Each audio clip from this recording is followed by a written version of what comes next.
Well, good morning and welcome to today's Planning Commission meeting. And let's start our commission meeting by pledge allegiance. If we could all stand on our flag. I pledge allegiance to the flag of the United States of America and to the republic for which it stands, one nation, under God, indivisible, and justice for all. Mr. Villalobos, if you can begin with our TV coverage announcement. Thank you, Mr. Chair, and good morning to the Commission. Planning Commission hearings are televised live on County of Santa Barbara Television, CSB TV, Channel 20, 9 a.m. in the Polk, Salinas Valley Center, and Orchard areas. We broadcast the hearings are on Fridays at 8 p.m. on CSB TV, Channel 20. The hearing will also be streamed live on the county's website, the county's YouTube channel, and will be available for download in addition to. Please. Mr. Cooney. Here. Mr. Bryce. Here. Commissioner Park. Commissioner Reed. Here. Martinez. Thank you. And before we even get into status report, I remind everyone, if you have a cell phone, please put it on silent or buzz mode. Move on to status. Plowman.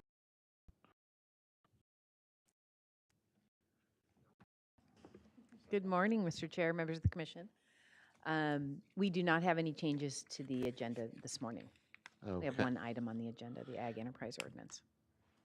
Okay, and I don't see any on the agenda for your comments in regards to your position, but it's none today?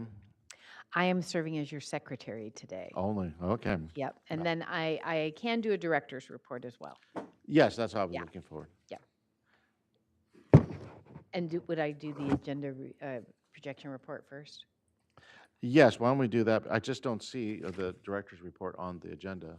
So No, today's a special hearing, so we do truncated admin agendas. okay, so there's no director's report then today. I don't have a whole lot to report anyway. Okay, let's Things go. are fairly quiet. Okay. Okay, so and you mentioned something just before we were going over whether or not director's report about the Projection report. projection report. Oh, let's go over that first. So we have two items on July 31st, which will be the next meeting, and that is the appeal of the El Capitan Canyon campground areas, and then a cannabis appeal of the Sierra Botanicals land use permit. And I believe, is Mr. Tuttle here? We were going to be coming back for a discussion about the ministerial permit process that is been authorized by the state through the housing element. It doesn't appear on this agenda, but we do have a discussion item that will come back on that day to brief the Planning Commission on just the sort of ins and outs of what that process is going to look like.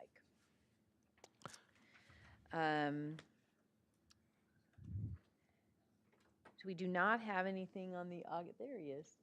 Come on in, Alex. We do not have anything on the August 7th agenda currently. For the August 14th agenda, we have an appeal of Sentinel Peak Resources Truck Rack Project. That's by SP Can. And we also have a Verizon permit, a conditional use permit for a Verizon facility. Then, of course, the Montecito PC is on August 21st. And then county PC back on August 28th. We have the YMCA appeal. We have the TAT Ventures Outdoor Cannabis, CUP, is coming. I think that's coming back. Is that the first time? That one might be the first time. And then we have the Perkins Place Mixed Use Development Plan, which is in Cuyama.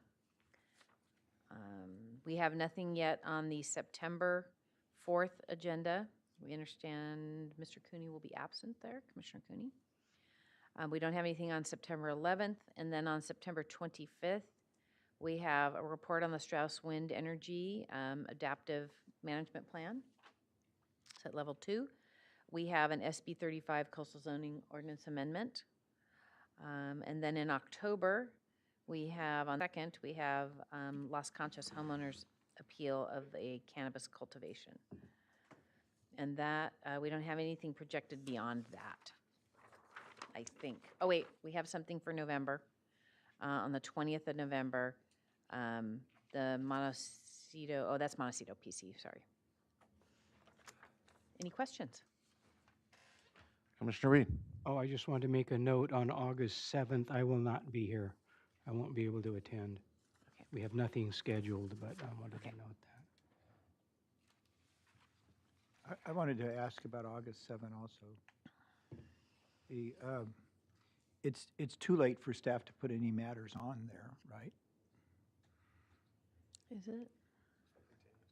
I mean, over to the right-hand column says staff report due for that hearing Yeah. would be the 11th of July, which I think has happened already. I mean, theoretically, something might be continued to that date. That's what I was going to get. I was thinking about the only thing that could happen would be continuance of this hearing to that date, which I don't think is realistic, because I don't think if we continued for any reason that there'd be time for staff to do anything in those 2 weeks. So we wouldn't do that. And then that kind of leaves those other 2 items that are set for the 31st, whether Correct. they would be continued a week for, That's possible. I don't know what. Yeah. I mean, next week, if it appears that, well, Well, I'll just David? tell you, I'm thinking it's pretty unlikely yeah, that we're going to do that date. And I think that given we have one commissioner that can't make it, other commissioners, probably not me, making plans for vacations and enjoying their summer, and maybe, and staff people too. And it might be good for us to cancel that date today. yeah, I think that's, if that's the will of the commission, we're happy to cancel it. And Commissioners, any other thoughts? Commissioner Cooney? I just I think from experience during this part of the summer that there aren't a lot of new items being presented, and we ought to be able to work around one open date in August, and hopefully we'll have one in September too, but that remains to be seen. Okay, so are we entertaining then from, or somebody making a motion, I take it then to take off the 7th of August? Yes, I'll make a motion to cancel the August 7 County Planning Commission meeting. I'll second. Okay, and I'll just ask for a voice call. All in favor, say aye. Aye. Okay, unanimous. So August 7th is off. All right. Anything else? No. I think that's it. All righty. So then, let's go into the public comments section. I have one speaker that has turned in a speaker slip, and I take it if there's anyone on virtual. Mr. Chair, I don't see any hands up. If anyone would like to speak during this portion of the public comment for items not on today's agenda, raise your hand, and I'll call on you after we call on our in-person speaker. Okay, so Diana Sandoval. This is during anyone who's speaking today, and this goes for anyone who actually goes to the podium, please announce your name first, and then there is a time limitation, and I'll usually announce it, but your time limitation is 3 minutes right now. Thank you. Dear Chair and members of the Commission, my name is Diana Sandoval, and I'm here for the 6th time asking for your help to address the ongoing issues related to the unlawful reconstruction of a bridge on my private property, and a clear pattern of obstruction and corruption, possible corruption by planning and development. To briefly recap, a potentially corrupt inspector was able to circumvent all permitting requirements for my ultra-wealthy neighbor despite a red tag and in-house review of engineering reports determining permits were needed for the bridge reconstruction. Director Plowman has acknowledged their many mistakes and apologized, but refuses to actually fix them. The issue is, 1, the building official under Mr. Wilson's guidance and Ms. Plowman's authority issued an over-the-counter permit for the bridge reconstruction on April 16, 2024. and almost 7 years of disuse. The fact is, the building official knowingly allowed to be built outside of the easement on my private property, and per California Building Code, the building official is not legally authorized to issue a repair permit for a structure that has never been permitted before. 2, the issue is Director Plowman is classifying the abandoned bridge as a nonconforming structure and therefore exempting it from all zoning laws. The fact is that according to Article 2, Section 35-161, the bridge is considered abandoned after 1 year of disuse, and according to Article 2, Section 35-194, they had 2 years to repair the structure. Therefore, the bridge lost its nonconforming status. 3, the issue is, on June 6, Director Plowman notified me of the decision to exempt the newly reconstructed bridge from all zoning permits and a CDP. The fact is, I promptly filed my appeal, but she tried to block and reject my appeals, falsely claiming the deadline was in September of 2023. Despite my repeated challenging of this date, she changed the date when forced by a public record request, calling it a typo and claiming the deadline was actually a year earlier. Now, when asked to provide proof of this earlier decision, Planning and Development is stalling the PRA under unusual circumstances.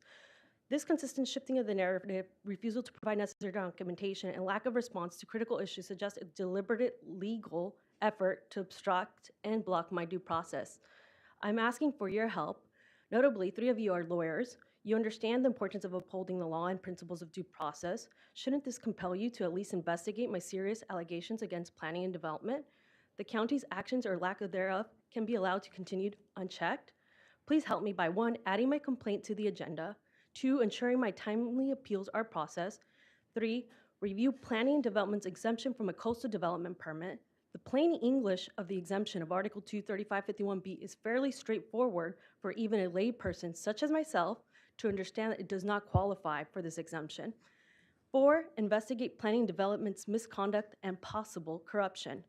Thank you, and I'll see you on August 24th. Thank you. So now we move on to the standard agenda. Mr. Villalobos?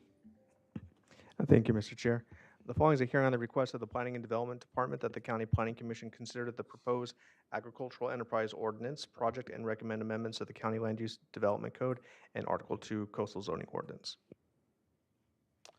Okay, I know that there's no ex parte disclosures that we typically have to divulge right now, but let's start with staff, and then we're going to move. I'm going to ask Commissioner Park to introduce some stuff after staff gives its report.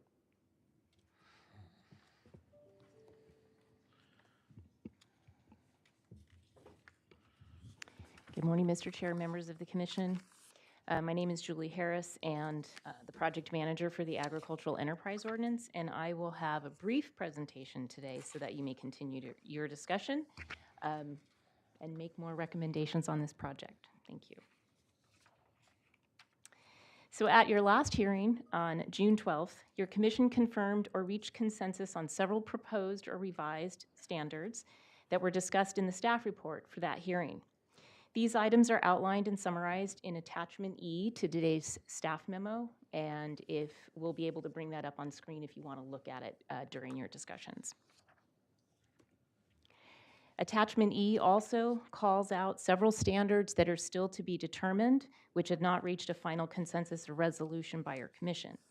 These include the maximum number of landowner-provided accommodations that could be provided by a landowner in a campground. The draft ordinance currently recommends 30% of the total number of proposed campsites at a campground. This recommendation was based on several comments received prior to June 12th. Next, many tasting room hours of operations are set by the winery permit, and individual food service would be required to occur within those hours. This particular standard intends to address closing hours for incidental food service at winery tasting rooms that do not have hours of operations stated in the winery permits. Staff has suggested 6:30 or 7 p.m. to be equitable with the hours that are permitted for those wineries that have permitted hours. And these proposed times are based on existing winery tasting room permit data. Next, there was some uncertainty regarding whether to apply the proposed 1,000-foot setback to all farm stays or only those that are remotely located. And staff also needs confirmation of the detailed proposed permit requirements for the non-motorized bike races, runs, and equestrian riding events on the larger agricultural premises that are 5,000 acres or larger. And then finally, there are requirements for the setbacks from adjacent agricultural premises, depending on crop type. These are provided in attachment G, and again, this is a draft for your consideration. And then in response to the comments received last time regarding this setback from the agricultural commodities on adjacent premises, staff drafted revisions to the development standard, including revising the structure and order of the setbacks. The standard would require a minimum 100-foot setback from the property line of the premises on which the agricultural enterprise use is located, a 400-foot setback from residences that are located on adjacent agricultural premises, a 1,000-foot setback where row food crops are being cultivated on the adjacent premises, and a 200-foot setback from orchards. In addition, there is a new clarification proposed that the agricultural cultivation on that adjacent premises must be commercial agriculture in order for the setback to apply. And then in addition, several criteria have been proposed to allow downward adjustments of that 1,000-foot setback, and those are also detailed in attachment G. And finally, the attachments to the staff memo that are listed on this slide, these are all available to to assist the commission today with your discussion. We can pull any of them up on screen as necessary in order to look at them together or make some live edits. It's all up to your discretion today. And that concludes staff's presentation. We're available for your questions and to assist you in any way. Thank you. Thank you. Commissioners, before we start our question, if any of you have any questions for the staff, let's just let Commissioner Park first do his introduction of his presentation, because he's had a lot of communication and with Commissioner Reed, with staff, from my understanding, and that might help our questions. You Mr. know, Park? if I may, I did have a question that I think it would be good to go over first before I made my presentation, That's fine. if you don't mind. And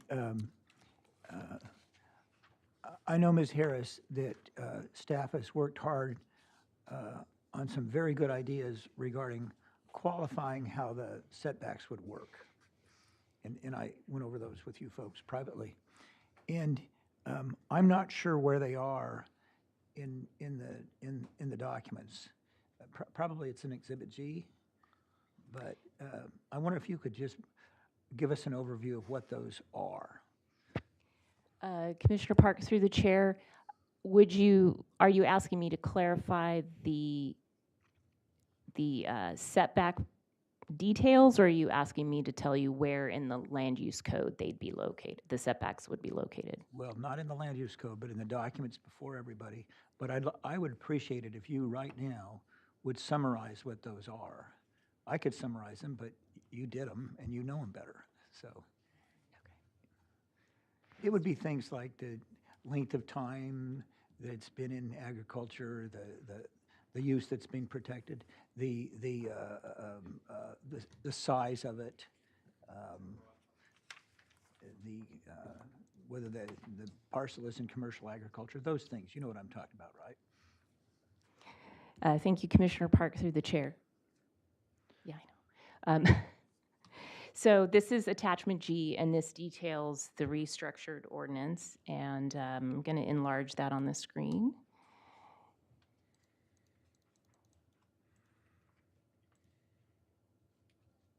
Can you see that okay, or should I zoom in a little more? That's pretty good for me. So we decided to reverse the order of the setbacks so that we would look at what's the basic minimum requirement. And so in this particular example, we've referenced educational experiences and opportunities, the small-scale special events, and stationary educational activities. But these setbacks are also proposed to apply to the other uses that bring population to a premises. So that includes the farm stays, the campgrounds, and I think I'm forgetting one off the top of my head. But in any case, it would start with a minimum 100-foot setback. So if you've got an ag enterprise use, it has to be set back from the boundary of your agricultural premises, which could be multiple lots, just everything that's in one ownership. That would be 100 feet from that property boundary. And then the second setback B, this mirrors the setback in the winery regulations that was requested, that there be a 400-foot setback from a residence that may be located on that separate adjacent property. And that would be measured between the agricultural enterprise use and the residence, so maintaining a minimum 400 feet between those two. And then the third is the reorganization and structuring of the setback from adjacent commercial farming operations. So we had been looking at 1,000 feet from row and food crops, and then 200 feet from orchards. And so this ordinance has been clarified to make it clear that it shall apply to commercial farming operations that are located on the adjacent premises, and that the agricultural commodity has been in commercial cultivation. Let's see. We have also characterized that typically if you are looking at the location of a setback, if you have something like a railroad right-of-way, or you have a small road that's going in between, that is not a separator, that does not define the boundary. So as we mentioned, the 1,000-foot setback, that adjacent farming operation, row crop farming operation, needs to be a commercial operation, not somebody's backyard garden. It has to be actual agriculture. And they're producing something and they're selling those agricultural products. There was also discussion to have a 10-year look back. I think at the last hearing you talked about looking back at the history of agriculture on that adjacent premises, that it be 3 years. There was some discussion to look back further to 10 years, which is used in the county's agricultural buffer ordinance, which is for urban and residential uses. And staff has proposed here a bit of a compromise, which looks at the cultivation occurring for at least 3 years within that previous 10 years or that 10-year look back. And again, those that historic cultivation on the neighbor property, when you start looking back 10 years, it starts from the commencement of an exempt ag enterprise use or from the date of an application submittal for an ag enterprise use that requires a permit. And then third, we were also trying to develop some criteria that further defined what is meant by the commercial agriculture. And so we have proposed a minimum of 10 years of that row and food crop, 10 acres, that a minimum of 10 acres is planted, or that there's a demonstrated planting history of a minimum of 10 acres of the row and food crops within at least 3 of the previous 10 years. I already mentioned number 2 here, which is the 200-foot setback from orchard farming operations on an adjacent premises. And then the last part of this is the adjustments. And this is, when could you reduce that 1,000 acre setback? What are the situations that would be fair for the ag enterprise use to have a reduction? And so what we have proposed is, if you have I think we talked about this before, if there's intervening topography, roads, protected habitats, or other geographic features that would preclude any cultivation of a row or food crop or an orchard on that adjacent agricultural premises, and if there is those intervening geographic features that would preclude cultivation, then the setback reduction could occur that's commensurate with whatever the distance is of that constraint on agriculture. The second adjustment is when that commercial agricultural cultivation that's on the adjacent premises is essentially nowhere near the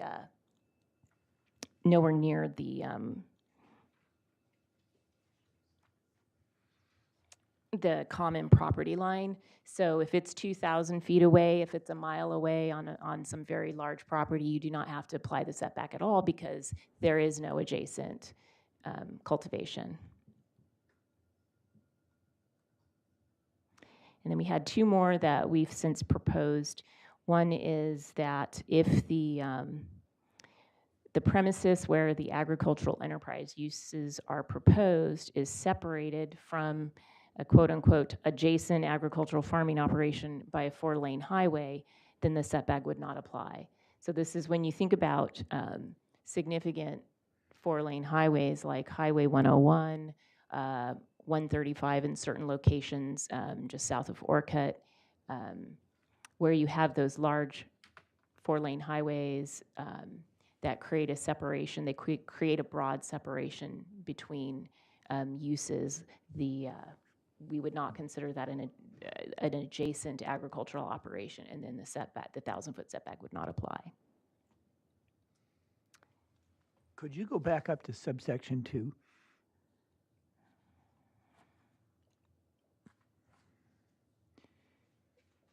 And again, I compliment staff. I think these are creative and thoughtful, but they're different.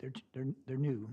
They, some folks have thought the 1,000-foot setback kind of is an amazing modification of the AEO, and then these are kind of amazing modifications of the 1,000-foot setback because it looks like this will protect properties that have a minimum of 10 acres of crops, food.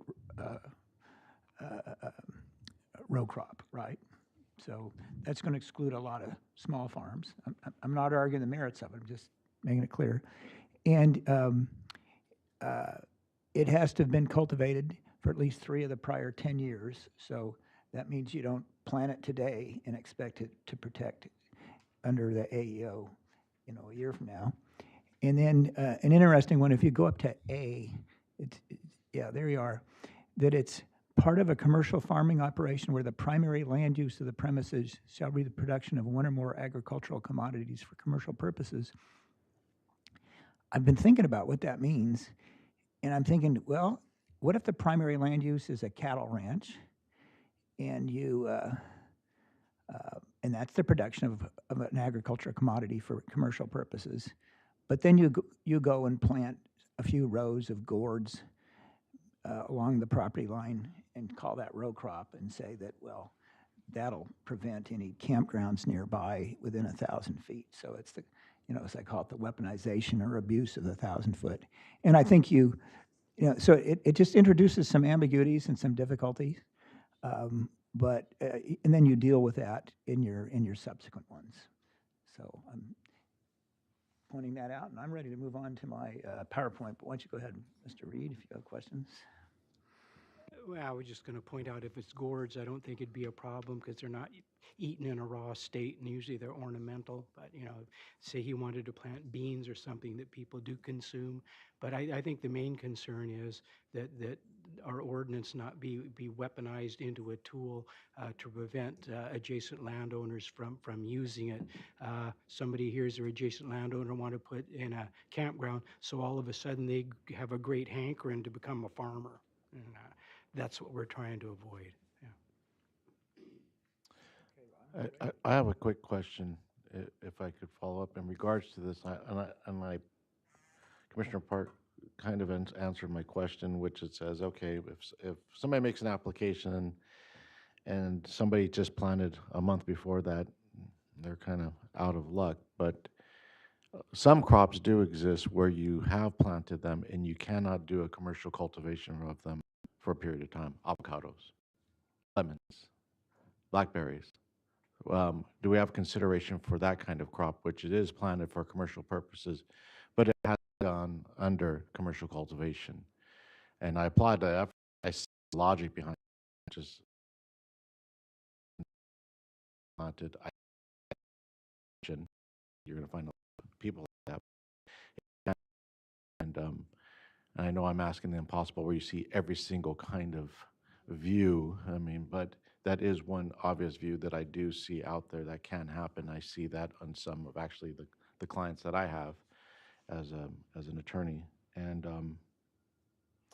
commercial cultivation, I imagine, also involves not just like a typical, let's just say, not, there's no such thing as a typical farmer, but those people who are growing it for what, sale through, for, let's say, farmers markets or stuff like that. That is there some form of definition of what commercial cultivation is entailed here?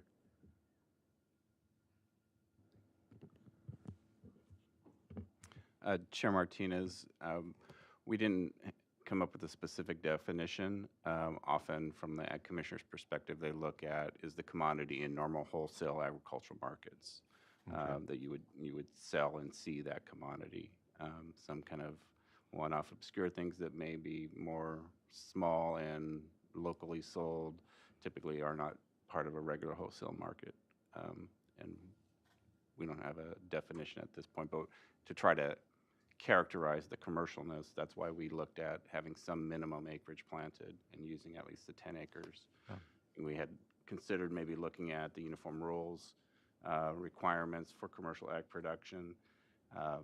Generally, they're a little bit higher than the 10 acres because it would probably be for prime cultivated land. You would have to have at least 20 acres planted. So we kind of went down and looked at 10 acres as typically an investment in a row crop activity.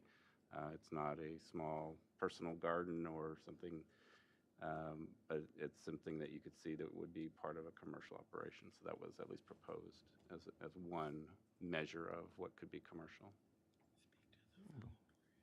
Oh, and yeah, Chair Martinez, to your question about the time frame in different crops to become mature, obviously there's different either both planting cycles or allowing it to fallow and then replanting in different areas. And so that demonstration that it have been in planted production 3 of the 10 years accommodates those types of agricultural practices, whether it's fallowing or maturing. Often like vineyards may take 4 to 5 years before they mature a fruit that you could produce. And so believe that aligns with other similar uniform rule requirements or allowances for changes in crop production types and maturities. Okay, I'm just not following your last statement. I understand your complete logic before in regards to what you were saying, but I'm not following the last one because this is, let me give you a scenario. I planted 10 acres of grapes. I haven't harvested them yet. Here we don't have a look back of 3 years of cultivation. There's no commercial cultivation, it's just growing there. Or is commercial cultivation the fact that I just planted them and I have a commercial purpose for them, but I haven't gone out through a wholesale market or anything, that the staff will have the ability to look at that and recognize that. That's my concern in relation to it. There has to be some, what we call slippery slope kind of situations where you have that ability and you have that variance that you can deal with. Mr. Chair, Commissioners, if it's planted, then it's in cultivation. It doesn't have to have matured and be sold on market. If it's planted for production purposes, even though that might take several years before that comes to fruition, that's in cultivation and would count towards this. Okay, no, I understand. Using that definition of cultivation, that helps me. Because I just don't want somebody coming in and saying, well, there's nobody doing any picking, there's nobody doing any cutting, so therefore it's not under cultivation. I got it. and there's been no crop delivered to, let's say, a wholesaler or a broker, so therefore there is no commercial evidence of that. But with the staff being able to look at it under that definition, and as you described it, I'm perfectly comfortable with that. Thank you. Any other questions right now? Commissioner Biley? The thing about the 4-lane highway separation and understanding the setback measurement, so if there's a farm and it's adjacent to even a 30-foot right-of-way or a 2-lane road, that 30 feet, doesn't that count in the 1,000-foot, if, right? I mean, that would be part of the setback measurement, right? It's not like it's ignored. Commissioner Briley, through the chair, yes, it would. Okay. But we're looking at it a little differently for the 4-lane highway. Meaning, the 4-lane highway is so big, don't even bother with the exact measurement, right? Commissioner Bradley, through the chair, essentially, I mean, when you look at some of the purposes for that setback, one is to address issues related to food safety and potential for trespass or contamination. The likelihood of that happening on the other side of a freeway where it's a significant physical barrier goes down significantly, as opposed to, say, a two-lane country road where it's pretty easy to travel back and forth. So felt that 4-lane highway was enough of a physical separation and barrier to where you wouldn't really see it as being an adjacent operation that would be subject to the same issues. That's staff's proposal or suggestion. I understand. Thank you. Commissioner Reed? Yeah, well, I was glad to hear that the recognition of what's commercial agriculture will reflect and accommodate the fact that a lot of crops, like the chair mentioned grapes, but also tree nuts, fruits, other things, they have to be in the ground and planted often for 3 years or more before you get marketable levels of production. I'm glad it appreciates and accommodates that.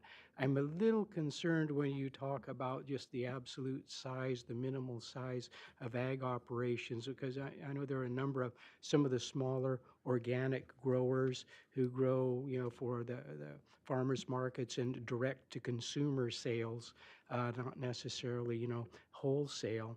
I'm a little concerned that they might have no protection in terms of some development of nearby. So that's a bit of a concern, because some of those people have been around and in business well established for quite a period of time, producing crops, perhaps I'd like to see have some degree of instead of nothing. Any other questions? Mr. Chair, Commissioners, Commissioner Reed through the chair. Points. In all situations, there would be the minimum. It might be nominal or marginal, but there would be that. And certainly the 10 acres is a proposal. Or a suggestion, recommendation, if you wanted to come up with a different acreage, slightly lower to account for some of those smaller operations. That's within your discretion. I wanted to do it with a minimum standard that would distinguish between someone's potential garden or sort of hobby farm versus something that's in true agricultural production. So I came up with that 10 acres, but if you wanted to go lower than that. Well, I appreciate that. I don't want to throw something into the mix that muddles things up. And on the other hand, I also understand a lot of those small growers, they aren't really subject to the leafy green marketing agreement and things like that the largers are. So it may not be a problem as long as they have a minimal amount of setback. But I just want to make sure that, they're not forgotten in the whole process. So thank you. Commissioner Cooney? Thank you, Mr. Chair. I'm thinking further down the track of the circumstances that have been mentioned already, but is it clear that if a person has a commercial operation but hasn't qualified for having it in place for 3 of the last 10 years, that the next door neighbor, acting under the Ag Enterprise Ordinance, puts in a campground that the owner of the commercial property thinks is, and this is an issue throughout this ordinance, but thinks the benefits of living in wide open country are being impaired by the actual construction of and operation of an activity on the adjoining parcel. They don't get to expand their commercial use and nullify that installation. So adjacent neighbors have certain opportunities to stifle the operation, the adjacent operation, but it goes away if it's constructed and in operation, and they can't then plant 10 acres of commercial operation and impair that adjacent structure. Commissioner Cooney, through the chair, yeah, that's correct. Whether it's a campground or farm stay or anything else, once the use has been established and permitted, or in the case of some of these other uses, if they're exempt, like some of the special events, for example, if they've commenced those exempt activities, that's the moment at which you look back in those prior 10 years. But once the use has been established in accordance and pursuant to these ordinance provisions, they're in essence protected from any future changes on adjacent properties. They could certainly, an adjacent property owner could certainly plant additional crops, and that could interfere with an adjacent ag enterprise use, but it wouldn't force the ag enterprise use to change their location or operation. So, so the owner of the ag enterprise use puts in a project of a certain size. Are they able to expand this size subsequently without regard to what is growing next door?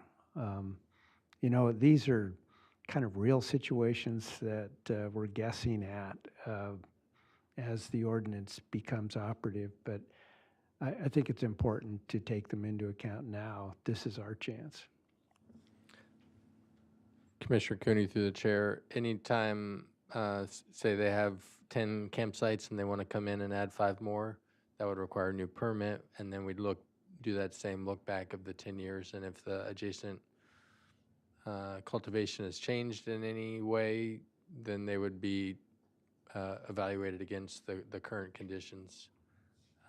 So it's not set in stone from the initial approval. It would be looked at again with each subsequent change or expansion proposal. Gets a little trickier with exempt uses because they're exempt, we're not permitting them.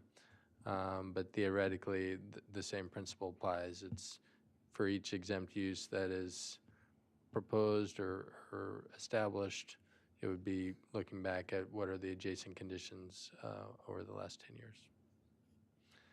But we might not see those, and that's the challenge with establishing the exempt level of use. It sounds it would like the be more possibility complaint-driven. is we'll have a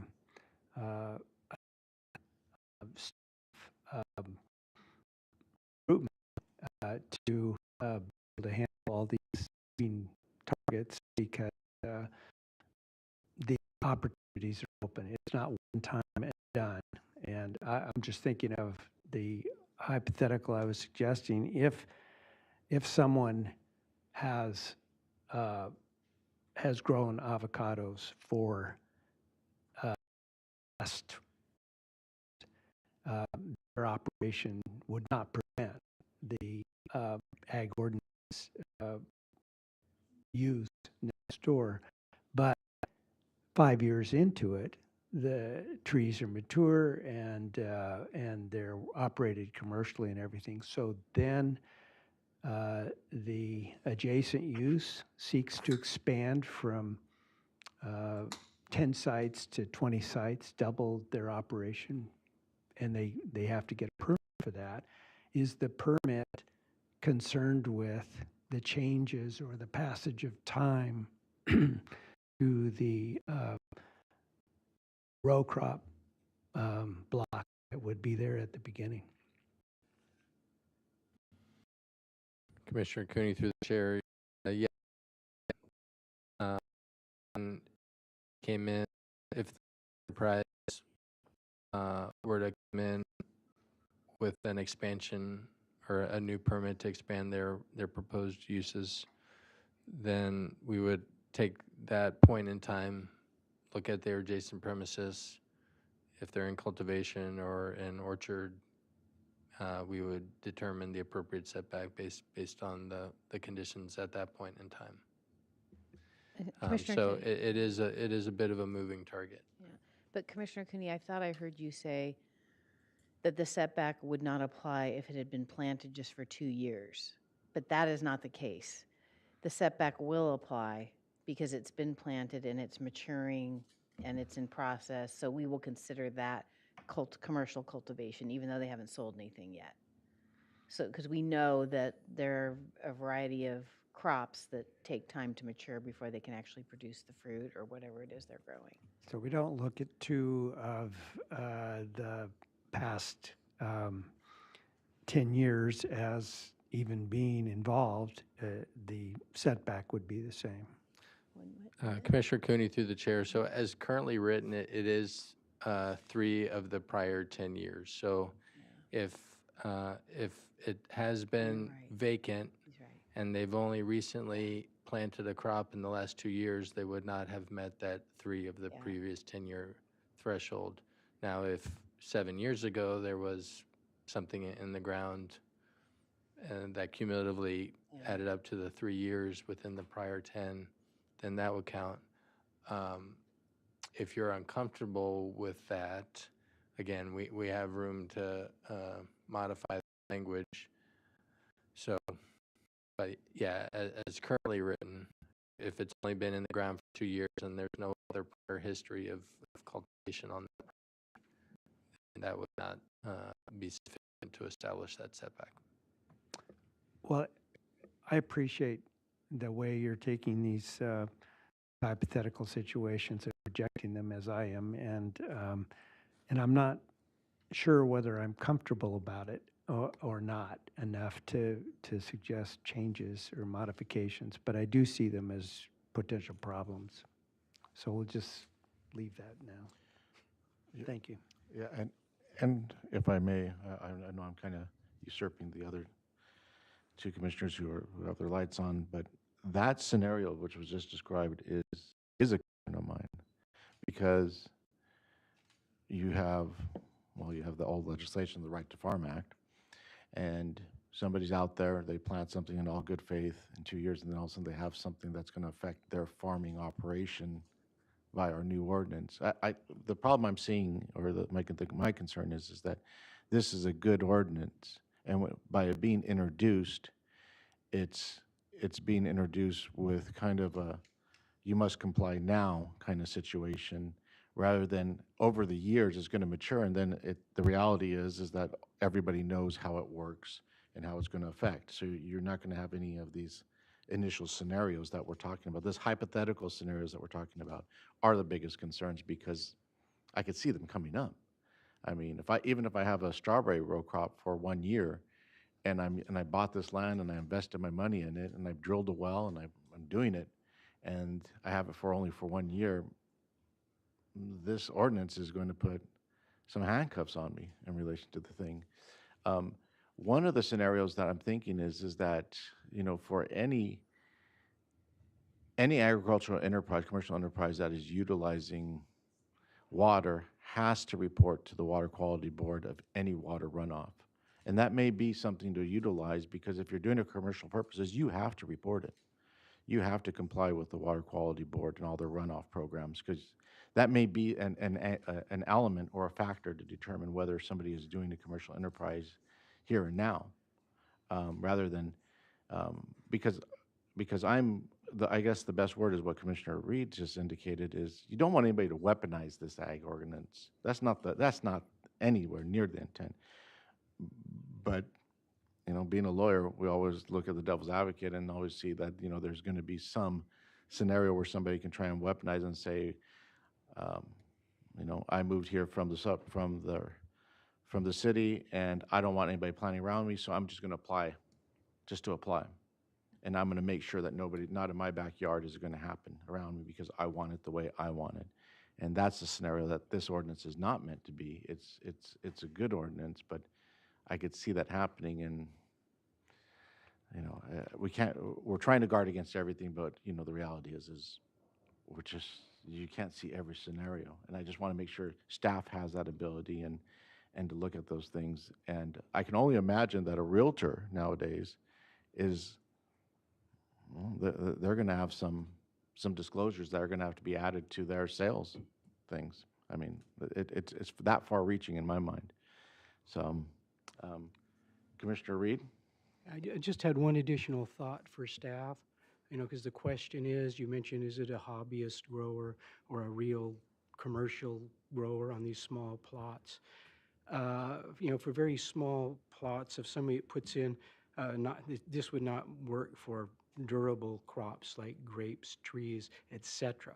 But somebody moves in, plants a couple of rows of some vegetable crop that they had not they don't have a long history of doing, things like that. And so the potential question is it a hobby? Is it a real commercial business? Are they doing it for, commercial purposes, or to inhibit the ability of a neighbor to operate? I just know at one time, the IRS, and I'm not trying to turn you into a bunch of bookkeepers, but at one time, the IRS, they probably still do, has a rule with respect to small businesses. Hobby loss. That's it? Hobby loss, Okay, because absolutely. you have to show a profit for every 2 out of Books 5 written about it. years to make sure, I think it's 2 out of 5, that's what I seen, or something like It's- that? To kind of prevent people from having a hobby or claiming their expenses for their hobby or personal expenses are part of a business, when in fact it's not really a business, never makes a profit, and they're only trying to cover up, to be able to deduct personal expenses as a business expense. With respect of these little small personal farming operations, if they're existing for a couple of years or 3 years, have never shown a profit, maybe that's a tool that could be used to separate out what's a legitimate commercial operation from otherwise a hobby or a short-term effort to preclude a neighbor from taking advantage of the ordinance. That could be something to explore. Commissioner Reed, through the chair, it becomes a little challenging when it would require us to gather information from adjacent properties. They're under no obligation to share that information with us, and it would be difficult to use that as a tool to determine an allowed use on the proposed premises. So I would recommend against taking that approach, but just to bring your attention back to the 10-acre, I mean, that's why we came up with the 10-acre minimum planted. One would assume that if you're doing it for hobby purposes, you're looking at a few acres. If you're going to the hassle of planting a full 10 acres or more, that would be a lot to do for out of spite or just to prevent your neighbor from taking any use of the ordinance. But I also just wanted to throw out one other consideration in regards to the cultivation history with the 3 out of the prior 10 years. Obviously we can restructure that, but one consideration for that language is that the 3 out of the previous 10 years would only come into play if it's not currently in cultivation.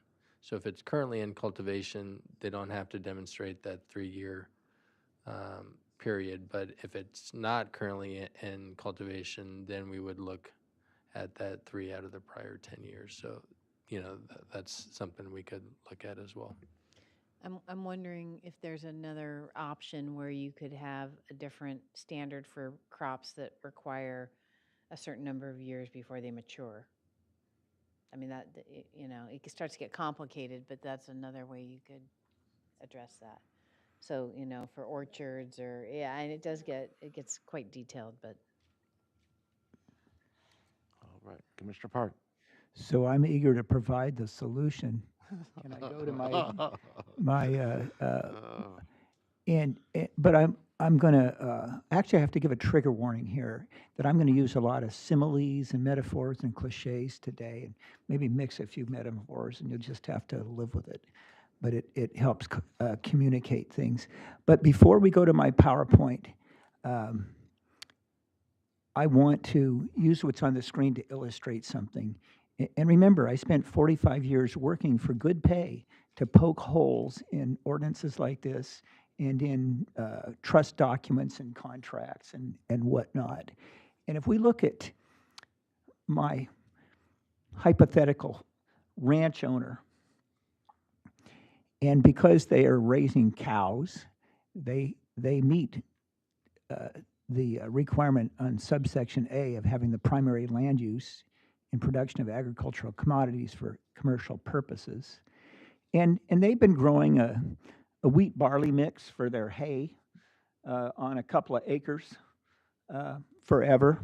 So they certainly meet the 3 out of 10 years. And then, but they do want to stop this campground or whatever that's going to be next door. Maybe they just don't like their neighbor, and they want to trigger the 1,000-foot setback. And you say, well, they have to have a minimum of 10 acres, and they only got 1 acre in their barley wheat. But you know what? They plant 9 more because they don't have. There's nothing in there that says that they had to have the 10 acres for 10 years or 3 years. And you can all say, well, we can fix that. But by the time you fix that, you're taking something that's already a tremendous complication of this ordinance and making it more complicated. And it'll be just like Commissioner Cooney says, until you go through each scenario and each individual possible use of this, we won't know how this will actually work out. So this is a Pandora's box. As good a job as you did in modifying the 1,000-foot setback to make it more fair, it just makes it a hell of a lot more complicated. We're in a county that kind of has a reputation throughout the rest of the state for having complicated regulation that sometimes puts us behind. Because if we look at the wine industry in Napa and Temecula and Paso Robles, they're much more successful in their marketing and their ag tourism than we are. And part of the reason is what we're addressing here. So that's why I want to address other solutions than just adding complicated regulations that we don't understand how they're going to work until we have 10 years experience with them. So can we go to my PowerPoint presentation right now? This is about the proposed revision to the AEO to add overlays for row crop agriculture to protect them. And that's something I've worked on with Commissioner Reed at great length. I met with Supervisor Hartman about it just a few days ago, explained where we're going. I met with Commissioner Reed with Claire Weinman for 2.5, 3 hours at her office. She's grower shippers. I've met with countless other landowners. I've spoken over the phone with former Commissioner Larry Farini. Gathered a lot of information here. Here's the problem. This 1,000-foot buffer is overkill, all right? And it's intriguing to me. I've been working on this ordinance and the ideas since 2018. And my Ag Advisory Committee for doing this included row crop people, included Brett Farini. The 1,000-foot buffer thing kind of came in just at the very end when we started seeing a draft ordinance. What's funny is that we did have several people who were farmers. Larry was one of them. And Andy Caldwell, among others, said, just do an overlay to protect the big, large-scale row crop people. And I said, I think you can do it with buffers. No, you just protect us. Do it that way. Well, we're learning the 1,000-foot buffer is overkill. If you look at almost all the letters we've received, they analyze how it can interfere with ag enterprise projects. I personally looked at every single one of them that I've had any exposure to, and that's what I've been doing for years, is finding out what people want to do. And every single one of them is subject to the application of that 1,000-foot buffer and could kill it in some way or another. The most generous landowner in being willing to participate in public recreation is probably Glenn Hartman. They have that property along the south side of the San Ynez River, where the San Ynez River Trail would be under the Recreation Master Plan. They're willing to donate miles, actually, of easement for that. And everything that they plan to do for the Ag Enterprise Ordinance in the area where their buildings are would be subject to this 1,000-foot setback and would be killed.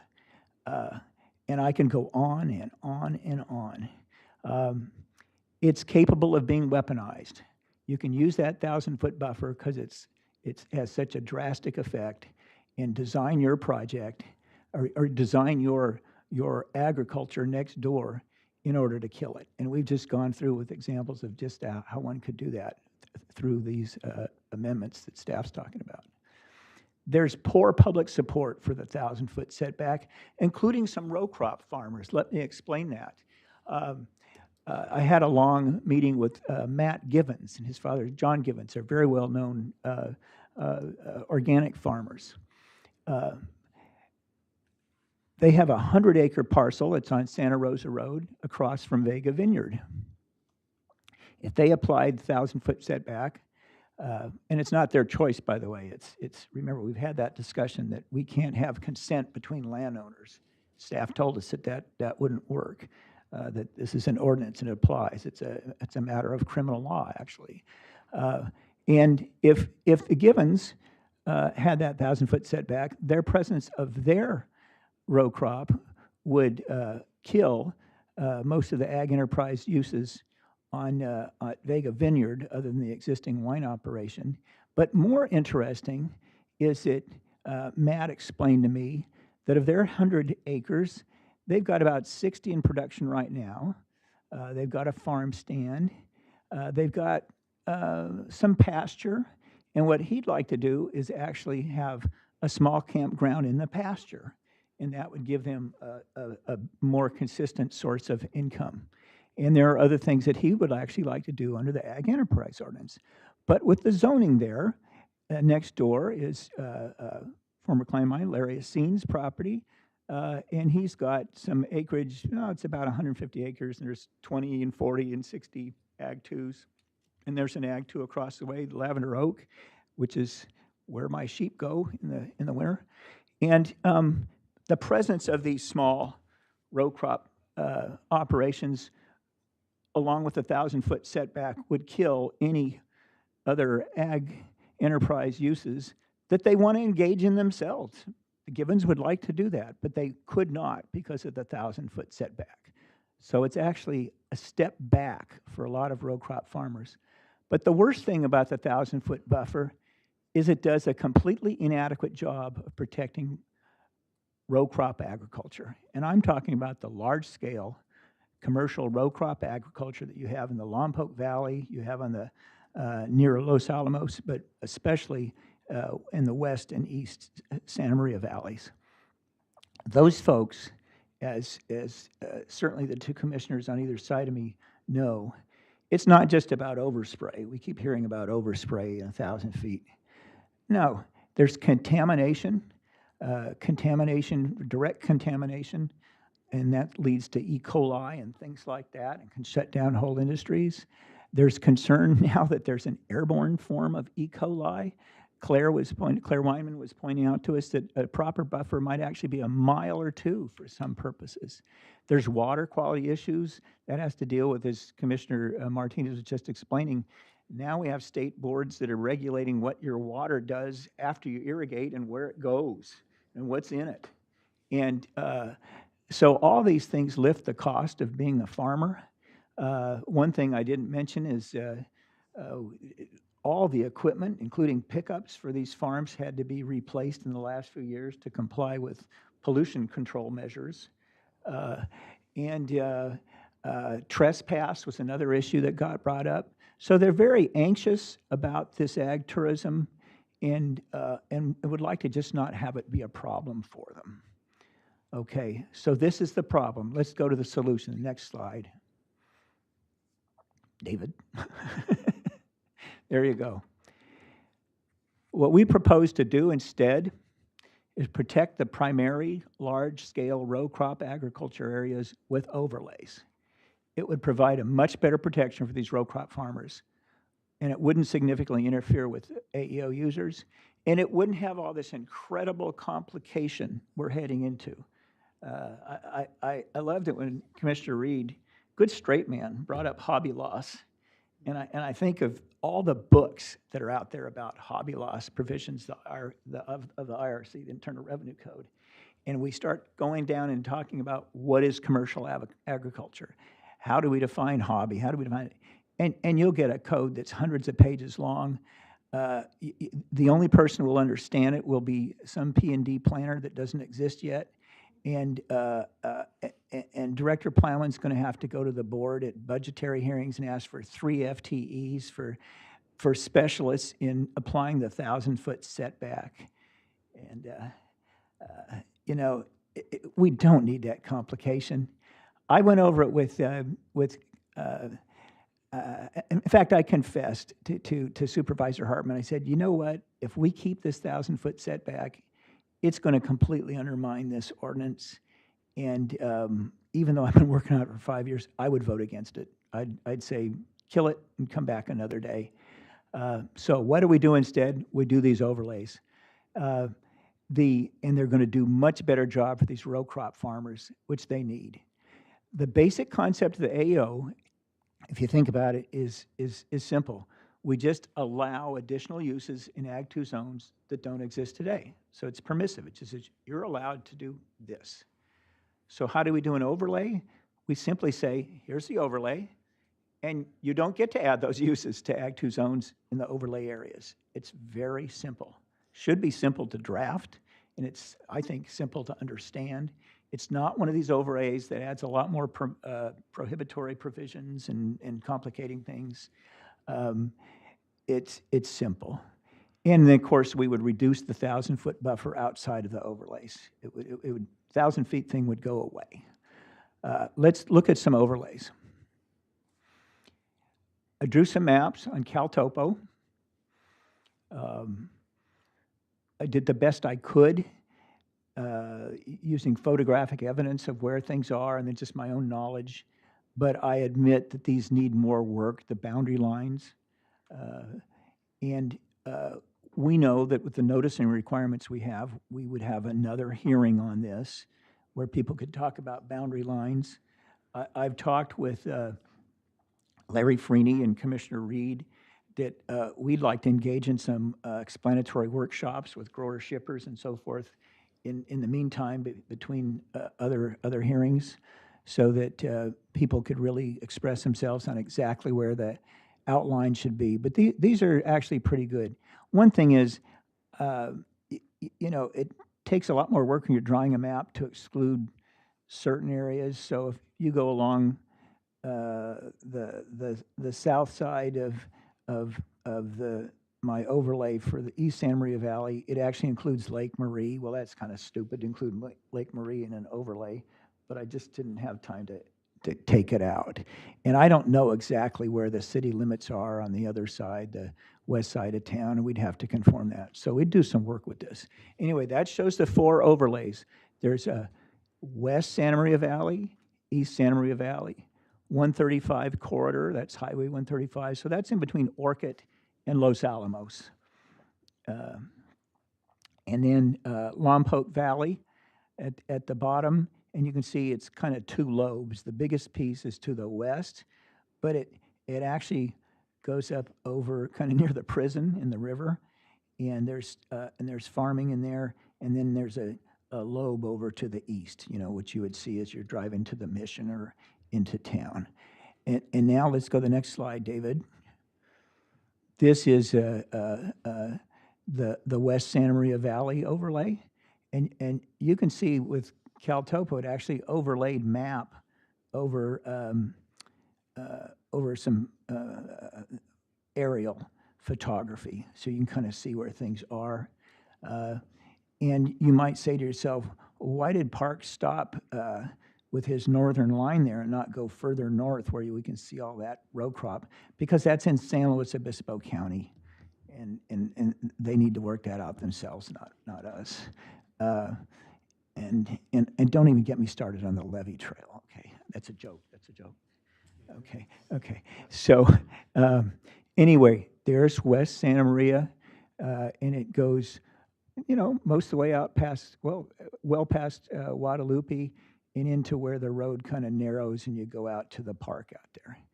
And let's go to the next one. East Santa Maria Valley. Here I used, I went basically up to where the county line is. Where's Betaravia there? I can't see it, but it doesn't matter. It's north of Betaravia.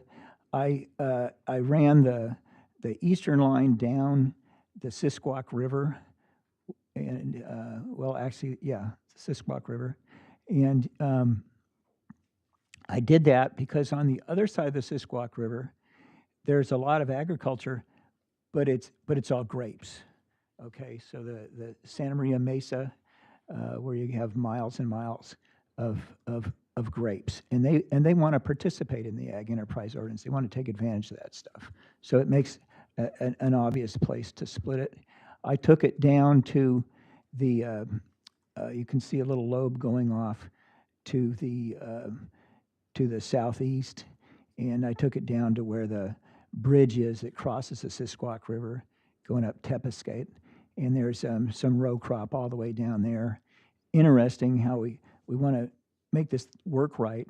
The Will family, which has Riverbench Winery, also owns that row crop there, and they definitely want to participate for their winery purposes in the Ag Enterprise Ordinance. They wouldn't want the row crop that they have to disqualify that, so that all has to be worked out. And then there are, where you see a lot of jumble of roads just to the south of the indentation on the overlay, that's where there's a lot of hillside things and in small ranches and oil and whatnot. So I kind of left it out of the overlay, but we'll have to work that over. And then over on the south is Clark. To the north of Clark, you have some important row crop fields as well as Lake Marie neighborhood. And you also have Plantel, which provides most of the starts for agriculture. And but to the south of it, you have Presqu'île Vineyard and other places that are more grapes and all that. So it's an obvious marking line. And then we've got Highway 101, and we'll have to adjust for what houses go here and there. But this gives you an idea. Okay, let's go to the next one. This is the 135 corridor. This is kind of a jumble of parcels in a way. It's harder to draw lines, so I just drew them anyway that I think cover things. And I know there's a parcel over at the very eastern end, the right end. You can see a little racetrack. That's a development with a lot of old horse stables and whatnot that once the owners and potential buyers want to engage in ag tourism. And so that would be a good one to leave out of the overlay. But we would need to sweat this one a little bit more. But you can see it captures most of, if not all of the already cultivated row crop land in that corridor. Let's go one more. Okay, and here we have the Lompoc Valley. For some reason, CalTopo didn't do the photographic part over to the west, but it's there. And most Lompoc Valley agriculture is to the west of it, but there's that lobe to the east. And it covers there. Again, I don't know exactly where the urban boundary lines are. I have a pretty good idea, but we would adjust this further. I'd also point out that there's some little canyons coming off to the south of this overlay where there's some row crop and all sorts of other things, like the Dare to Dreams organic farm is down in there. And these are people that definitely want to participate in ag enterprise ordinance type activities. So we kind of keep them out of the overlay. And that's the end of my presentation. I just hope you see this as a simple, effective way to protect the people that need protection from interference from ag enterprise activities, but it doesn't interfere in all the rest of the county. And in fact, it allows things to work, and we would still have our more normal buffers, but not this horrible weapon of 1,000 feet. So that's where I'm at. Commissioner Bradley? Well, Commissioner Park and Commissioner Reed, thank you very much for that thinking. I'm very intrigued by it, and I can see why it makes a lot of sense. When you say that this would avoid the other, how would you contain other buffers remaining in this? I mean, if we get, this is an effort to get rid of the 1,000, which I understand is a concern of the public, but were you thinking of any kind of setback in these areas, or would it just be no ag enterprise uses at all in any of these areas? No, we have a standard set of setbacks that remain, and that's one reason I asked Ms. Harris to go over them. And it's the 400 feet from a house. It's 200 feet from something, and then 100 feet from something. I'm getting confused here. You'll all get old. And those are all pre-existing in our ag element anyway, right? The 100, I know it's 100 Yeah, feet to they'll be residential zone. everywhere. Yeah, those things, and they don't necessarily need the protection. You know, when I talk to Matt Givens, he's not part of the Leafy Greens agreement. That's more of a bigger scale group that get involved in that. He doesn't care about that. These organic farms aren't spraying pesticides from helicopters. You can go up Alamo Pintado from where I live and see a lot of nice little farms and fields, especially off to the left. There's no helicopters spraying pesticides out of there. And whether they're going to get the benefit of the 1,000-foot setback if we keep it or not, it's kind of an open question, because a lot of those are under 10 acres in size, those parcels. And they're all Ag 1, but there's an Ag 2 property there that they might want to shut down if they could. And so yeah, we don't dispense with buffers or protection for those who need it outside of the overlays. We just don't have that 1,000-foot overkill. And like I said earlier, it's funny that I've been looking at this ordinance forever, and now we're about to kill it with a 1,000-foot setback. and staff has done a really good job of thinking through how to modify the 1,000-foot setback, and they've kind of killed the 1,000-foot setback in a lot of areas. And we'll go back and forth and do our typical overcomplication of regulation thing and wonder what the heck are we trying to pass, and the board will look at us and say, what? So there you are. Hope that answers your question. Yeah, and maybe staff can just throw in, I know there's this 100-foot setback between ag and residential zone districts, right? And so the one for crop, the 200 feet that was included in attachment G, that is already existing in our ag zone or ag element. Where did the 200 crop setback come from? Commissioner Bradley, through the chair, perhaps we can pull up where we would be left with this approach, which is there's no current, other than like standard setbacks in the code, there's no current setback requirements like in the ag element or anything like that. So, but the proposal would be, you'd be looking at A and B here, which is a minimum 100-foot setback from lot line of ag premises. So that would be universal across the board. 400 feet if there's an adjacent residence. And then, I guess, a question for the commission, then there's the 200 feet for orchards. So if you're, that would mean then that if you are a row crop outside of the overlay, you would have a 100-foot setback standard. whereas if you're orchard, then you'd have the 200 foot. I think one question your commission would have to wrestle with is what happens if you are immediately adjacent to the overlay, and so there is large-scale row crop cultivation, perhaps on, adjacent to the ag premises. Would the 100-foot setback still be sufficient in those instances? I think that's how you draw the boundaries of the overlay. Make the overlay big enough that you won't run into that situation. We can always come up with one hypothetical that blows everything apart, but I think you'll see, particularly with the 135 corridor one, I was pretty generous, and that was actually a staff suggestion in having these lines because they can be reduced, and it also makes it easier for your noticing requirements. But I think that answers most of your question, Mr. Tuttle. And then, so presumably, with this modification following the overlay approach, subsection 3 regarding the adjustments would go away, and there would be no mechanism for adjusting.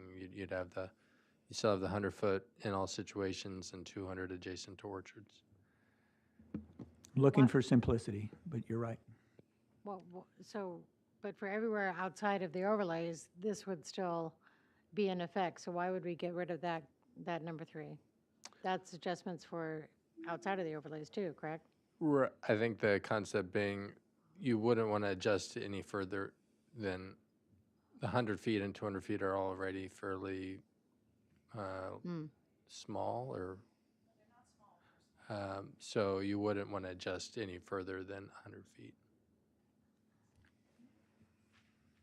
Okay, thank you. And Commissioner Briley, just to add on to Mr. Tuttle's characterization of at least looking at the setbacks that we have today, and so the areas that would be outside of this proposed overlay for the commodities, one consideration is the commission interested in just kind of standardizing a single setback? So maybe for all of the adjacent commodities, whatever that number may be, maybe it's a 200. Because right now, at least, we've got 100 minimum for any use. And so that originally came from, would be for more, if grazing was the adjacent commodity, 200 if orchard was a commodity. If we get rid of the 1,000-foot, where does the row crops, adjacent row crops outside the overlay, what is the appropriate, or vineyards? And so maybe a consideration is maybe a 200 as a standard commodity setback may be simpler and appropriate. So we would offer that for your consideration as well. Commissioner Cooney? This is an intriguing session, it really is, because we're all thinking on the fly of how this affects our constituents. And I will say I like the overlay concept as Commissioner Park's presentation indicated. It's not finished. The overlays and how they're defined is going to be a challenge, and I'm not saying staff can't do that well, but it is a job. So we're down the line on this ordinance if we move along that proposal, and it's fine. But I started looking at the maps that Commissioner Parks shared with us yesterday, and there are some questionable parcels that aren't covered by the overlay. It's not, I would argue, a simple process to finalize the overlays, but they would be effective to eliminate the 1,000-foot standard, which is raising the concerns of people who really have otherwise been supportive of the ag overlay, the ag enterprise ordinance. So I guess what I'm saying is maybe we have a set of problems we can solve, but they're there. Commissioner Reed?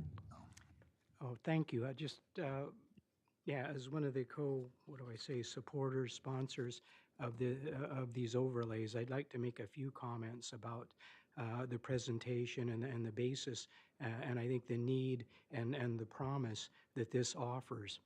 Again, just go back, by my education and training, I emerged from grad school as a plant pathologist and a microbiologist, so I have a pretty significant appreciation of the value of buffers and food safety, et cetera.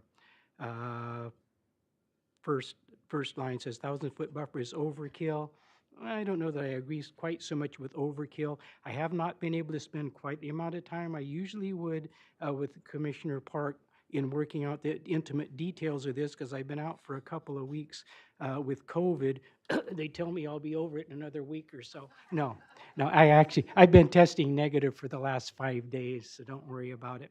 But I wouldn't have cared. but again, instead of overkill, I would say essential yet problematic. And the problematic comes from the volume of public comment, the problems that just blindly applying it over the whole county would have in terms of prohibiting people from participating and realizing the value in the Ag Enterprise Ordinance.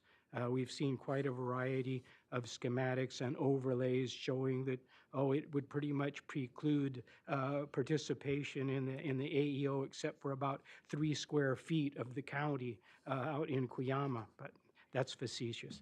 But nonetheless, as a reflection of the fact that ag in the county is quite diverse, what works in the North County or the Lompoc Valley, when you try to apply it to the what would I say, patchwork of ag enterprises and properties in the Santa Ynez Valley doesn't work out. We needed something to accommodate that, to afford those who need it the benefit of setbacks and to give others the freedom to take advantage of the AEO.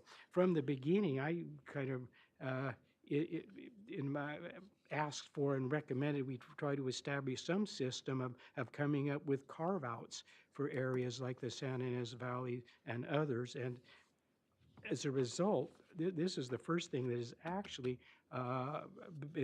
proven, I think, to be a novel method of accommodating that and accommodating the unique needs of the diverse areas of agriculture in the county.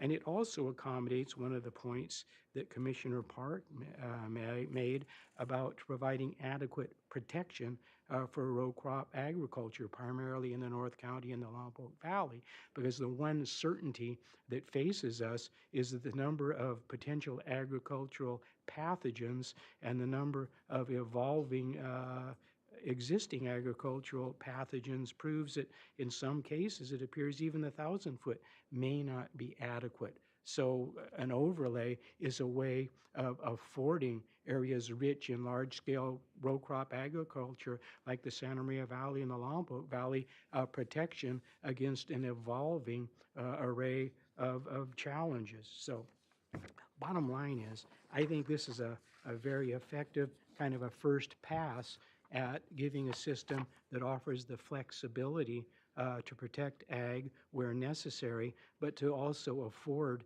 the opportunity to realize the benefits of the AEO to the maximum number of people in the areas that have the greatest interest and need it most. So I'm fully in support of this. Obviously, it's going to need some tweaking, but I think that can be done, and I think it can be done instead of on a case-by-case basis, which would potentially require employment of an additional legion of P&D employees. I think this might be a much more efficient method to accommodate the varying needs in the county, both to protect agriculture, but to afford people in ag and in the wine industry and others the opportunity to participate in the AEO and provide the additional streams of income that it might promise.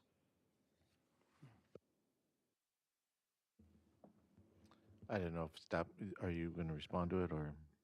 No, and appreciate Commissioner Reed's question, but Chair Martinez, we just wanted to let the commission know that staff has taken the the proposed overlays presented by Commissioner Park and Reed and put them on our interactive map where we have a lot of different layers, aerial photos, urban boundary lines, zoning. So if you have questions or you want to look into something, we have the ability to zoom in and at least get more information and context for you. So we just want to let you know that's available.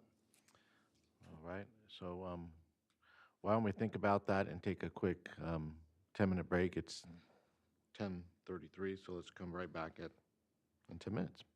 All right, thank you.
Okay, we're going back online, right? Yeah.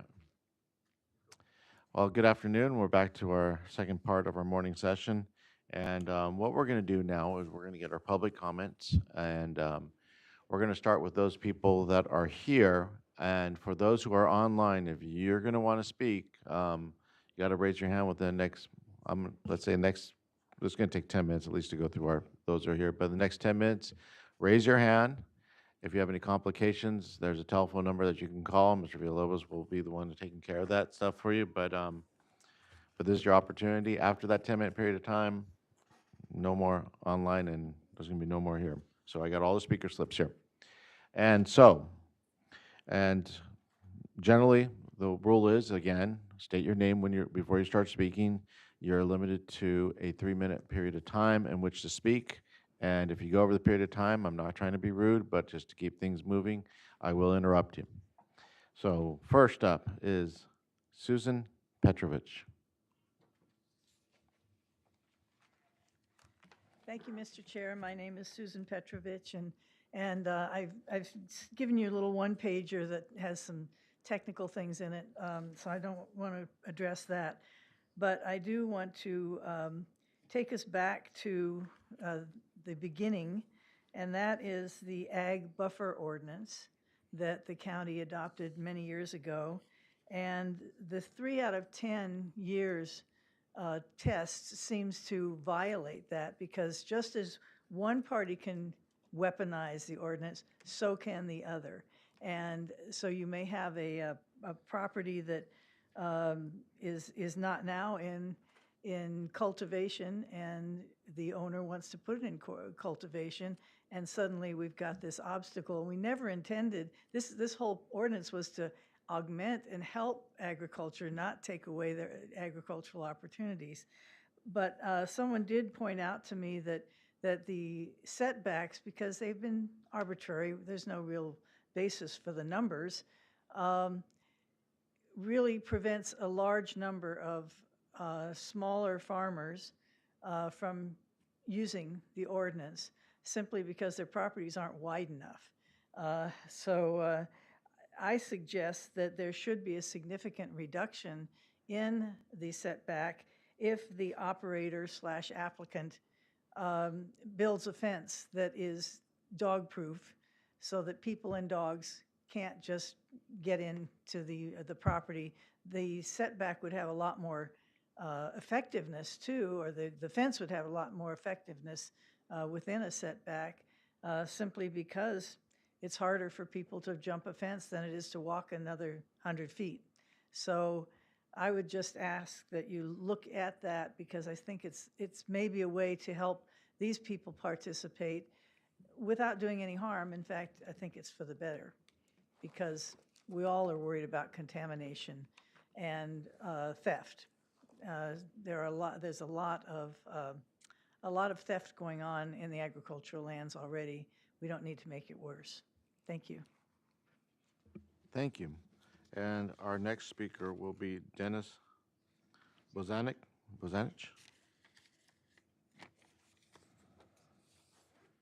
Dennis Bozanich, representing a couple of property owners in North County. So, Chair and members of the commission, it's been a lot of work. The problem is it's still not there. There's more work to be done. I think the overlays are a good solution, but I do think having a single buffer, a setback of 100 feet or maybe even 50 feet might be a much more plausible kind of scenario to include more participants in the program.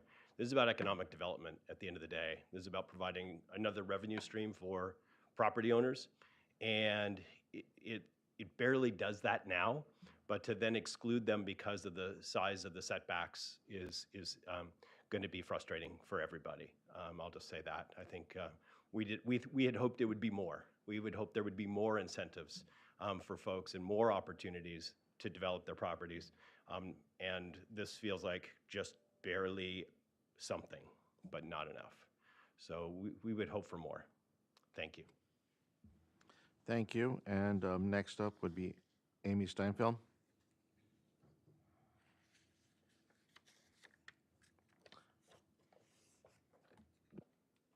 Good morning, Honorable Commissioners. I'm a local land use attorney here on behalf of the White Buffalo Land Trust. We've also been following this ordinance very closely on behalf of many of our small farmer clients in this county. We fully support the AEO. Thank you for all your extensive work, especially Mr. Park. We also are here to support the overlay. We think that's a fabulous compromise, and it really does what it needs to do. So, as you heard from our many letters, we did extensive research on what the 1,000-foot buffer would do to our small farming community. So you should have all of that in your packet. So what we did through a mapping process, we looked at every single ag zone property in the county, and we determined if there was a 1,000-foot setback. This was setback in all directions on all property lines, assuming adjacent food or row crops. We found that 92% of Ag 2 parcels would not be able to avail themselves of this ordinance. These are the farmers that need it most.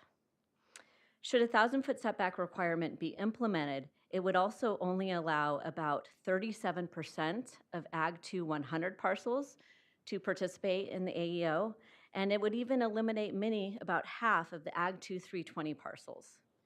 So it's clear that the 1,000-foot buffers are out of proportion with other county setbacks, as we heard. Will exclude significant percentages of ag zone parcels, will significantly exceed other county setbacks. So we did a big comprehensive analysis of what other counties are doing, and their setbacks tend to be about 25 feet, San Bernardino County, upwards of 100 feet, et cetera. We only found one county that had a larger setback. In addition, the setback will not address agricultural conflicts due to the existing prohibition on pesticide overspray. So we learned from the cannabis ordinance and some of the initial conflicts, which have since been mitigated. Pesticide overspray has been illegal since 1978. And what we learned from a lot of the discussions between neighbors, and I want to also emphasize the cannabis ordinance is working, and it has a 50-foot setback. So that's what we're here to propose today. In addition, I want to point you all, we have a May 2021 decision from our local Santa Barbara County Superior Court, and that was the Coalition for Responsible Cannabis versus the County of Santa Barbara and Busy Bees Organics. In that particular decision, Judge Anderle found definitively that pesticide overspray is not a protectable activity. So again, pesticide overspray can be managed and through good neighbor agreements, et cetera. So we're here to urge you to consider the overlay that Mr. Park has developed. It removes certain dense farming areas from the AEO, and it allows landowners within the remaining areas to proceed. So we're here to recommend either no setbacks from adjacent properties or up to a maximum of 50 feet. Thank you for all your work. We're excited to be part of this new, robust agritourism economy. Thank you.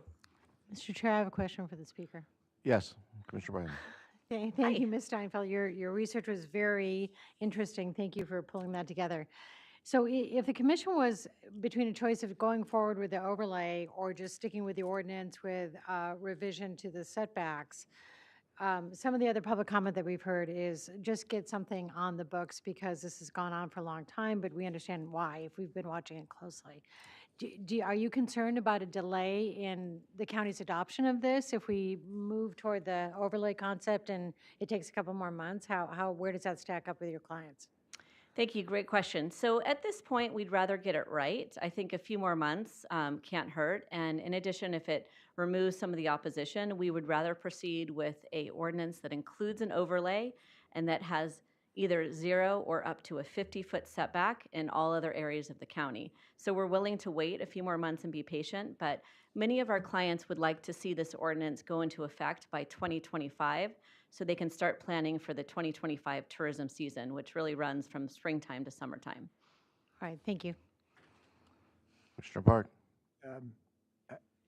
Just before the idea gets ensconced in everybody's minds of there being a several-month delay from ag overlay, I went over this for 20, 30 minutes with staff on future dates and all that.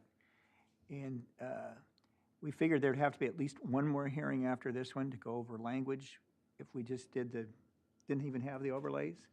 And that, as you saw today, every time we introduce more language, we have to have more exceptions and this and that, and it is that Pandora's box. So who knows how long it would take to finish this ordinance if we're not dealing with the overlays.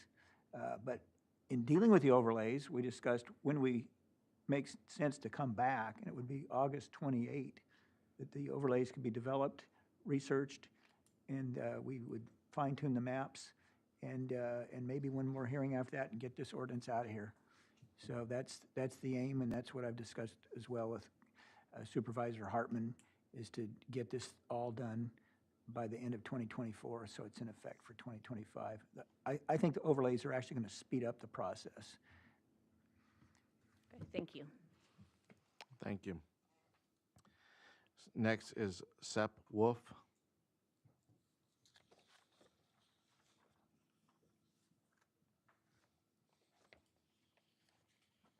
Hello, Commissioners. Sepp Wolf with representing the ownership of Buttonwood Farm and Vineyard. Thank you for all of your work. We've been able to meet and speak with some of you throughout the time. Thank you, county staff, for all of your work on this as well. I like where things are headed today. We obviously, as an Ag 2 100-plus acre property surrounded by ranchettes and neighborhoods, the 1,000-foot setback was just a no-go for us. We would be the poster child for a property that could take advantage of and reap the benefits from the Agricultural Enterprise Ordinance, but with that 1,000-foot setback, we would be rendered, really of zero benefit because of that setback. So the overlay idea that Mr. Park and Mr. Reed have suggested, we would be in support of, as well as the existing setbacks that are already set forth in the winery ordinance. Something that has not come up today that's important to us, and I know other ag owners and wineries in particular, are the accommodations. What will be allowed for us as property owners to provide as campsites or accommodations. We believe that the 30% that's being proposed as owner-provided camping or glamping units is too low. For some properties, larger agricultural properties, more campsites is better. For others, like some of the wineries that need to be compatible with their neighborhoods, need to fit in with the quality and level of service of wineries, we would like to be able to provide more owner-provided, perhaps up to 60% or 70% owner-provided units. And those would be glamping style, a little bit nicer tent structures, that sort of thing. That would still allow for 30% of our guests to bring their own trailers, horse trailers with a sleeping unit, or tents with them. That just provides a greater opportunity for agritourism, different types of folks at all levels to come and take advantage of our beautiful area. We lose so much tourism right now to Napa, to Paso Robles, to other counties, Temecula, because they have opened up their agritourism doors to the outsiders. And we know that we will reap the benefits economically, absolutely economically for the county, if we're in greater allowance of that accommodations at our properties.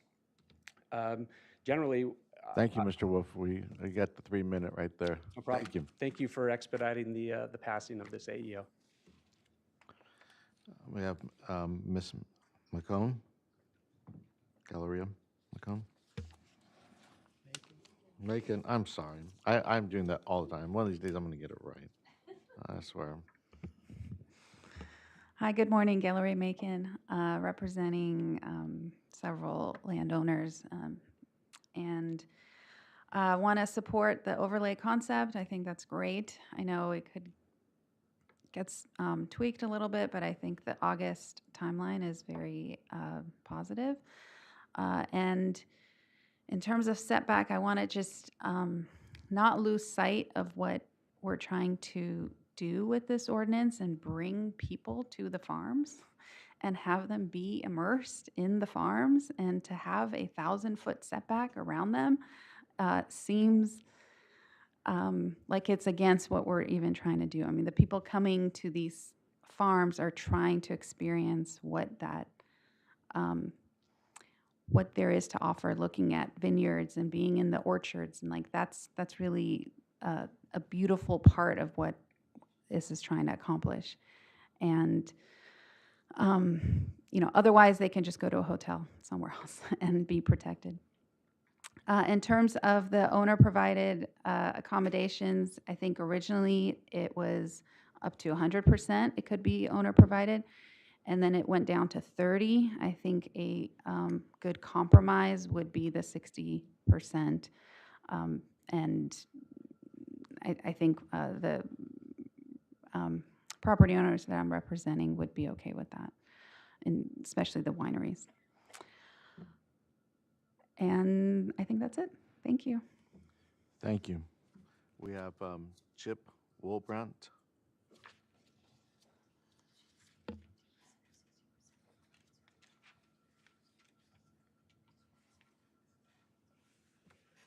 Mr. Chair, members of the commission, Chip Woolbrandt. I'm here today from the Vintners Association Advocacy Committee.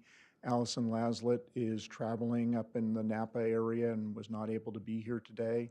She did provide a comment letter, and so in just generally, we are very supportive of John's ideas, John's very hard work on this, and the overlay concept as the way to address the challenge for row crop area.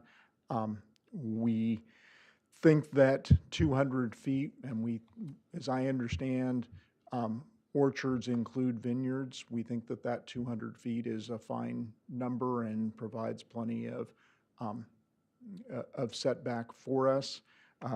We also think that the adjustment opportunity should be left in. There are definitely properties, I think Vega is the classic example of, there are parts of Vega that are next to the freeway. It doesn't make any sense to have any sort of setback. There are parts of Vega that are next to another adjacent property where being able to adjust based on topography makes sense. I actually think that there should be an opportunity for landowners to be able to cooperate, and that there should be some way to include that in the adjustment provisions.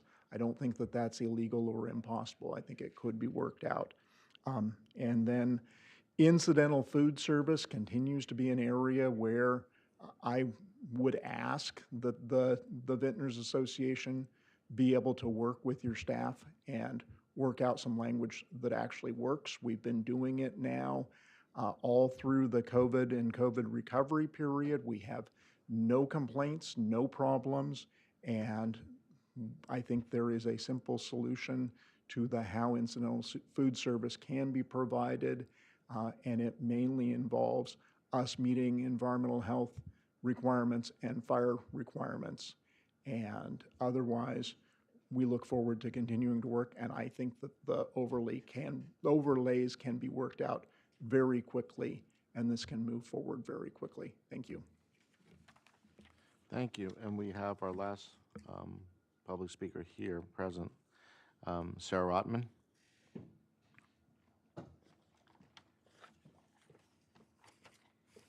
Hello, my name is Sarah Rotman, and I wanted to thank all of the members of the Planning Commission and county staff for their tireless work on this really, really important ordinance. I know it's been eagerly anticipated by myself and many of my colleagues, and I did have very different things to say today, but it seems as if you guys have addressed a great deal, many of them, and I'm grateful to see that. I wanted to express my support for John Parks, well, all of his hard work, and then also for the overlay concept.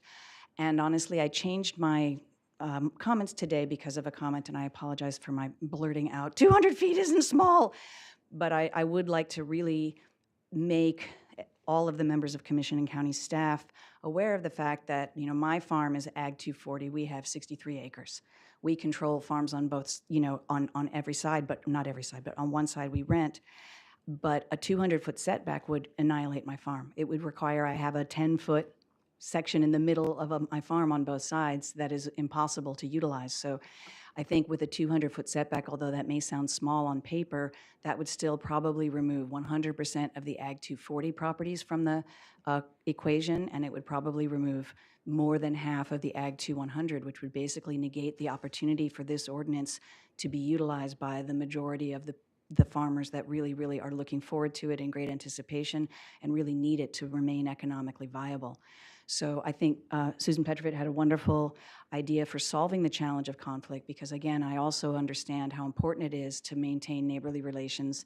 And as they say, good neighbors do build, or good fences do build good neighbors. And I think Susan's suggestion that maybe mitigating the concerns about cross-contamination or trespassing might be better suited, with some type of fencing program rather than by a lengthier setback. For that, I would like to recommend or request that the county consider a 50-foot setback universally, as well as the overlay opportunity that Mr. Park so intelligently put forth. And I think that would be something that me and my neighbors could really support. I thank you all for your time and for your effort on this important ordinance. Thank you so much. I have a question. Yes, sir. Go ahead. It feels like a long time no see. Yeah, but, no, I know. I'm thrilled to see you again, John, under happier circumstances. But I've been to your property. Yes, sir. And I think it illustrates something that we all ought to be thinking about. And it's this: how much of your property is taken up by the Santa Ynez riverbed? More than half of it. Yeah. So I have functionally 63 acres, half of which is riparian wilderness and the Santa Ynez River. So the setback on the other sides of the property and the highway would basically take me completely out, even at a 200-foot setback. I wouldn't be able to participate unless I put a campground in the middle of my only viable farm field. And I think that would be the case for most of the farms in the Santa Ynez Valley as well as in the Santa Rita Hills. Yeah, I think it's just an example that aside from the setbacks that we're designing that are kind of geometric, that many of these ag properties have some natural features. Absolutely. That exclude things, and they have to deal with, and yours is one of them. Yes, and I'd just love to stress that I think as we look at the problem that we're trying to solve, setbacks just aren't always the answer. Again, I think Susan made a great suggestion. I think protecting neighboring farms from unwanted activity is, of course, incredibly important. But how we do that maybe could be looked at differently than simply by adding another 100 feet of walking space. But thank you for your question, John. Thank you so much, everyone. Thank you. And now we go to the remote people. How many do we have speakers? We currently have 5 hands up. Okay. Our first speaker will be Paul Van Leer, to be followed by Anna Citron. Good morning, Chair Martinez, fellow commissioners. My name is Paul Van Leer. I'm the chair of the County Agriculture Advisory Committee. I want to thank you for the opportunity to speak today regarding agriculture enterprise ordinance proposed activities. As you know, we've met numerous times with your staff on the subcommittee level, working out the details and specifications. We still feel there is one issue that's outstanding that we need to address. That's the setbacks for orchards. We recommended 400 feet, but you fell on a smaller amount of 200. We feel 400 feet is the best way we can do to address any conflicts with the growers. We'll have the operationally as well as public safety issues for the adjoining property AO activity. You should have received 2 letters regarding this issue, one from the president of the Farm Bureau, Sheldon Bozio, who is a prominent generational avocado grower in the Goleta Valley, as well as Russell Doty, who also is a prominent generational avocado and lemon grower in the Goleta Valley. They both concur with our recommendation that 400 feet would be best to avoid conflicts and public safety issues going forward. So as far as what was discussed today, I want to thank Commissioner Park for his presentation regarding the use of overlays. We've had that discussion before and was told they may be problematic, but we would love to work with staff and we could maybe flush out any issues. My first thought about the overlays is if you didn't fall within that overlay, then you would have a crop setback of 100 feet and 400 feet for a residence, which is not adequate for any crop. So going forward, I'd like to, work this out as much as we can. I would offer our subcommittee to work with staff to try to hash out any of these issues. But thank you so much for a recommendation, but I would hope that you would consider the 400 feet setback for orchards. Thank you. Thank you, and I believe Commissioner Park has a question really quick for you. Yeah, and I want to thank you, Mr. Van Leer, for reminding us of the 400 feet for orchards. There's always so many balls in the air here that we kind of drop one here and there. And I appreciate you referring to specific letters from specific growers on this. If at all possible, during the next kind of continuance period, I would really love to go with you or at your direction to visit some of those growers, and they're in my district, I believe. Thanks. You bet. Yeah, no problem. There is one public speaker that did submit a request sheet that I didn't call by accident, and I'd like to call her right now. Mary Hayden.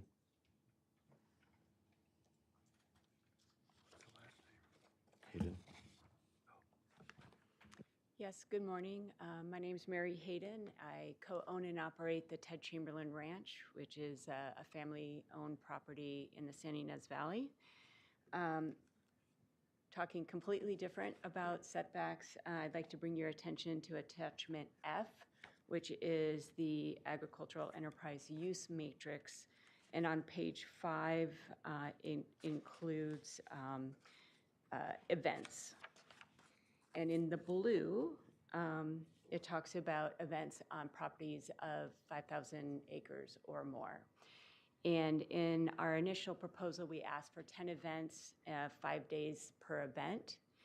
And so I'm asking that we can please increase the amount of event days to 50 days per year, and that there can be an increase of 10 event days per month. Our event months generally are March, April, May, and then November and October, November. So that would allow for perhaps 2 events per month. And then I'm hoping that it explains that like there's bike races, trail runs, and equestrian endurance races. I hope those are just examples and not just limited to those. And then I'm also asking that we please consider these as being exempt status, similar to having 200 people on 1,000 acres. So thank you very much. I also want to acknowledge and thank Commissioner Park for 5 years of making this happen. And then on a completely different note, I just want to acknowledge and thank all the law enforcement and fire personnel from Santa Barbara City all the way through the county, CAL FIRE, and federal, who did an amazing job protecting our properties up in the San Ynez Valley. So thank you. I have a question. I didn't take my notes fast enough, but you were citing, what was it on attachment F? Where was your special carve out? Page 5. Page 5, okay. And it's in the first column on the left-hand side, and it's what's been added in the blue. Okay, all right, thank you. Thank you. Okay, so our next remote public speaker. Our next speaker will be Anna Citron, to be followed by Nancy Emerson. Good morning, Chair Martinez and commissioners. Can you hear me? Yes. Great, thank you. Anna Citron, Legal and Policy Director for the Gaviota Coast Conservancy. We want to thank staff, Commissioner Park, all the commissioners really for their work on this. Really has been a yeoman's effort, and we're appreciative. I will speak to the overlay, but just quickly so I don't run out of time, I want to say that GCC does continue to support the 30% owner-provided accommodation number for campgrounds. We understand the request for a larger number. However, we are concerned that at a certain point, it does lose its character as a campground. And there are new structures allowed with farm stays, and we're concerned with the overall level of structural development, as well as ensuring that a diversity of campground types are allowed at a diversity of price points. And if there is a large number of owner-provided accommodations allowed at these lower permit tiers, that that skews things towards the higher end. And so we would support, if wineries want to have a greater percentage, perhaps they could, there's another higher tier permit for that, although I don't want to complicate things right now. And that gets to my main point, which is that, this ordinance has been in the works for a long time, and I do appreciate the question that Commissioner Bridley asked to Ms. Steinfeld, and I appreciate her response as well. Is it more important to get this right or to get this done soon? And I think the setback issue really illustrates that conundrum. We appreciate all of the work that went into developing the overlay concept, and we appreciate the optimism around the time frame. But I certainly could envision many more interested folks coming out and expressing new concerns once they find out they will be excluded or not included within the overlay. There was some really excellent research that went in. I know Amy Steinfeld mentioned this, and Commissioner Park also did a lot of this research into showing exactly how the 1,000-foot setback will impact properties and farmers, ranchers that are wanting to make use of these ag enterprise uses. What I haven't seen, and maybe I've just missed it, is sort of the flip side of that. Where are the properties that are within these overlays that should they develop ag enterprise uses, they would jeopardize the safety of the row crop operations. Thank you. I have to cut you off right there. I just saw the red. Okay. Thank you very much. Our next speaker. Our next speaker will be Nancy Emerson, to be followed by Catherine Rohrer. Good morning, commissioners. Nancy Emerson, commenting about WeWatch requests and basic terms. It has been a long journey for all participants, from WeWatch organized discussions of ag tourism to the final stages of the agricultural enterprise ordinance, and we agree that it needs to be done right. Our goal throughout this process has been to enable agriculturalists to achieve more economic stability through additional uses subordinate to agriculture.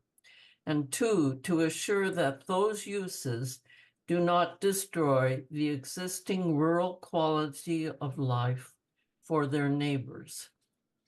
I'm here today to ask that neighbors be protected by assuring that the setback for campgrounds from neighbors' residences is sufficient, using topography mature landscape or solid fencing barriers to make the rural quality of life bearable for the neighbors. Second, ending times for educational activities and events and quiet times for campgrounds need to be 9 p.m. This includes ending amplified sound,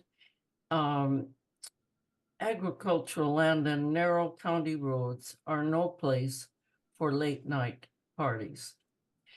I've thought more about terms since writing you. The underlying principle of the ordinance is agricultural enterprise uses will be subordinate to the primary agricultural uses. Dictionary definitions of the two terms, subordinate as less important, belonging to a lower order or rank, secondary, and primary as most important or essential, are clear. They need to have legally defensible definitions either in the AEO glossary or elsewhere in land use glossaries. I question whether incidental, supportive, and supplemental are needed, as their meanings differ from subordinate and might provide undesirable wiggle room, so I suggest eliminating them. The challenge is how to apply the two basic terms when evaluating proposed projects, which includes considering the impact of multiple and large uses on neighbors and neighborhoods, particularly proposed projects from present and future landowners. I'm sorry, I'm gonna have to whose cut you off right there. control is hospitality, exceeding the 3 not minutes. agriculture. Thank you. Thank you. Our next speaker will be Catherine Rohrer, to be followed by Larry Farini. Hello, Commissioners. My name is Catherine Rohr. My family and I farm a 12.5 acre Ag 1 parcel that's located inside the inner rural area of the Santa Ynez Valley. My neighbors and I fully support application of the Ag Enterprise Ordinance to Ag 2 land within rural areas, like, for example, the Chamberlain Ranch, with protections in place to preserve the urban ag boundary in areas that already enjoy a booming tourism industry and face a press for development.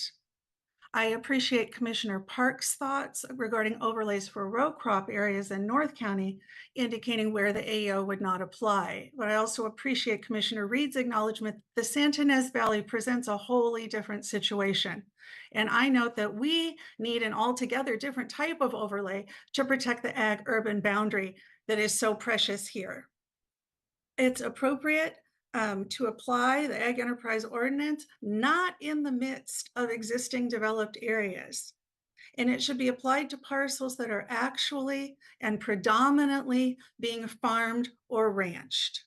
So as I asked in my letter, I would say first, the face of the Ag Enterprise Ordinance needs to state on its face that it applies to Ag 2 parcels within rural ag areas. That's consistent with the provisions of the existing land use code.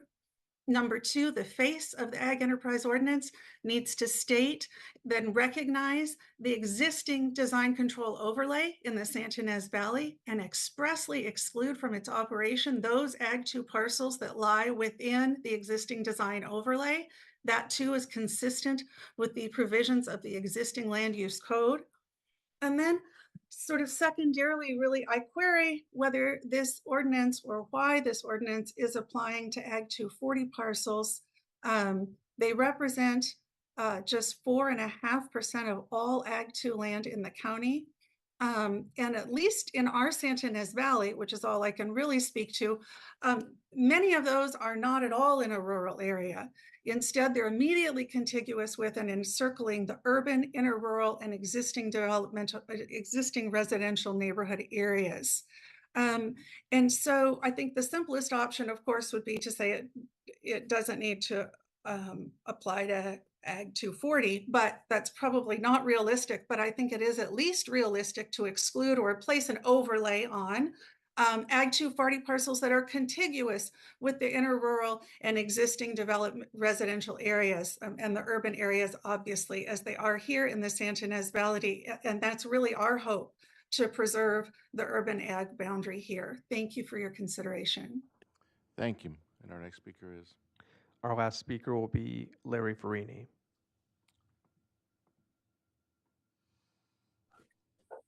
Good morning, commissioners and staff. It's great to see all of you today. From the public side of the room today, I see commissioners and staff who are making great efforts to create a viable ordinance for the good of many.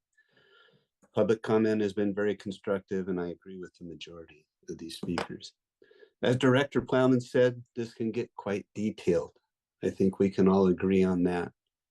At first blush, a 1,000-foot buffer seems unworkable for the beneficiaries of the ordinance and an unreasonable request from growers.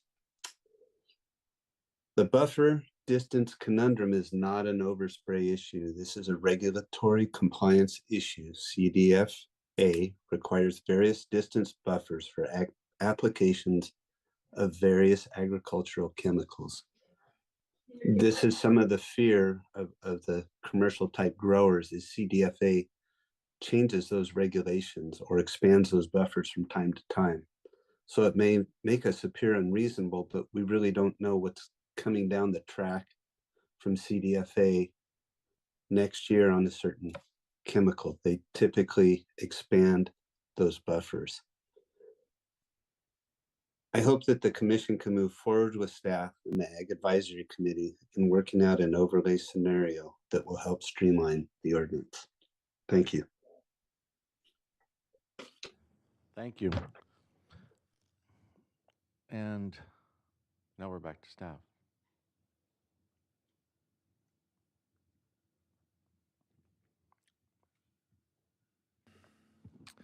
Mr. Chair, Commissioners, so there's a handful of things that we want to walk through or work through. We can, one of the slides Ms. Harris presented identified a handful of questions remaining or carryover from our last hearing that we wanted PC consensus or direction on. And then I think it warrants a little further discussion about the setback issue and overlay issue. And then lastly, I think ultimately where we want to end today in order to keep our eyes on the prize is get concurrence or consensus on as much of the ordinance today as possible so that what we come back to you with at the next hearing is limited in scope and we're not having to spend a lot of time going through the entirety of the ordinance. So that's where we'd like to end up today, and I know that might take some time to get through that, but that's why we had a special hearing today, so we have the time. So how would you like to proceed? Do you want to discuss the overlay issue a little further, or would you like to put a pin in that for now and talk about some of these other outstanding questions? Let's hear from the commissioners. Commissioner Park. I think it'd be useful if you could put slide 3 from the staff presentation back up, because that's the one that listed the things that you felt needed more work on. I think it was 3. I don't know. Yeah. And I wanted to add one to it to just fit in at the right time for discussion. You know, I brought up Supervisor Hartman's concerns about the campgrounds on the smallest Ag 2 parcels, and I'd like to just have that be an item we add to this for discussion. I'm kind of fatigued on overlays and setbacks for now and would like to have lunch and a drink or something before we hit them again. So I'd love it if you talked about something else and you've got other things to talk about, but that's just me. Other commissioners? Well, we got this. Commissioner Bailey? No? Yeah, I guess sorry, are we starting with this slide, or are we just going with, what are we doing? Are we in deliberations, or staff is asking for a clarification on what we can cover today? Let's start with this slide. Work through a few of these, and for specifics or details, we can refer to attachment F that lays out some of this in more detail. But the first one is fairly straightforward in terms of the scope, and that's regarding the percentage of landowner-provided accommodations at campgrounds. As Ms. Harris indicated, where we landed last meeting was 30%, but there is some discussion whether that should go higher. You've heard from some members of the public requesting that it go higher, particularly from members of the vintners or winery community. So for your consideration or deliberation, we're open for suggestions or recommendations. Okay. Commissioner Cooney. Thank you, Mr. Chair. Mr. Tuttle, what is the 30% of? The land? No, so it would be the number of sites. So if you had a 15-acre campsite, or sorry, 15-site campground, 30% of those campsites have owner-provided accommodations. So if you had a 30-site campground, again, 30% of those could be owner-occupied or owner-provided accommodations. So it's just it's carving out, or if you recall from prior meetings, wanting to reserve or retain some percentage of the campsites available for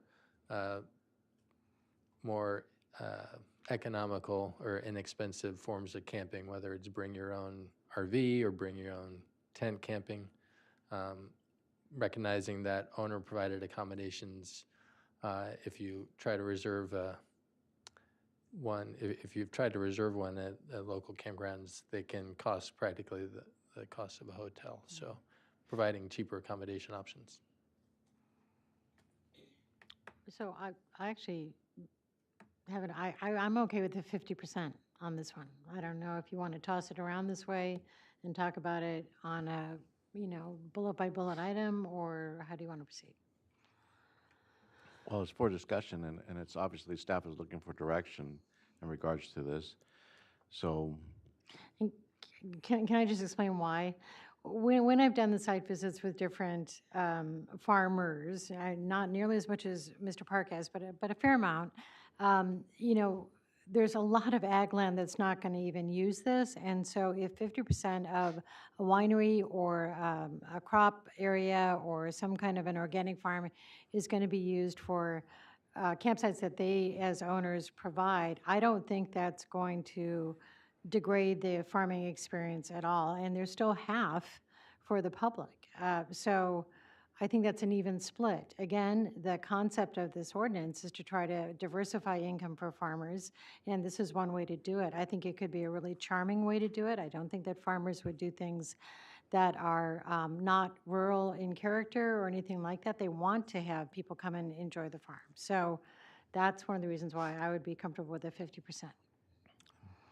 Commissioner Reed, you've had your light on. Yeah, well, I would think, our county is a very diverse place. I think the camping experience, someone that's going to go camp on like a working ranch out among the oak trees and the wild oats and that kind of environment, they're going to want a more rustic experience. I think the 30% is probably more than adequate from that, but we've had comments from people in the wine industry that are obviously looking, and I believe they know their client base and appreciate the fact that the guests who visit those properties would like a little higher level of experience. And I think their request for 50% is quite reasonable, and I would definitely support increasing the landowner provided accommodation level to 50% in pursuit of that. Commissioner Park.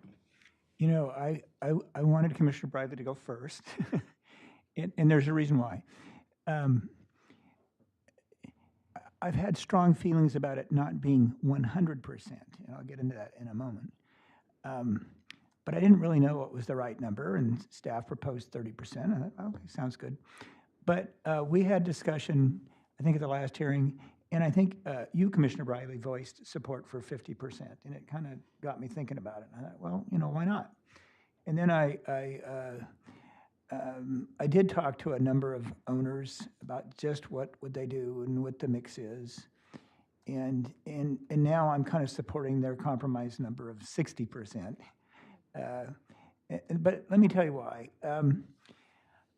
I don't like the idea of 100% because I felt we would have ultra premium glamping stuff. And when I look at the residents of this county, and you have to travel the whole county to get a picture of who people are, not just where you are in Santa Barbara or Montecito. You got to find the whole county. And I want room for every family in this county to be able to go to one of these campgrounds. They shouldn't have to go to a remote Forest Service campground over dirt roads that are washed out in order to camp cheaply. Okay, they should be able to go to some of these things. And so the family, I remember myself, we'd drive around our old Toyota and a dog and had no money, and we'd go camping, and I would have liked to have camped at a farm or something and share that with my kids. So I want room for families who will bring their tents or whatever. How much room, though? I mean, we're talking about a few people dispersed over all of these potential campgrounds. I'm also told by people that are whether legally or illegally accepting campers right now, they really like to see the RVs because then there has to be room for the RVs, because a lot of people like to travel with RVs. They like to go somewhere and then do activities there. They spend a lot of money in the neighborhood, and it's a cool thing. So if we had 100%, glamping, yurts and whatever, then we would exclude the RVs and we'd exclude the families that can't afford anything other than tent camping out of the trunk of their car. So I want to provide for those people, but how much? And if we took a hypothetical 150-acre parcel under the guidelines we have now, I think that would be 25, 20? 20. Okay. Well, let's take 20 then. And if you had 60%, then 12 could be this owner-provided, which would be things like yurts or an Airstream trailer, that kind of stuff. And I think you're right. That could be tasteful and interesting, and people wouldn't have to shuttle those all over the place. Because we do know that some people, when they go camping, I've had that happen in my endurance rides, they will actually contact an RV rental agency and have one delivered. So now that wouldn't have to happen. But with that hypothetical example of 20, and if we were at 60% for the owner provided, and not everyone will do that, then the other 40% would be 8 units, and I think that's plenty for those who would do, lower income tent camping like I always did, and for the RV. So that feels about right for me. Also, we're having provision for low impact camping here as well. That would fit in well with Ms. Hayden's property on parts of that. And that'll be a place for people that want to camp on their own tents or use RVs to go out into a ranch. And then the ranch wouldn't have to set up a lot of equipment for them and so forth. So that just my feeling now, whatever it is 60%. But I go 50 if that's what everybody wants, but I think I go 60. Commissioner Cooney, you have your light on? Yes, I do, and I didn't realize it, but thank you for calling to my attention. I don't have any good reason for objecting to either 50 or 60%, and but I did remember at the same time the WeWatch suggestion of a 9 p.m. curfew. I think there is such a thing as overcrowding in campgrounds and excessive noise, which does impact the rural areas of the county. So maybe as a separate matter, I would like to propose that we do have some time as a curfew. It doesn't have to be 9 unless Commissioner Park tells us that that's late. But I think it's a good idea. Every time we add an advantage within the ordinance, I think we need to take into account the possible effect on the rest of the area residents. Commissioner Park? I'm glad that Commissioner Cooney brought that up, and I'm glad that WeWatch brought it up, because they pay a lot of attention to these things and have for a long time. I can compare the farm stay experience a little bit to a homestay experience. We have some illegal, unapproved homestays in my neighborhood. At least they're trying to get permits. I think at least one of them is. And one of them, right near us, has had 3 or 4 parties on our side of their property just since the 4th of July. And I know Commissioner Cooney is teasing me about how early I go to bed, but nevertheless, 9 o'clock, 10 o'clock doesn't feel quite right when you're trying to enjoy your residential neighborhood. And so homestays are probably more critical for that than farm stays because they're more remote. But still, so many of these smaller ag parcels are home sites for people, and noise does carry. So I agree with you. Those are development type standards we got to nail down as best we can. And including, I thought that Ms. Emerson made a good point, and so did Ms. Petrovich about, I think it was fences and things for limiting dog trespassing and wandering. and also just even the noise buffer that fences and landscaping provide, and then the visual buffers. Mr. Chair, Commissioners, if I could just interject. So currently, in the proposed ordinance, there are quiet hours for campgrounds between 10 p.m. and 7 a.m. It is the current proposal, but certainly, again, up to your discretion. Commissioner Cooney? I would propose that we change that to 9 p.m. If they want a farm experience for the stay, I think it's good to go with the majority of surrounding residents, so it's a little earlier. And Commissioner Reed? Okay, would it be possible to have it 10 p.m. during daylight savings time? I mean, at 9 o'clock, it's barely even dark, and 9 p.m. during standard time, or is that too complicated?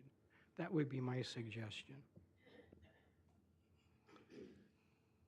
I think that was directed to you, Mr. Oh, Cooney. yeah, I'm fine with that. Yeah. Me too. Mr. Riley? I concur. So if I'm understanding correctly, the concurrence is a 60% with a 9 o'clock time variance as to daylight savings, which could go up to 10. Can I just ask a point of clarification? When you say curfew, does that mean you're locked up in your tent and you're locked up in your RV and I've done a lot of camping. Yes. And you can sit outside and be quiet and watch the stars. I think it would be important to kind of get an understanding of what you're trying to achieve. Commissioner Reed? I would understand that as being quiet, no loud music, no listening to the ball game. But if you want to have some quiet appreciation of a dark night sky and a rural environment, I think that that would be fine. I don't think you need to be sequestered inside some structure. Yeah, Thank you, Mr. Commissioners, Cooney. I would say at most campgrounds, it means no generators, no music. No.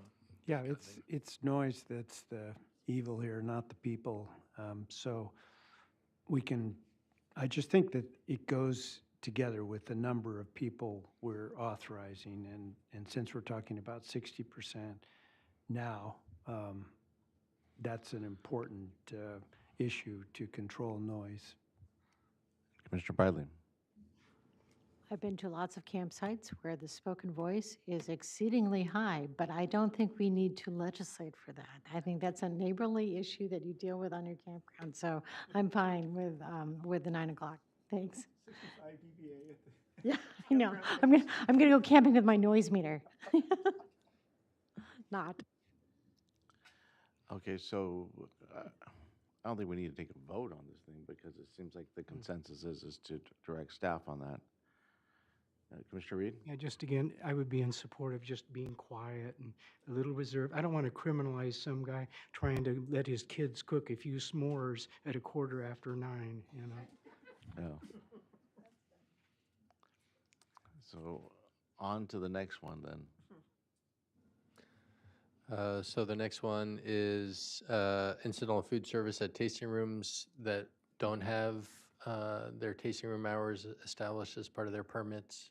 If you recall, at the last hearing, staff had recommended 6:30 as a cutoff time based on data of permit or tasting room hours. Most operate up to 5 or 6 p.m., a handful to 6:30.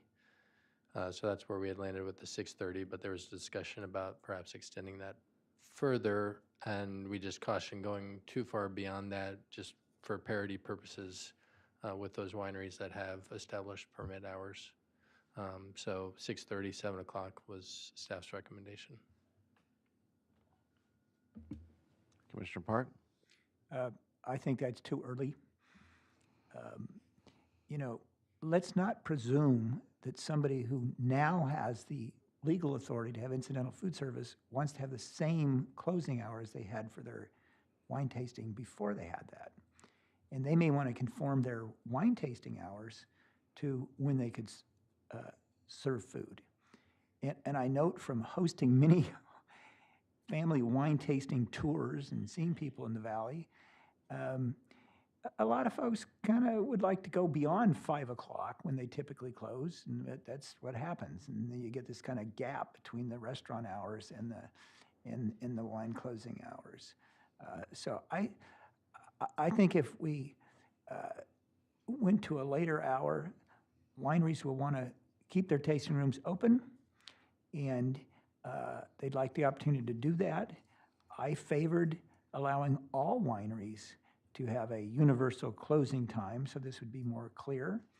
And it actually, the wine industry spokesman herself seems to have shot that down last time we had. But whatever, I would point out that what we're probably going to get is every winery that has any interest in doing food service will go in and seek modification of their winery permit. Is that what it's called, a winery permit or development plan permit? What should I call it? I would just say winery permit. Winery permit, and they'll get them they'll want them modified. So the parity thing doesn't make sense to make it parity with something that people had before there was incidental food service. I think it makes more sense to pick a decent time. I proposed 9 o'clock last time, partly because staff had such a low hour. But now I'd say 8 p.m. because one thing is that anybody who's operating wine tasting or food service these days, because it's hard to get staff, they want to have one shift. And so, but they're not going to bring on a shift at 12 and send them home at 5. They'll bring them on at noon and send them home at 8. And that's where I'd go for, is 8 o'clock. Commissioner Briley. I like that because I think most of the wineries end their tasting hours at 5, right? I've had a fair amount of experience doing that myself, and I think that 5 o'clock is the time when the wineries close often. So, you know, to actually allow you to go someplace or stay at a winery for some kind of a dinner service would be plenty of time to finish that by 8. I think 8 is completely reasonable, and pretty much everything else in the valley closes it down by 8 anyway. So I like that idea. And in terms of the parity with the existing winery permit holders, well, in my dream, it would be that it just replaces the condition, that it doesn't make someone have to come in to add that 90 minutes. Lisa's giving me the look. Because it would be a shame to actually make someone who doesn't really want to do anything else other than comply with the new elasticity of the ordinance to file an application to change a permit when it's already a law that is now going to bless the new applicant. So is there any way we can think of to avoid that? Commissioner Bradley, through the chair, the caution I would provide is that a lot of the winery permits were approved through a rigorous public hearing process, many of which appealed all the way up to the Board of Supervisors, and and conditions of approval and limits on tasting room hours and all of that, in some instances, were carefully crafted to address issues that were identified. So to universally override that, I fear could result in some unintended consequences. Okay. Okay. I mean, I'm sitting here thinking about our housing element where people moved into subdivisions that then just got blown out of the water. So I guess I'll leave it there. But if there's any way you can figure out a simpler way to do it, that would be great. May I address that briefly? Go ahead, please. Yeah. I completely agree with your position, okay? But I've talked about it a lot with staff. And, you know, one unintended consequence of making that change, you know, to a universal time by legislation, which would save staff a lot of hearings and all this and that, and save a lot of money for the winery owners to do it. But it would also be like a giant red flag to the Board of Supervisors when this goes up there. And it would, because they've really spent so much time sweating over winery things, and most of that time was wasted with that last ordinance that didn't get passed. And it's just a concern that if we really want to stick some little thing in this ordinance that's going to attract a lot of undue attention when it goes up to the board, this would be a good way of doing it. Sorry for being so blunt, but I think Director Plowman's shaking her head, nodding her head, yes. Commissioner Reed, you have the light on. I don't know if you're. It was on. I just had some thoughts around Commissioner Park's suggestion of, letting them stay open till 8 o'clock. And that's just based on the fact that during summer, that's the nicest part of the day, the nicest part of the evening. People used to leave tasting rooms at 5 o'clock because they didn't have any food there. So they'd go weaving down the road looking for a place where they could have dinner. Now if incidental food is allowed, they can eat something and enjoy the evening a little more. And then when they leave the winery, maybe they won't be weaving down the road. So I just, could be in support of offering them the flexibility of staying open to 8 with their incidental food services. Not wanting, though, to glom up the works and open Pandora's box. Mr. Bartley, your light is still on. So I don't know if we're giving good direction to the staff in relation to it, but kind of seems we have an increase in the time. But from my point of view, I'll just say, I'm not in support of increasing the time. I just think that it should mirror the time you close for wine is the time you close for food. If that's what your permit permits, that's it. But I think you were talking about that some permits don't have that limitation in time, and I would think that we should probably mirror in regards to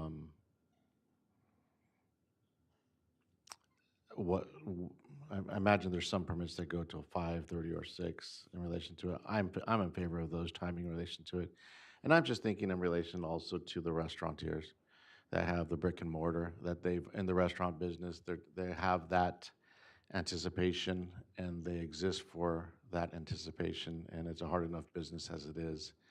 And it's almost like those catering trucks that come around, they park right in front of your restaurant kind of thing. That's just the way I'm thinking. Those are my thoughts. So I don't know if that gives you the direction that you were looking for.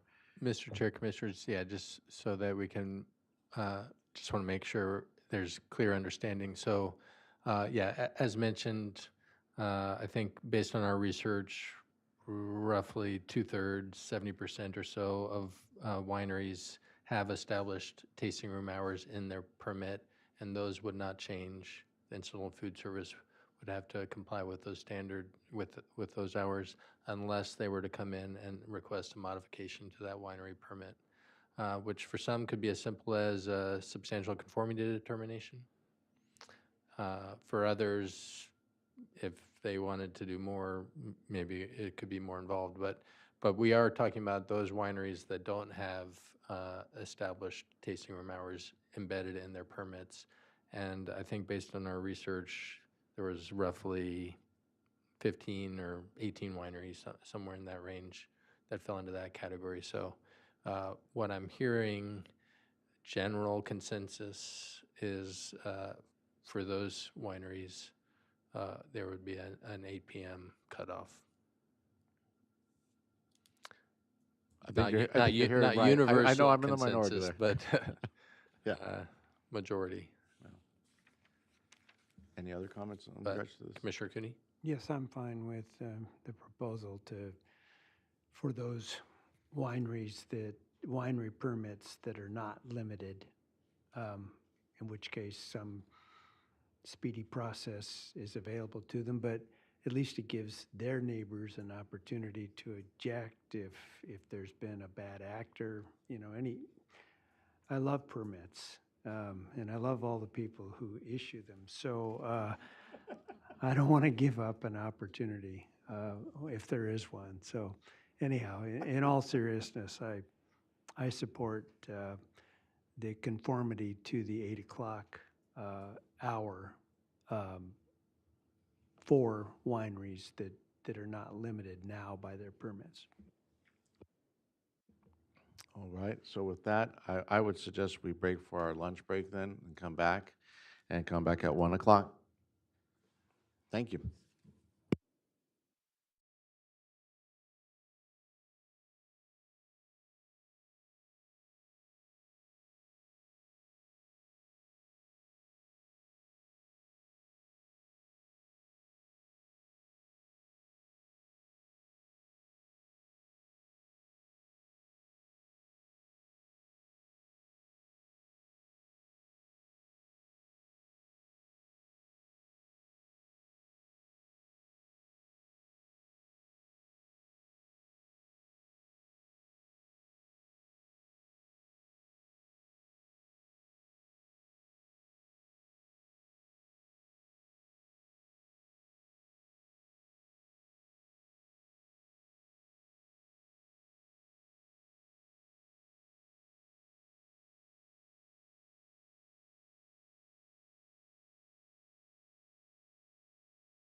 Boom. Good afternoon, and we're back in our afternoon session for the Planning Commission. And why don't we just start from where we left off, which was, we had that slide up, and we're going off of it.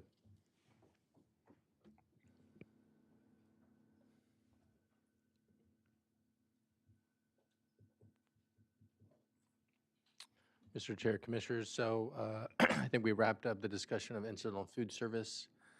I think let's skip the setback for farm stays at this point. We can revisit that when we tackle setbacks and resolve setbacks in general.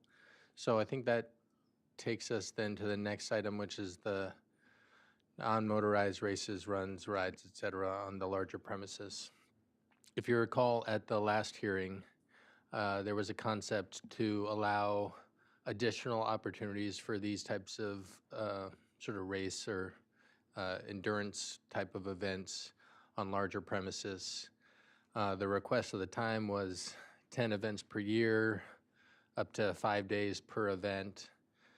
And there was some discussion and direction at the end of the meeting about perhaps reducing the number of event days per event. And the concept was thrown out of perhaps doubling the number of events and allowing that as event days. So that's how we've structured it, which is shown here in blue. So on premises of 5,000 acres or greater, allow 500 attendees, not to exceed 10 events per year, a total of 20 event days per year. And then we just came up with 6 event days per month, just to try to somewhat be consistent relatively to how other special events were being addressed on a per year and per month basis. Thinking that 6 event days per month could generally accommodate certainly at least 1, if not 2, of those types of events. So that is our proposal before you, and happy to talk through any questions or have you provide comments or recommendations. Mr. Reed. Well, looking at that, we had comment from Mary Hagan, one of the large landowners who will definitely appear to be, participating in this. You heard her recommendations during her public comment. Did you hear those? Yes. Does this comply with them, or could we revise this to comply with her recommendations? The difference is in the number of event days per event. She had requested 5 event days per event with 10 events per year. That's 50 event days per year. That's, roughly 20% of the year devoted to these activities. Staff, I think, had some general concern of that level of use at the exempt category. And so there was discussion at the last meeting about trying to bring that down a little bit, which is where we came up with the 20 event days per year. Well, if they have the 50, it doesn't necessarily mean they're going to use all 50, does it? Doesn't necessarily mean they would, but they could. They could, but on some 8,000 acres, how great of an influence do you think that's going to have on the neighbors? I mean, Michael Jackson isn't home anymore. Sorry, okay. I guess that's up to your commission to decide. Okay. I will invite comments from other commissioners then. So I thought I heard the word exempt in this, so that there would be no application, they would just be able to hold it as long as they stayed within these parameters? That's correct, and that's consistent with where your commission landed on the other small-scale events for smaller premises, that they could hold these events at the exempt level. The only trigger for a permit, a zoning clearance, would be A, if they were proposing any structures to support these events, and B, if you recall at the last meeting, there was some discussion about if there were going to be a higher level of use that maybe those should require some minimal permit, and so we used amplified sound as an additional trigger for when that would distinguish between an exempt use versus zoning clearance. And to be specific, when we refer to amplified sound, it's amplified music, so spoken word, someone just speaking on a mic or in a megaphone announcing the start of a race or, what have you. That would not be a trigger. Okay, but if you combine those two, so the reality is that we have 32 event days per year when you combine exempt and non-exempt. Is that true? Correct, for those larger premises.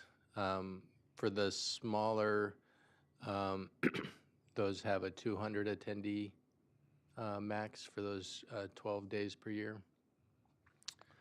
So there is a slight differentiation, but if you were to layer those two together on the larger premises, you could have 12 smaller special events and then the 10 larger special events. And is it true then, just as for days per month, you can actually have 6 exempt days per month in an event, let's just say, plus the 4 days of the non-exempt? So that'd be 10 possible days within 1 month. I'm just throwing it out there. Is that a possibility? As currently drafted, yes, you could have 4 events, event days at that first tier or first category exempt, and then the 6 event days per month for those larger premises exempt. Okay. Totally confused. I'm sorry, I'm looking down the exempt, I'm sorry. Yeah, no. I'm looking down the exempt column, and where are we coming up with the 4 days? Is that above So the first, so where we started, just kind of bring us back to where we started, was small scale special events. And those first 4 bullets, first 5 bullets in Oh, I black see. there. Okay. Smaller than 40 acres, 50 attendees, smaller than 320 acres, up to 100 attendees. And if you're greater than 1,000 acres, you could have 200 attendees, and you could have 12 of those event days per year and up to 4 days per month. So that's where we started, and that would apply across the board. Then there was discussion and a request made for some of these larger premises, and 5,000 acres was used as the threshold, that there would be an allowance for a greater attendee size limit, up to 500 attendees, to support these types of endurance races we've heard about, whether it's Spartan or endurance marathons, bike races, et cetera, horse rides. And so that's in addition to what was already contemplated. Oh, I see. Okay. So that's where you get into the blue, is additional allowance for those larger premises to hold those types of events on top of the other allowance. And all that, as you see, is in the exempt category per your direction. Okay, so the only thing that's not clear to me is actually what our speaker today asked for, because I tried to, she referred to this table, but I didn't catch exactly what she was requesting, which was. Yes, Commissioner Bradley through the chair. So the difference between what you see on the screen and what was asked for by Mary Hayden is she asked for 50 event days. So each event could be up to 5 days long. And I think it was 10 days, event days per month, so having the ability to hold 2 5-day events. So that's the difference between what she had requested and what we developed in response to what we heard from the commission at the last hearing. There was some discussion that the 50 event days was a bit much, too big of an ask, and so try to whittle that down a bit. I have a quick question for clarification then. So when it says not to exceed under the exempt, not to exceed 10 events per year, 20 events per year, days per year, and 6 event days per month, does that apply to all of those instances where the 40 acres, 320, and more than 1,000?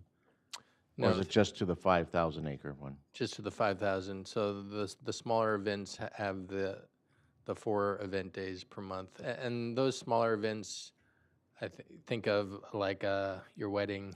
Got it. I didn't see basically, that would- part. would be your I see it classic now. example. Okay, got it. Commissioner Cooney? I haven't thought this through completely, but I think what staff is proposing is a significant intrusion on the neighborhood. I'm not sure where her ranch is. Sure, you can get on the ranch, and once you get on it, there's plenty of room, but still have to drive there, and you know, I think it's a mistake to go too far and have these events occurring often enough that we start getting complaints, and the sheriff gets complaints and everything else. So I would lean toward our reaction when we first saw this, try and cut it down, and this appears to be a legitimate number left between exempt, not exempt, even on the 5,000 acre parcel. Commissioner Reed? I got one more item here. This is an easy one. If you look at the second blue bullet on premises, 5,000 acres additional allowance for non-motorized bike races. I think you mean trail runs, not tail runs. Okay. Okay.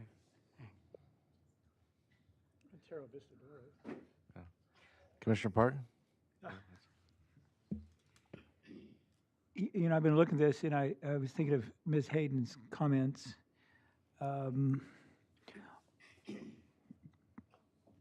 think this general idea is very good because these aren't infrastructure-heavy, concentrated campground-type events. These are using the whole ranch, and they're wandering the roads and trails and enjoying the agricultural scenery. It's a good thing. But on the more specifics, I do agree with her that this should be sort of a such as when referring to the non-motorized bike races, trail runs, equestrian endurance rides. There are all sorts of other events that are like those things, and there will be ones that get invented in the future. So for example, with endurance rides, you also have competitive trail rides, which are sort of similar but not the same thing. You have trail trials, which are more like obstacle courses for horses and things.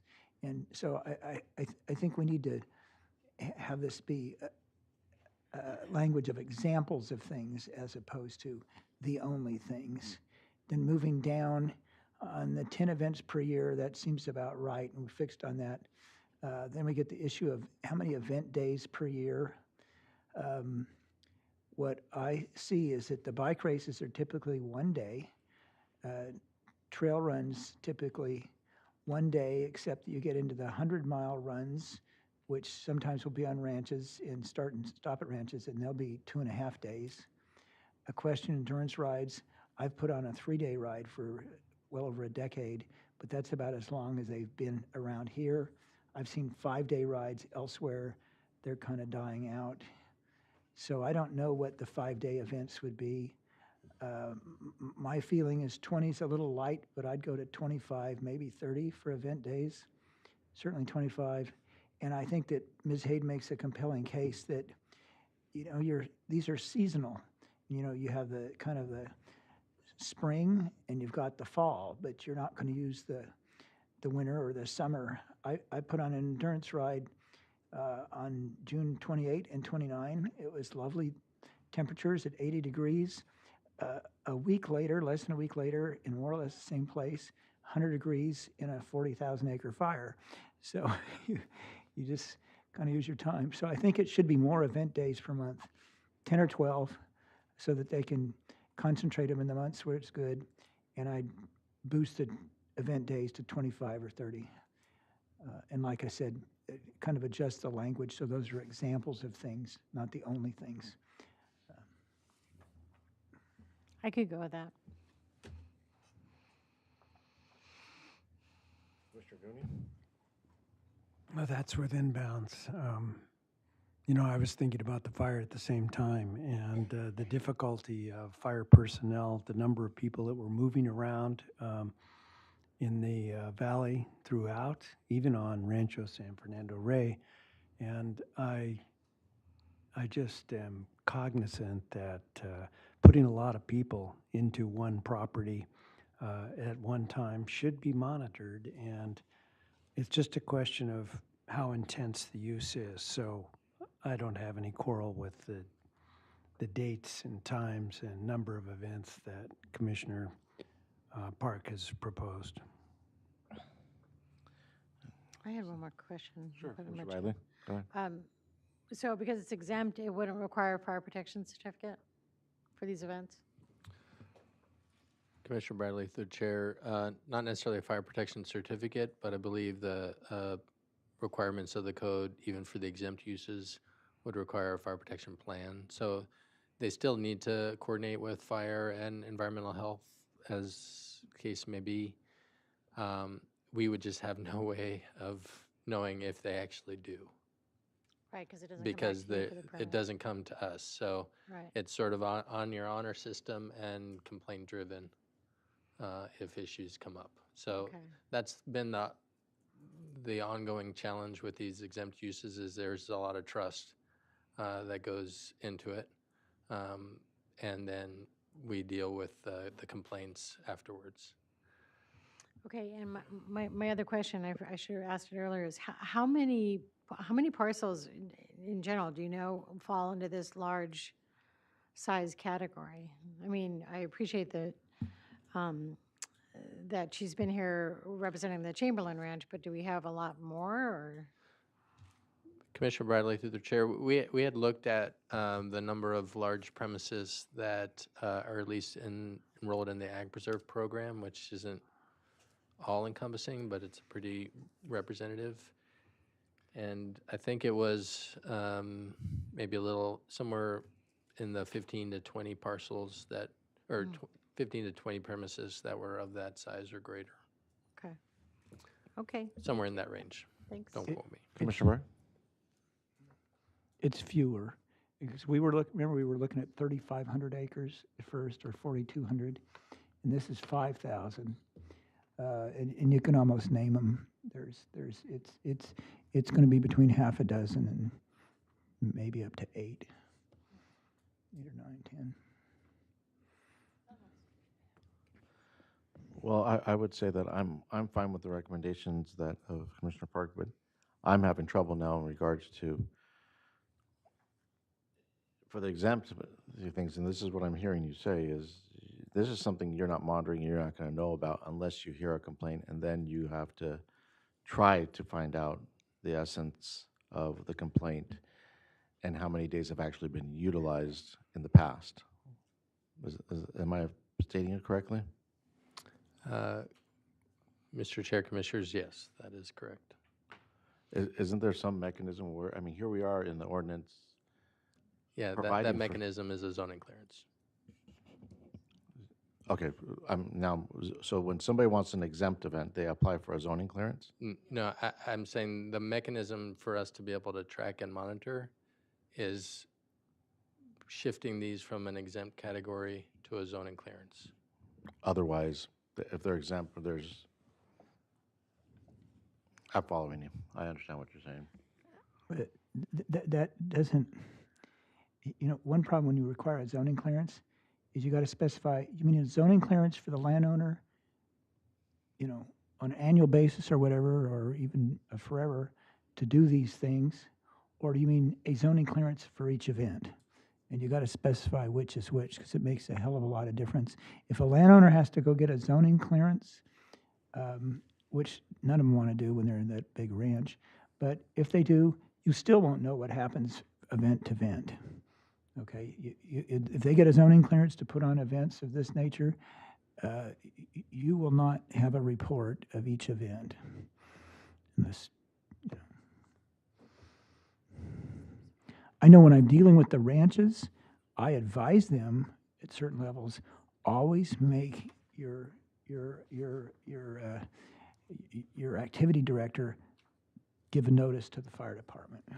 So there's some sort of knowledge within the county something's occurring for emergency purposes. And then that's going to hits the practical aspect of what you're trying to get at. Well, my issue is why are we even messing with the exempt things then? I mean, are we just sending a signal out there saying this is what we would like, but it's really I'm trying to find the words for it, but, well, I mean, there's going to be no reporting, no nothing in regards to it. Right, but we're just setting a threshold above which you would need a zoning clearance, and then below that, it's just permitted, right? Is that your question? Okay, so you're just saying that's exempt from from getting the permit, let's call it. Right. Okay. Which actually is how it's worked for many years, right? Yeah, yeah, and I could, it's really a question of where the planning commission is comfortable. At what level are you comfortable to let just these events happen without any monitoring? And at what level would you like us to be able to sort of track the number of events that they're having per year? And Commissioner Park raises a good question about whether or not you have like an annual plan, like that says annually, I'm going to have these 4 events and here's where they're going to be. And I'll be doing the coordination with the fire department and that gets all checked off. Maybe you could do something like that so that not every time they want to have a ride or something like that, they have to come in. That's one way to do it. The other way to do it is, each event has its own clearance. But it's just where you're comfortable allowing, or I guess at what point do you want to track the number and size of events? And we're just basically diluting our authority to even have any say-so in regards to these events by making them exempt, is what we're doing. Essentially, the department doesn't have any authority to dictate what's happening in those events if it's exempt. And if these exemptions are abused, then what? What's the process? Does it? Do we, You'd have then to it come? you'd have to amend the code. Well, When you- Mr. Chair, Commissioners, and just to clarify, I think as was stated correctly, it just means that they're exempt from obtaining a permit. Yeah. Doesn't mean it's free for all. They would still have to comply with the standards. It's just that unless we receive a complaint, we won't know if they are or not. So there's no way of confirming that. And then the complaint-driven process is limited for these types of activities because often the response comes after the event has already concluded. And so it can be difficult to determine whether there was they complied with the standards or not retroactively. We rely on whatever evidence we can compile, and there are provisions where fines can be assessed if they are out of compliance. And but that again, it's somewhat limited for these types of event activities that are day long or 2 day long or what have you. Okay, so if somebody files a complaint, staff addresses it, and there are remedies that can be addressed to the person who violates these provisions. Yes, but what I can tell you is experiences. Some parties will choose to just fold that into their business plan and continue to violate because ultimately some of our ability to redirect or correct a violation for these types of events is limited. So then my next question is let's say that happens and there's continuous violations. How does it come back before? How do we know? How does this commission know that, hey, this is really being abused? I mean, do we read the newspaper or do we hear from staff or director's report? I mean, I don't usually report on the number of violations that are happening, but certainly we could try and monitor that over a year or two as we implement it to see what's happening out there. I know you guys have had a lot of discussion, and I haven't been sitting in all these hearings, and I don't want to throw a fly into the ointment, but the best way to track stuff is if we have some kind of clearance. That's, I mean, and if the commission wants to monitor stuff that's happening that are large events of that nature, where it's 500 attendees and, you know, that kind of thing, the land use clearance is the right vehicle for that. Okay. Thank you. That helps me understand a lot. Commissioner Park? This brings to mind the saying about, you know, a solution, we're looking for a problem. I was joking with Commissioner Reed as we were walking to lunch about sometimes you say to people, you need to get out more. Well, I kind of say that to the Planning Commission in general. You need to get out more to find out what's really going on in some of these things. Get the on-the-ground experience. I've been putting on endurance rides for 22 years. I've never received a complaint. There's been no problem. And I regularly communicate with Sheriff's Department and the Fire Department. We've been having trail runs for many, many years. And I don't even know how big those are. They're bigger than my endurance rides, the number of people. And I've been involved as their drag rider on horseback to see everybody came in okay. So these things happen. There's nonprofit groups, trail riding groups that do things all over these ranches. It's kind of not really a problem. Sometimes, in one of the properties we've been talking about, has had complaints because of some certain activity. And you know what, in a close-knit community like ours, we talk about it, we hear about it, and then there was a complaint and it was shut down. P&D dealt with it. So I don't think we should look for tightening up regulation. We certainly benefit from having something like 500 attendees max so that somebody's not putting on 2,000 because they don't know, you know, but to go to zoning clearances for everything, nobody will do it, you know. So it's, again, you'll have one more ordinance where we over-regulate and then no one takes advantage of it. And so there was intentionality in making this by exemption, and we ought to stick to our guns and not try to come up with hypothetical problems. Mr. Chair, Commissioners, if I could just interject real quick. You know, one of the causes of complaints that we often hear about is noise related. And so that's why we propose the amplified music. And if you are proposing amplified music, that would put you into a permit, into a zoning clearance tier, because those are the types of events where there's a higher likelihood for getting complaints. And the non-motorized. And keeping it non-motorized. So the idea here is, you know, the exempt uses are generally those maybe that would have fewer land use conflicts with surrounding properties. So just, again, something to keep in mind. Commissioner Cooney. Well, the application that we're looking at has recommended events. It's got some control. We're looking at it long-term.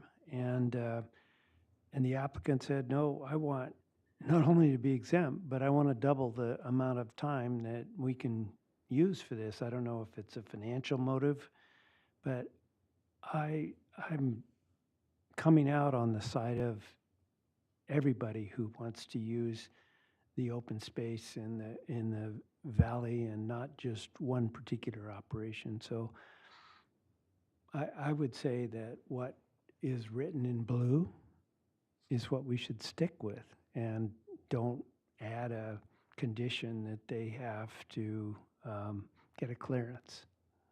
As long as it's all in trust anyhow, let's trust them with the amount of activity that we're comfortable with. I'm just one commissioner, but I'm trying to protect and anticipate. This is our one shot at controlling that activity. And I think this is ample opportunity for them to have a running activity, not running, but ongoing activity to hold a lot of events. Any other comments from the directors? Commissioners? Maybe we can just hear Commissioner Parks' mediated number. He came up with something between what the applicant asked for and what is on the screen. Right? It was 25. Oh, I'm sorry, I didn't understand the question. Mr. Well, Chair, you Commissioners. actually came up with something between what's on the screen and what the Chamberlain Ranch folks asked for. I wrote down 25 to 30 event days. That's what I did, and then I can't remember, was it 10 to 12 event days per month, so they could concentrate them on the spring and fall months. And then I also recommended making the reference to bike races, trail runs, et cetera, as examples, not by way of limitation. Yeah, so my notes were stick with the 10 events per year, 10 individual events, 25 event days per year, and 10 event days per month.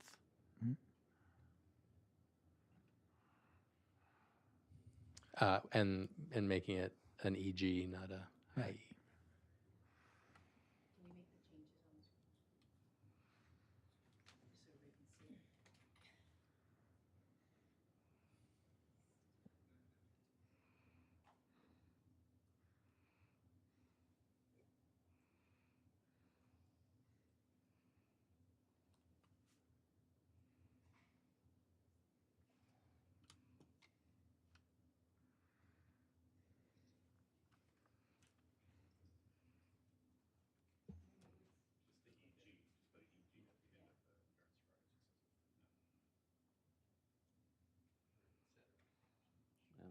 No.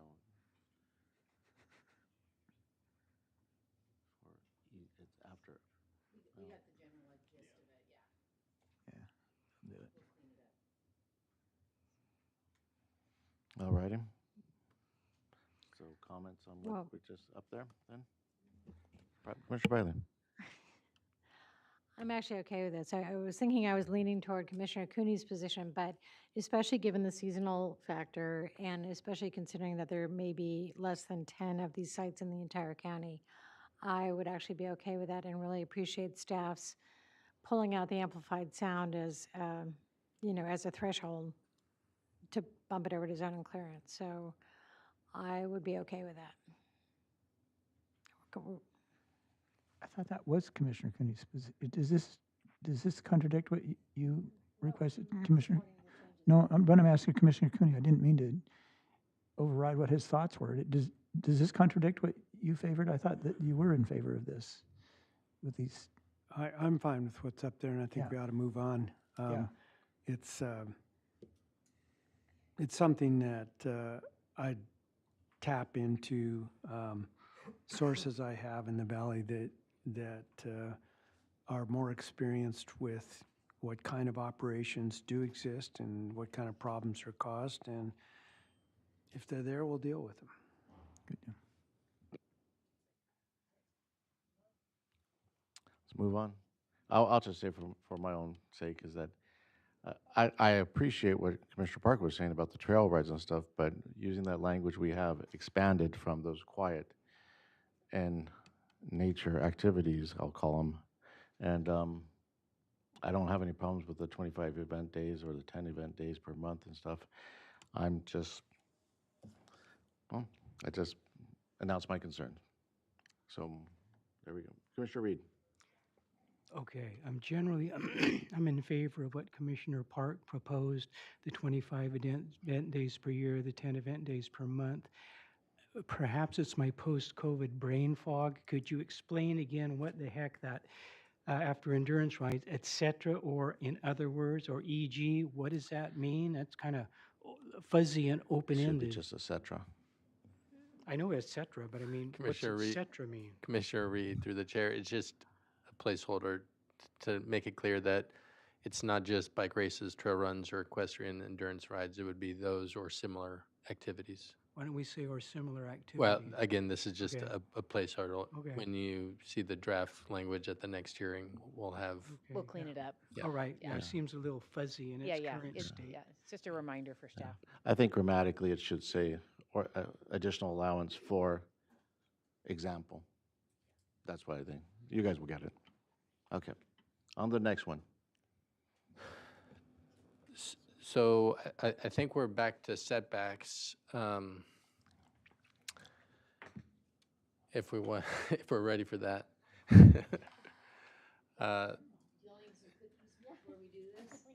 So, and then I have a couple questions to pose regarding the overlay concept. And also remember, I want to touch on campgrounds and 40 Oh, acres. and the small scale. When we get there. Do you want to tackle that first? Still trying to avoid setbacks. We might as well. I'm relaying a concern that Supervisor Hartman expressed to me. You know, we're not puppets at the direction of our supervisors, but we should listen to them and bring up things that concern them. And she had a concern that there might be too many smallish parcels, you know, in Ag 2 that would have their full-size campgrounds, and it would create a lot of traffic and just be obnoxious. And so we kind of dug into that, staff and I did, and staff pulled up that there was something like 403 Ag 2 parcels that are between 40 acres and 100 acres in the San Ynez, in the 3rd district alone. Do I have that right? So that's a lot of parcels. We then discussed, okay, when we had a project description, you know, for the scope of what would be reviewed in the EIR, what were we projecting? And that was more like, was it 25 people would utilize the campgrounds? I'm forgetting. You guys had that. Commissioner Park, through the chair, I think we had like 20, like 20 of the smaller, and then I think an equal amount of 20 or 25 for that would take advantage of the 30 campgrounds. So Okay. total, I think it was around in that 40 to 50 total. And that was kind of taking a best guess, which is sort of like putting your finger in the air, of how many people would actually build out these campgrounds. And I think at least it illustrates that many of us have been looking at this for a long time, don't think that every property owner would. But nevertheless, I want to respond to that. AAC had a proposal that I thought was too restrictive, but it's kind of interesting in that they said if it was 40 to 60, was it? That there be limited to 4, and then it graded up, something like that.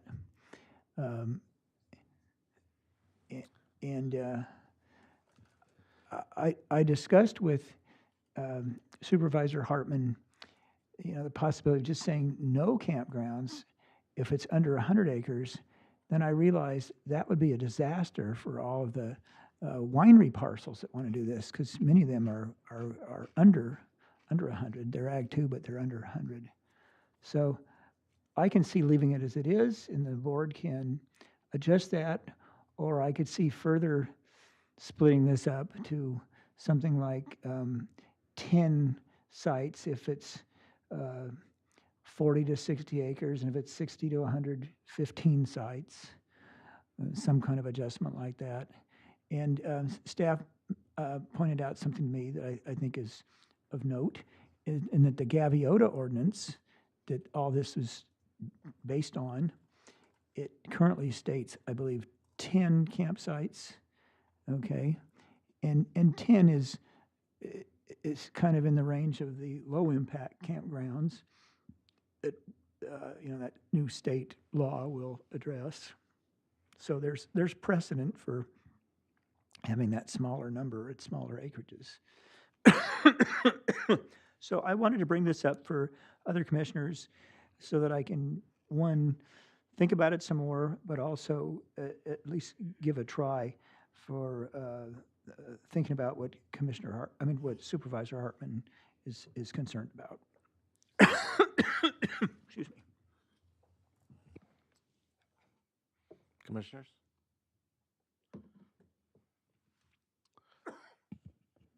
Wow, that's 0. I have a just question. Would it help if we typed this information in when the idea comes up so you guys can see it on the screen? That would help. Okay. Because we're talking about parcels Right. larger so- than 40 acres. Yeah, 40 to 60 would be 10 campsites, and then 60 to 100, over 60 and up to 100 would be 15. And that would address Supervisor Hartman's concerns to some degree. So just to, Commissioners, just to refresh, kind of going back a couple hearings, there was a sliding scale that had been identified at the zoning clearance level. Just for consideration, it at the time had identified if you're in the 40 to 60 acre, you'd get 4 sites. If you're 60 to 80, 8 sites, and then only if you're 80 to 100 would you get the 15. That's just another way to approach it is sort of a 3-tiered sliding scale as opposed to the 2. But again, it's just whatever you're comfortable with. It would help me if you can remind me, and I know we discussed this last time, but so a campsite involves how many people or how many campgrounds? I remember there was a mixture of words there.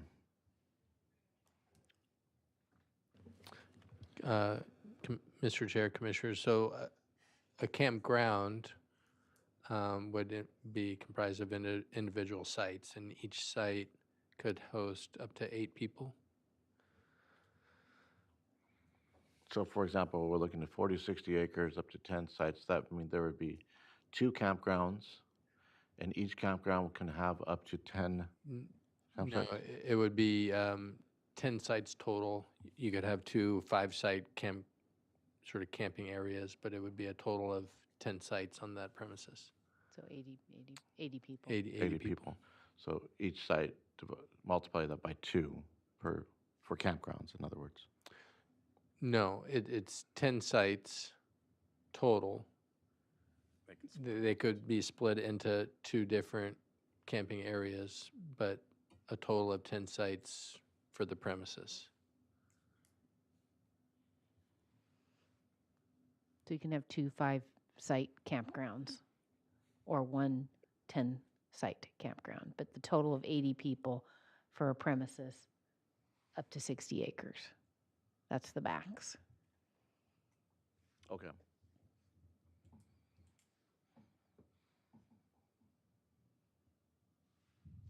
Commissioners? Yay, nay? Yay. That's fine. That's fine with me. Commissioner? So I take it, the 3 of you all favor this further division compared to what was there before. Is that right? I mean, don't just go along with it because I brought it up. I mean, I want to know, do you favor it?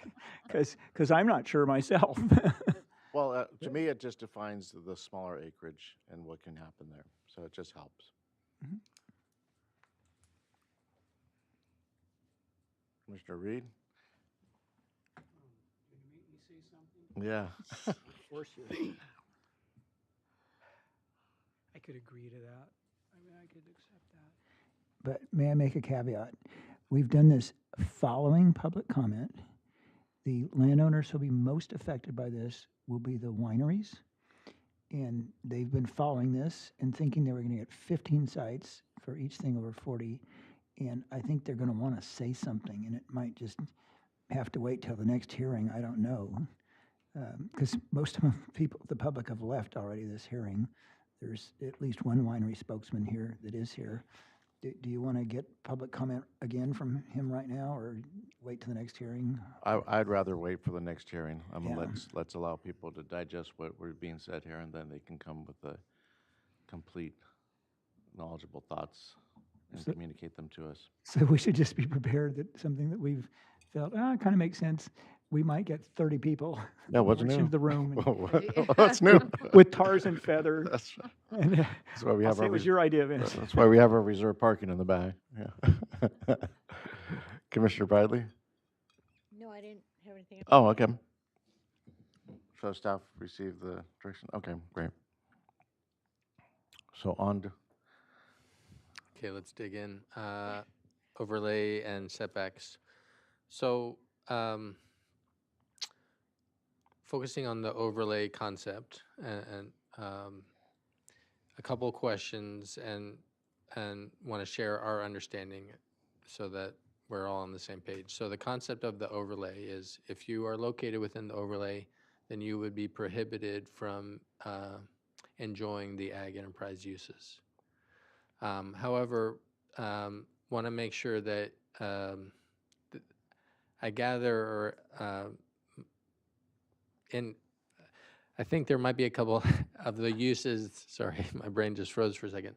There may be a couple of those uses that you might not be thinking of that would probably be appropriate in within those overlay boundaries. It's not gotten a lot of attention, but part of this ag enterprise use ordinance also addresses ag processing beyond the raw state, farm stands, and another one we thought of that might belong within the overlay as aquaponics. Probably not going to see a lot of that, but there were those three uses that are within the ag enterprise ordinance umbrella that you may want to think about allowing within the overlay. Second question or thing for you to consider is, given the broad nature of the overlay and the fact that things can change over time, do you want to still give an allowance within the overlay for some landowner, if the situation is right, to be able to take advantage of the ag enterprise uses, say a campground or farm stay or something, through a CUP process? So you're not foreclosing on the option entirely.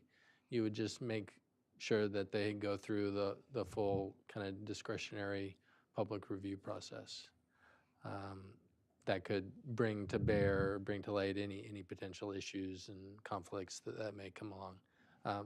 Not necessary. The ordinance already provides, for example, CUP for a campground on any ag property, but things like farm stays, that doesn't exist currently in the ordinance, and a few other uses would not exist unless we do a carve out for that. So those were two things for your consideration as we further develop this overlay concept. And just to add to that, I think as Mr. Tuttle mentioned, just to add it to the list, the consideration of if there's a property that's adjacent to the edge of this overlay, and the overlay was intent on protecting those most important blocks of row crops. When we think about the setback from that, maybe consider whether or not you want at least to retain some type of an additional setback if there's a property that's immediately outside of the overlay and adjacent to the row crop, of whether or not there should be or could be a setback if they're proposing AEO uses right outside the overlay. okay, well, I think I know there's been at least the idea. I love the idea of the overlay. I know there's with the idea of the overlay being presented today, it does bring up new issues, like you said, and I'm looking forward to staff to investigate those issues and present your examples, for instance. I mean, there's even the possibility of developing where you have labor on the farms, those kind of things. But I mean, I'm just thinking of last week or the week before where we had that project on Betaravia, which even made mention of the fact that if it was ag ordinance was in existence, we wouldn't even had it before us. So I just want to make that comment up front. Commissioner Reed.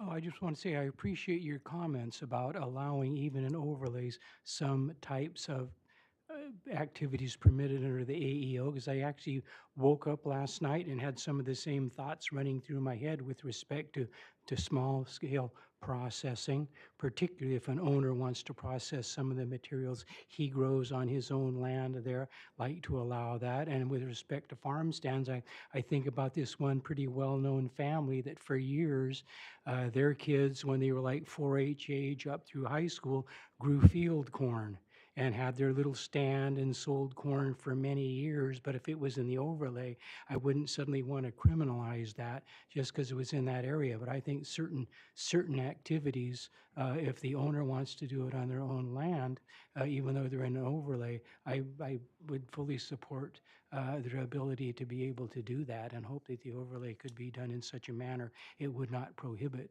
certain activities under the AEO. Commissioner Briley?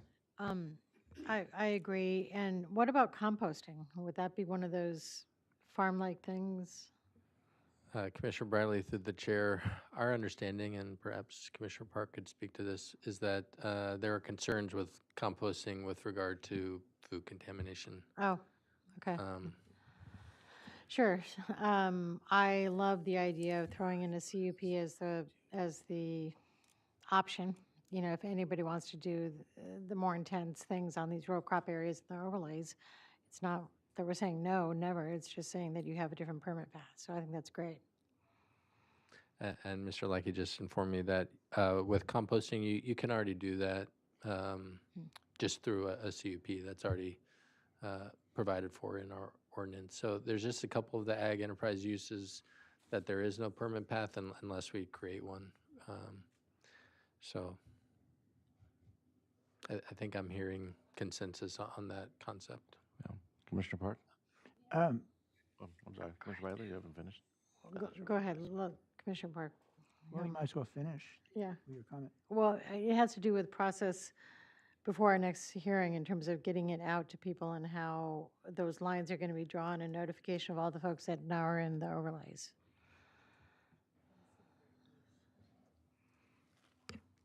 Are you asking that of staff? Of staff, yeah, but you know, probably the commission. Yeah, I didn't hear it well enough to understand if that was a question or a comment. I'm just wondering what the process is before the next hearing to get the overlays, you know, clearly drawn with APN numbers associated and getting that out to those owners and interested parties. And then, you know, Commissioner Park, you had talked about having some informational outreach. How thorough is that going to be, considering this thing has been on our docket for months? Yeah. I mean, I think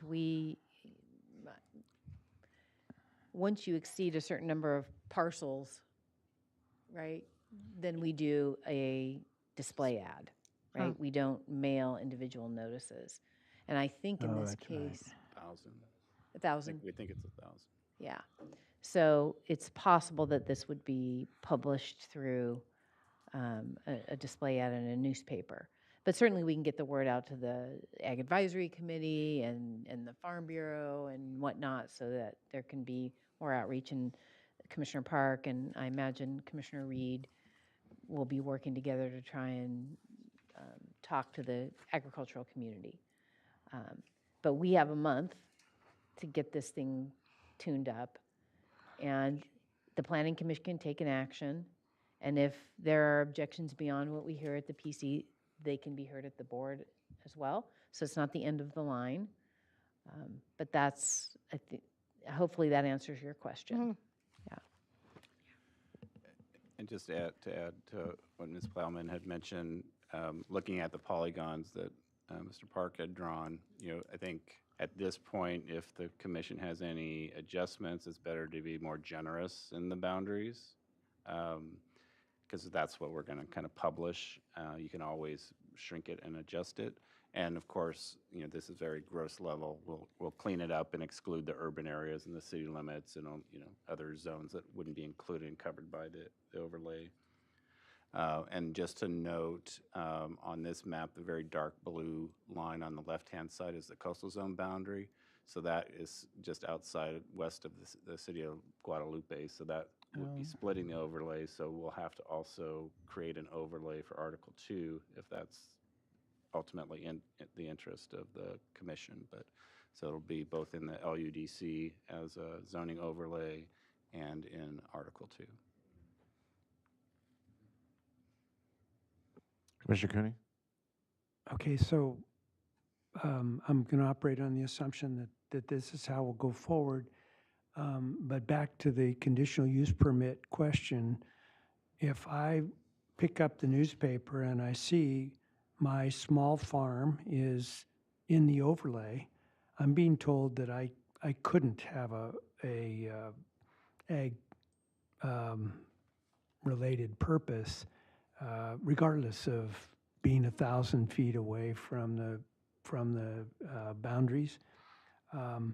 So my path is to file a request for a conditional use permit to have my my use approved, in spite of the fact that it's been grossly included in the drawings that will be published. Is that right? Commissioner Cooney, through the chair, yes. As we've discussed it or explained it, that would be the process. I think that's an important escape hatch in the appropriate case, and the commission would hear it in some cases, and in others, staff would take care of it. But at least there'd be a path for the smaller parcels, of which there are, I'm sure, many. Despite Commissioner Park's efforts to get the big ranches in, probably there are some that don't qualify. And I'd say the beauty of the conditional use permit is obviously the findings that talk about compatibility. And so there's a lot of discretion that the PC and ultimately the board would have.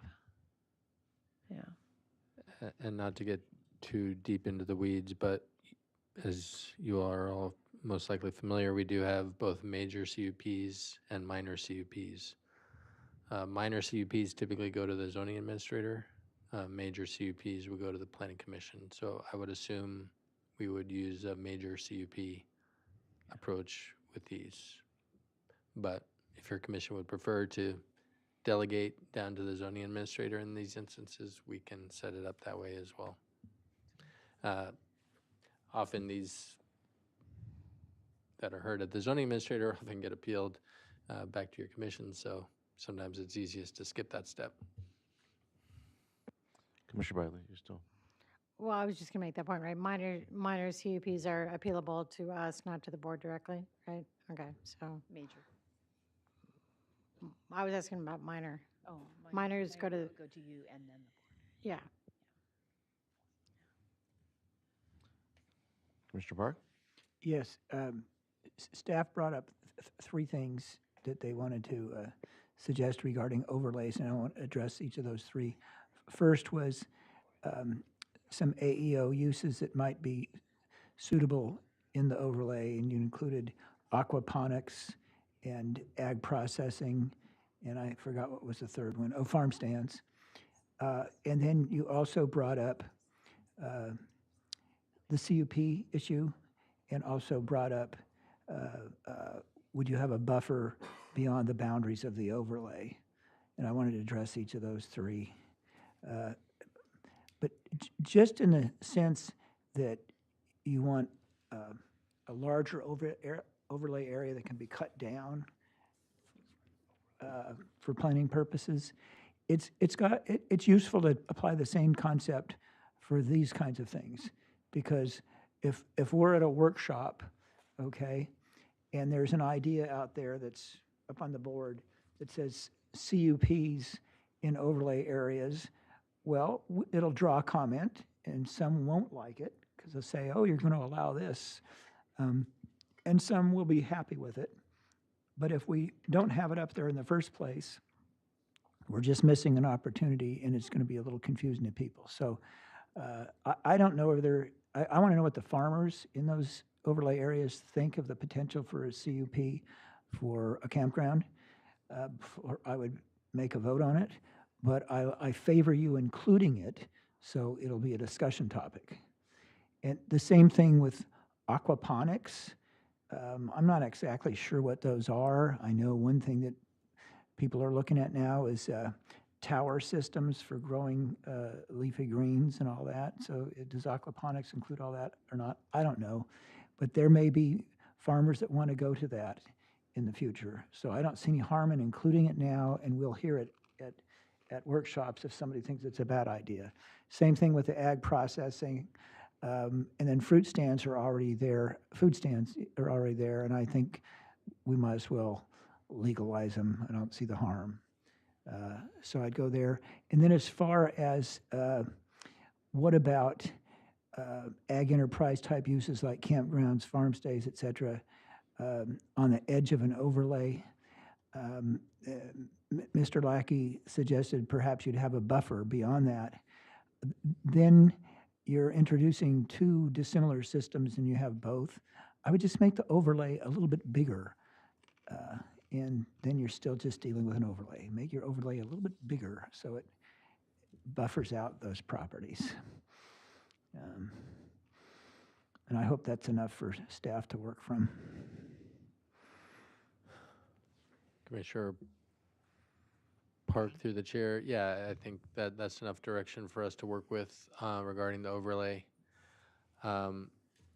We did want to highlight, I think we mentioned this during the break, that based on the current boundaries of the overlay, we did identify a couple wineries that are located within the current draft overlay boundaries.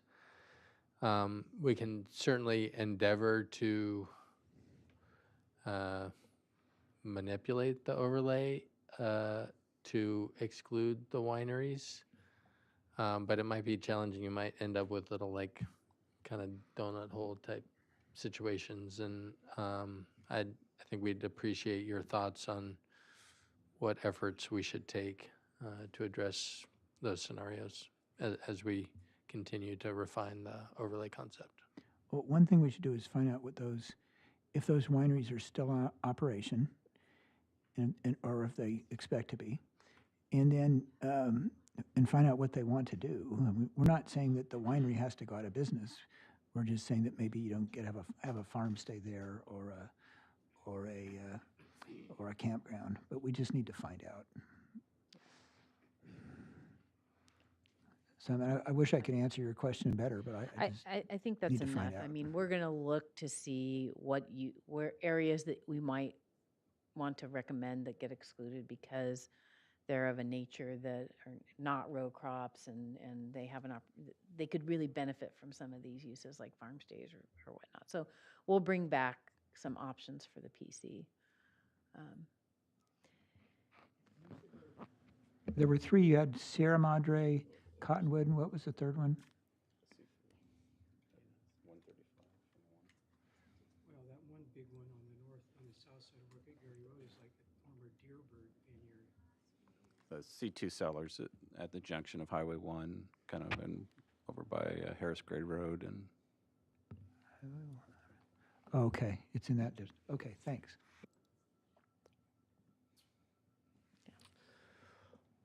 Okay, Mr. Chair, Commissioners, so I think we have some clarity on pursuing the overlay approach.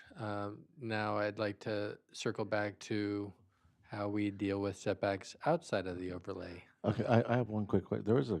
I could have sworn I saw there was a slide before this one. Mr. Tuttle is pushing the envelope here. Whenever he says circle back, I get concerned. We're just adding on another hour. Yeah. Did I see the one that was about just right. before this one? I could have sworn it said small scale ag processing. Why would we put small scale? Commissioner, or Mr. Chair, Commissioners, so one of the ag enterprise uses is the allowance for small-scale processing beyond the raw state within the Ag 2 zone. Currently, if you're doing ag processing, like you saw with that ag cooler project, you need to be within ag industry overlay, and we only have a few of those in the county. So there's an allowance that's occurring under the Ag Enterprise Ordinance for small-scale processing beyond the raw state. And I believe your commission would be be interested in making sure that we're not excluding that allowance within this overlay boundary, so. Well, wouldn't we also be interested in seeing whether we are looking at just pure ag processing, not limiting it to small, medium, or large? That is not the direction that this project has followed. This has always been focused on small-scale ag processing. What's small? Well, we have a 5,000 square foot facility size, and if you recall, there was discussion in prior hearings about whether a particular percentage of the material had to be grown on the premises. Your commission favored not having that restriction, so the way it's currently set up is the material, the processing is not limited to material grown on the premises as long as it's pulled from the Tri-County area. And if they're working with existing facilities, it could be done through an exemption. If they want to propose a new processing facility on their property, then they would get a zoning clearance up to 5,000 square feet. And there are limits as to what that ag processing can entail. It's meant to be product preparation and processing that involves some limited chemical reactions, but certain types of ag processing are more industrial in scale, and those would not be allowed within this category. That's another topic for, that's outside the scope of this Yes. project. No, I understand that. I Yeah. just want to make sure that those who are being affected by this understand the same, Yeah. because that term small just jumped out at me. Okay. Thank you. Okay, so let's move on to those setbacks. So back to the setbacks. So outside, Sorry. we he's got to got- do he- it. Come I'm on, here we can pushing do him this. from behind. We can do this.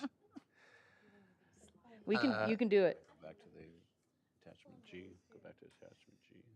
So, again, where we're at is 100 foot, the current language in the proposal is 100 foot in all situations, 400 feet if there's an adjacent residence, and then 200 feet from orchards.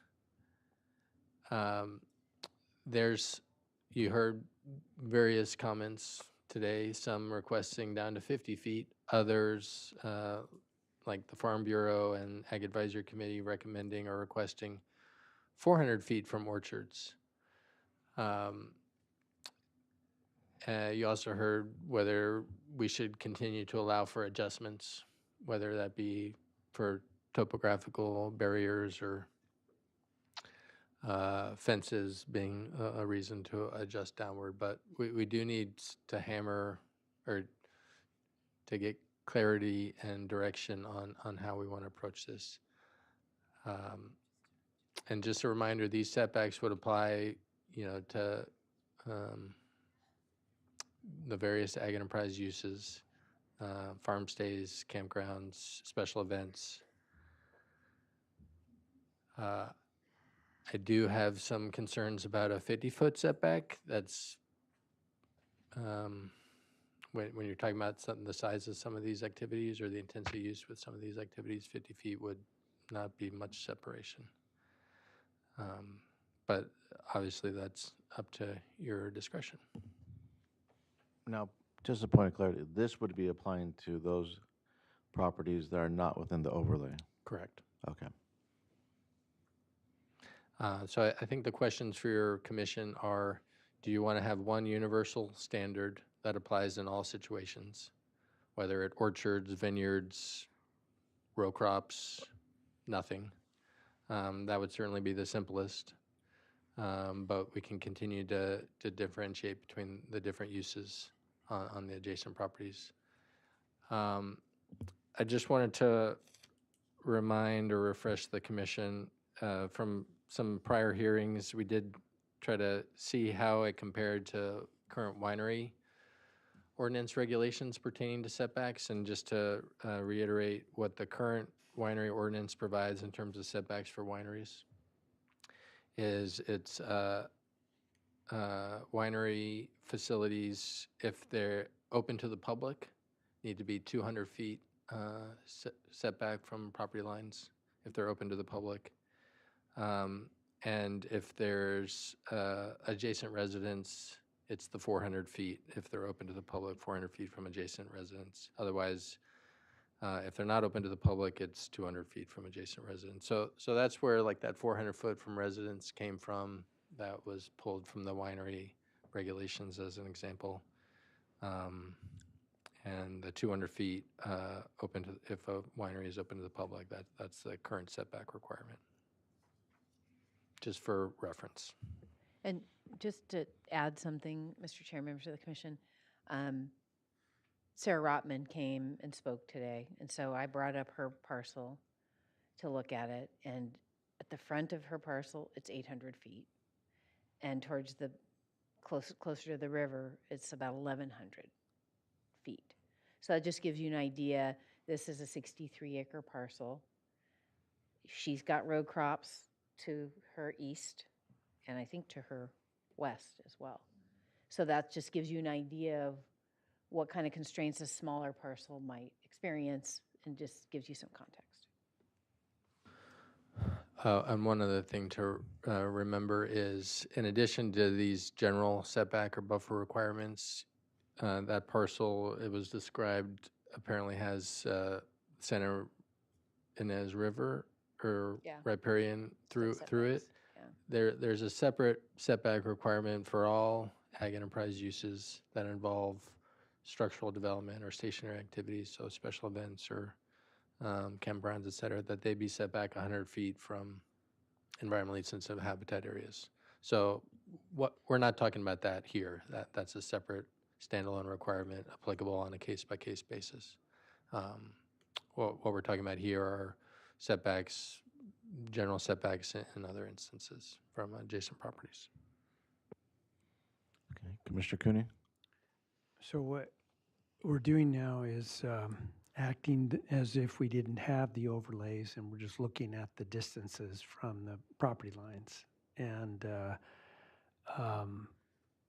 I came into the meeting expecting that we would address some sort of case-by-case analysis of what smaller parcels would have to deal with. And this sounds like we're looking for that solution. I think we can have numbers attached to it, but whatever we decide, there should be a way for parcels that aren't covered by an overlay to apply for the ability to reduce the size of the setback.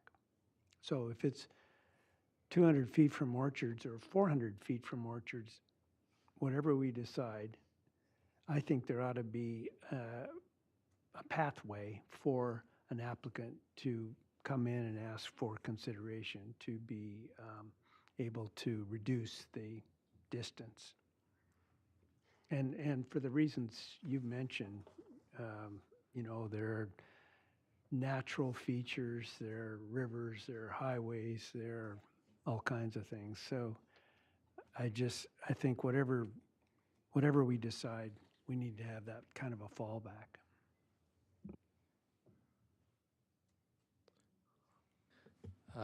Commissioner Cooney through the chair. So here's sort of the summary highlights of those adjustment criteria that are currently in there.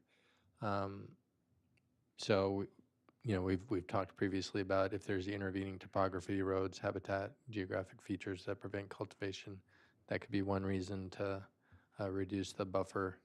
We talked about 4-lane highway, that would be a basically kick out that site from requiring to comply with that buffer. But in all these situations, the default would be that 100-foot setback minimum that you would not be able to adjust below as currently written. So the adjustment would come into play if you come up with a higher setback, like from orchards or different cultivation. So just to follow that through, what would be the process we suggest to Mr. Van Leer, who is looking for 400 feet? How does he get that matter decided? It's not within one of the overlays. I mean, we're deciding that here today, right? The planning commission is going to set what that setback ought to be, and maybe it's not 400 feet, maybe it's 200 feet, but you've heard a public comment say one thing, and we've talked about another, and so Yeah. it's deciding which one.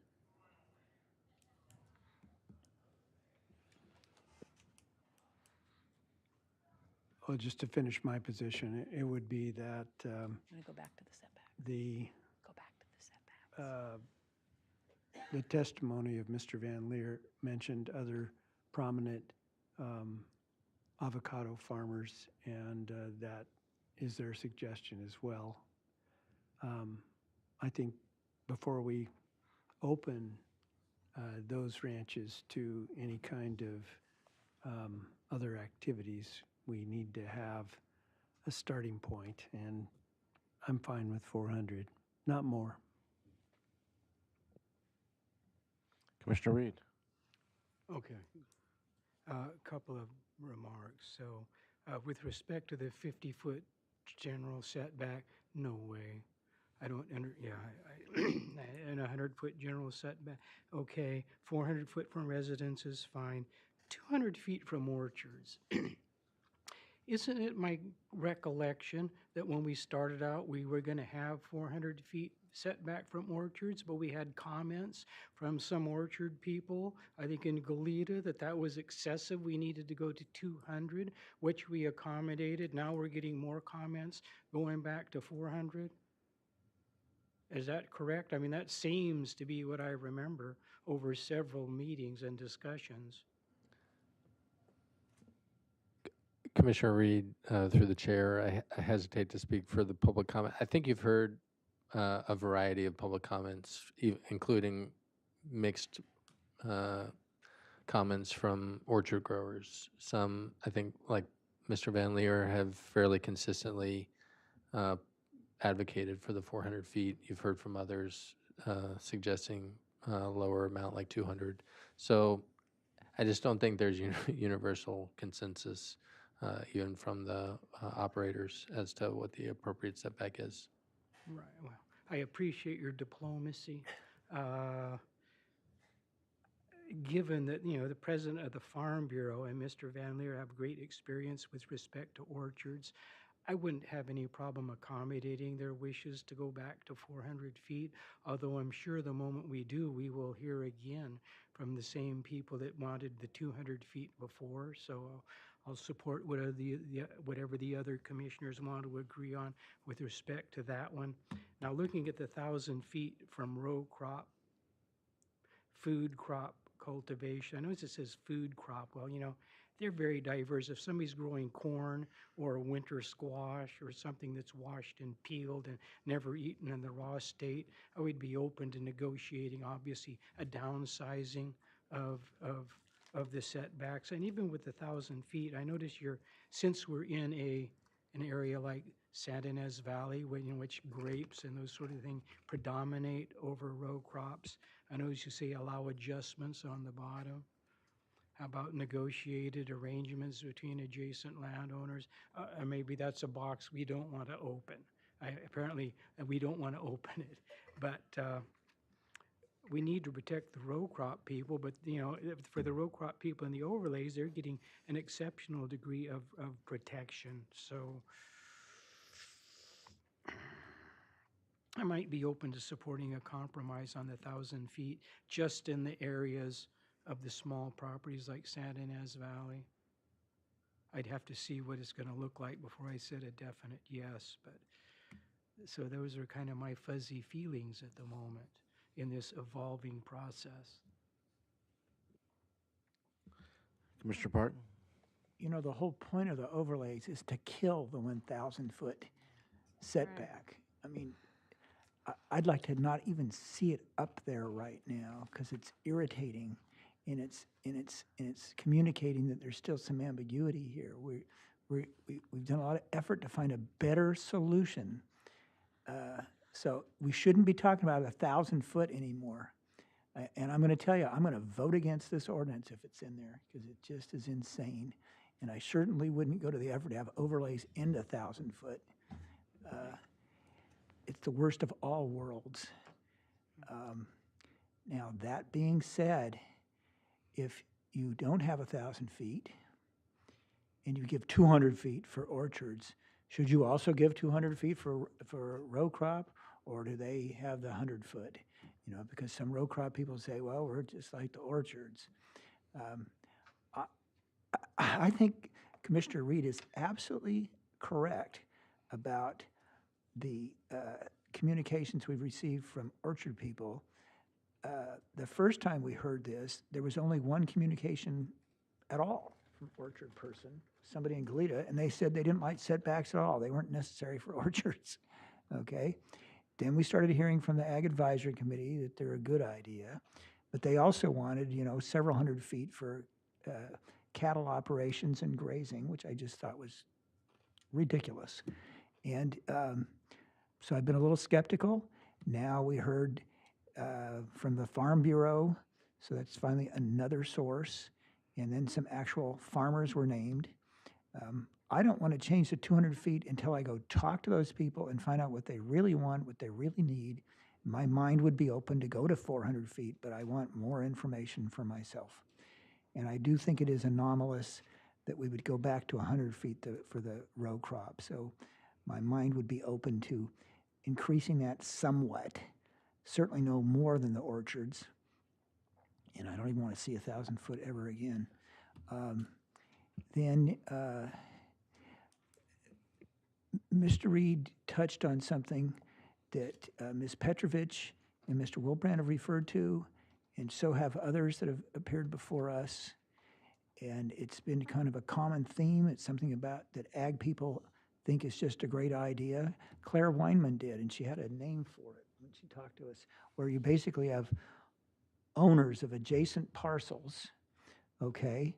And they know that there are all these setbacks and things, but they feel if they agree that it's okay to modify that amongst themselves and live with it, which is kind of how farm people have done things for hundreds of years, then that ought to be a way to modify this.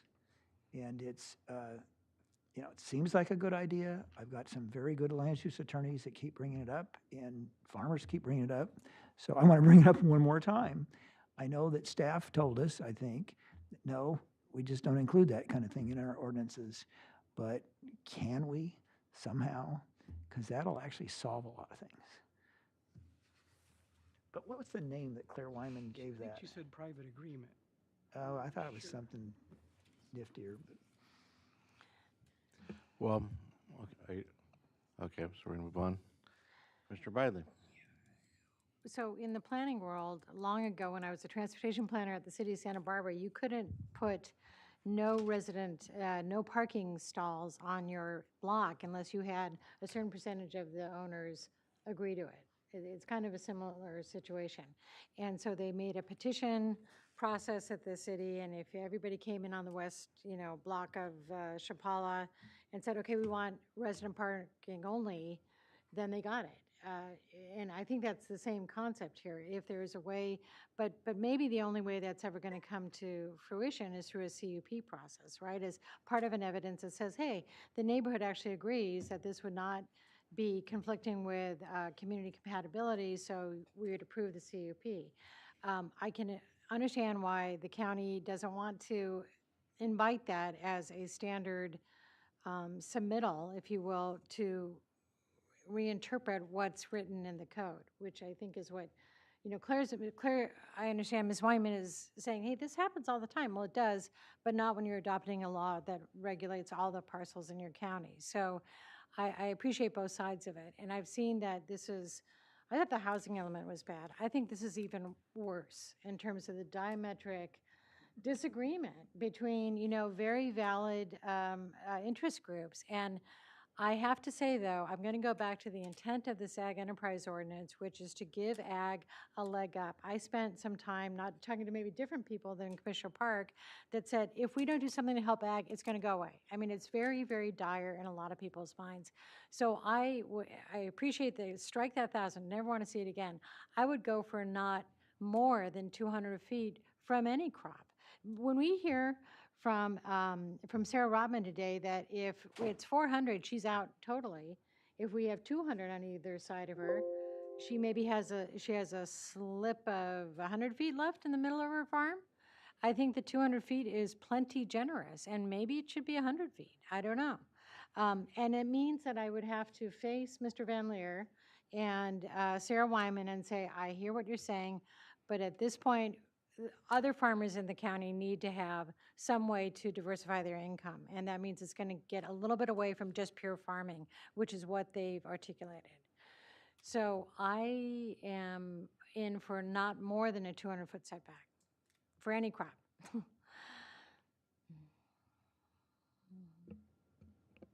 And the rest of it's okay.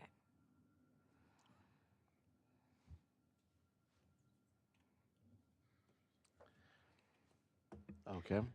If we could get a sense of whether we have general consensus on that. I mean, obviously, there's going to be one more hearing, and an adjustment could be made if some of the commissioners are meeting with people and you hear things that are relevant to you, we could adjust it again. But I think we need to pick one. We'll come back with the ordinance, and then we can make minor tweaks later. And I have one follow-up question. Kind of like the conditional use permit could be our saving permit path for someone in the overlay area.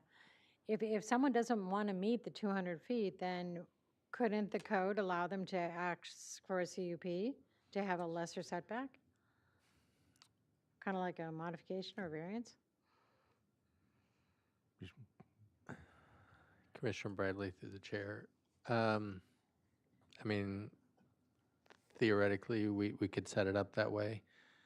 And in fact, when I think we originally presented the different tiers, permit tiers, you had your exempt tier, your zoning clearance or land use permit tier, and then your CUP tier. And the CUP tier, and for some of the uses, was if you don't meet the criteria for exempt or land use permit, then you're a CUP. So it's kind of the same concept, but the direction from the commission was to eliminate the CUP tier from consideration.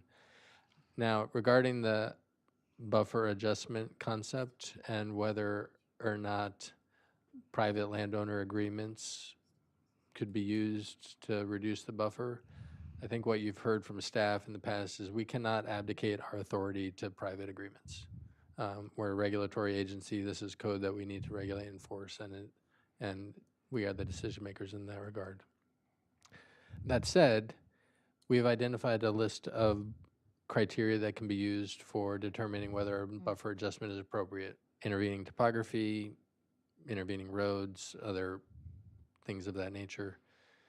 If you wanted to add in another category to that list of criteria that can be used to consider a buffer reduction, you'd say owner, adjacent owner agreement, but it would still be planning and development making that decision.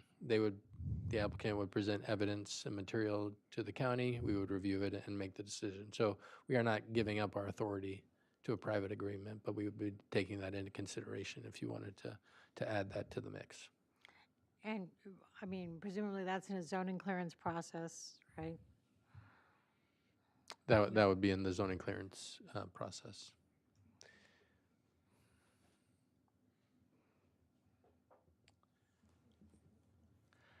Well, I'll follow up with this in regards to your question of whether there's a consensus. I would not agree from 200 feet from any crop, and I will echo what Mr. Farini said when he came with his comments today, is that the CDFA has setbacks. Those setbacks are determined upon which crop you are farming. They can then, and those setbacks continuously increase depending on which way the CDFA is doing. What gives me hesitation in doing that is here you are, you have somebody who's actually doing what they engaged in commercial cultivation. And now you're going to hit them and say, well, you know what, that's 200 feet. These private agreements, they won't exist. I have experience in that. And what those private agreements will say is the person who has the power will tell the farmer, you're going to pay me X amount of dollars if you want me to sign a private agreement, or I'm going to hold you up. I'll appeal, and you won't do any of their applications, and you won't have a crop. That will happen. So I think the answer is, and it's not about overspraying. That's why you don't do a lot of applications when it's windy. You look at the weather. You do those things. It's a good farmer practice. In fact, you get sued if you don't do it that way. What I'm saying is that I think we have the answer by looking to the CDFA and see what their setbacks are. I mean, they exist. They're on the books. Let's look at them. That will dictate what we have per crop or orchard or whatever, and let's give a little bit of variance above that because we know the reality is they're going to change. They're going to increase. And I would just build a variance from there. If it's 400 feet, I would say, okay, well, let's do 500 feet because then at least we have the ability to prevent the circumstance where we have a farmer doing a situation where they're now within 400 feet, creeps up to 425, creeps up to 450, creeps up to eventually over 500, and you have that campsite right there. Now they're out. That's at least we're trying to give some time and ability to do that. I will say this too, that farming is a changing entity. Who would ever think you'd see strawberry farming in Lompoc? Now Lompoc is becoming a strawberry area. Who would have thought? With the wind and everything, but that's what the land dictates, available land dictates where you're going to do your farming in regards to that stuff. So I would just say that in relation to the CDFA has the ability to give us the setbacks, and we would go with that and give a variance on top of that. Those are my comments. Commissioner Park? Can I just ask for a point of clarification? And because now we're just talking about the areas outside the overlay, right? Correct, and that's why I love the overlay, because it takes us Yeah, away. yeah, 'Cause yeah, I yeah. can't see Okay. any row crop farmer, like a strawberry farmer, even fathom of having a campsite on their Right. ground. I just don't see that. Yeah. Commissioner Park? Oh, I mean, Commissioner Reed. Commissioner Reed's been waiting patiently over there. Oh, I would, like I said, I don't like just the blanket 200 feet from any crop type. Right now, I'd be inclined to agree exactly with what the chair just said with respect to setbacks adjusted to the growing requirements for each crop. Mr. Park? So this is at, what's the number of hearings we've had so far? Did you Number say? 8. Number 8. Number 8. And today, this last few minutes, I've heard for the very first time, let's give up on all the discussion we've had on setbacks and so forth. Let's go to the CDFA and find out what they say. And you know what? I'm not going to let you have your cake and eat it too. I will not support overlays if we're then going to every single place outside of overlays. Look at what CDFA is saying, because not one person in this room is qualified to look that up. I'll give it a shot and we'll find out what it says. But it's too late to just say, yeah, we'll cede all authority to somebody's interpretation of what CDFA says. Do you think CDFA has setbacks on campgrounds and farm stays? I kind of doubt it. So, no, I'm sorry. We're way too far down the road to be taking that route. And I don't understand why you didn't bring it up in the first place if that's where you wanted to go. Why have we gone through this enormous exercise to look at everything else? Pick what you want, but you don't get them all. I certainly would not support overlays or this if I had to have them both or either of them. I want the overlays and then some certain number for these other agricultural uses. I join in what Commissioner Bridley suggested, and I would also propose that we do include some provision for modification by owner agreement. Yes, okay, it would have to be proven to staff and so forth. I was thinking about this the other day. Do we have consent in the law? And we do. You know, you look at many criminal laws, and some things are violations of the penal code, but they're not if they're by consent. You know, I can go give my wife a big smooch, and that's presumably by consent, and I won't get in trouble. Okay, but if I did that to anybody else without their consent, that would be assault and battery, and that's what the law is. And so we do recognize consent in the law, and so consent to allow somebody to come closer and the setback for this ought to be something we can accommodate in some fashion, and it'll solve a lot of problems. And we've got some very experienced land use attorneys in the audience and very experienced representatives of industries that have all suggested this, and I think we ought to listen to them. Well, I will take exception to what Commissioner Park just said, because when we had the Ag Committee come in, they were addressing those things. And it was being mentioned in regards to previous meetings. I know I said something in relation to the thing. So in regards to private agreements, this is the first time a private agreement has ever been mentioned in regards to any of these hearings.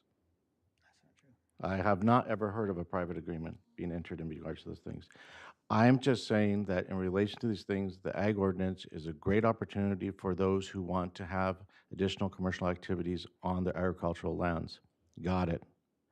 But we also have to, in my mind, take into consideration the fact that there are ag situations out there which are ongoing commercial enterprises that are doing commercial cultivation of crops, and they have an existing ordinance or law, code, regulation, whatever we want to call it, that they have to comply with. I'm suggesting that that could be a guiding factor in regards to what the setback is, because they're already complying with it, and they would want to stay in compliance with it.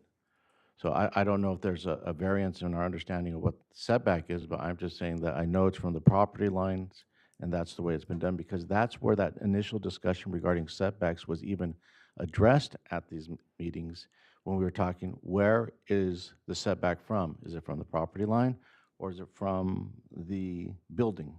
That's what I recall in regards to that. But Commissioner Park? Be careful what you wish for. If you want to go that path, then maybe we'll take the overlays off the table. I thought we were doing a giant favor for those growers in those overlay areas, and that's where all the serious row crop agriculture is taking place. If I can make a suggestion, I think we have taken off the bulk of the area where is the main concern. I mean, I would be concerned about trying to tie this to a moving state requirement, because then every time our code that changed, then the code requirements would change. So we have to, I am reluctant to do that. That doesn't mean you couldn't use that as a guidance, but we should be setting our setbacks in our code, and they should be county setbacks. That would be my recommendation. Here's what I would suggest. I think we need to get a straw poll on where we are with these, to see if, one, a general setback is of 100 feet. Do we have a thumbs up on that? It's just automatically 100 feet for any of these ag enterprise uses. And this is, we're talking about outside the overlay. I have another suggestion. Can I make that, or should I You just sure be can. quiet? Yeah. Okay. I don't think in any event row crop people should enjoy a lesser setback than people with orchards. Right. Well, because you compare it. Look, somebody trespasses in an orchard. What are they going to do? Steal an avocado, steal an orange, thereby leaving but the bulk of the crop remains intact. Whereas they wander off into your lettuce field and their trusty canine takes a dump, they potentially destroy the whole value of that field. So I certainly don't think a row crop person should enjoy any less. And how many acres of row crops are there, like in the Santa Ynez Valley, the grape area? Because that's where this seems to be rotating. Are there 100 acres? I mean, is it minuscule? I see a couple along Alamo Pintado, but I don't know. How significant is that? Think Santa Rosa Road, which is not in the overlay area, and it's not in the Santa Ynez Valley. Okay. Sort of is. I mean, the river grows through there, and there's a lot of row crop in there. Okay. Yeah. Yeah, but it's also row crop that are small parcels that want to engage in ag tourism and feel that these excessive setbacks are going to prevent that for them. they're not going to like this idea of variable, let's depend on CDFA setbacks, because So they, it's- they So, want to so do what this I'm hearing stuff. from A Commissioner Reed, suggestion. yeah, is I got a 200. suggestion. Yeah. So how about we just set a 400-foot setback from row crops, subject to a reduction to 200 feet on agreement of adjacent landowners approved by the planning department.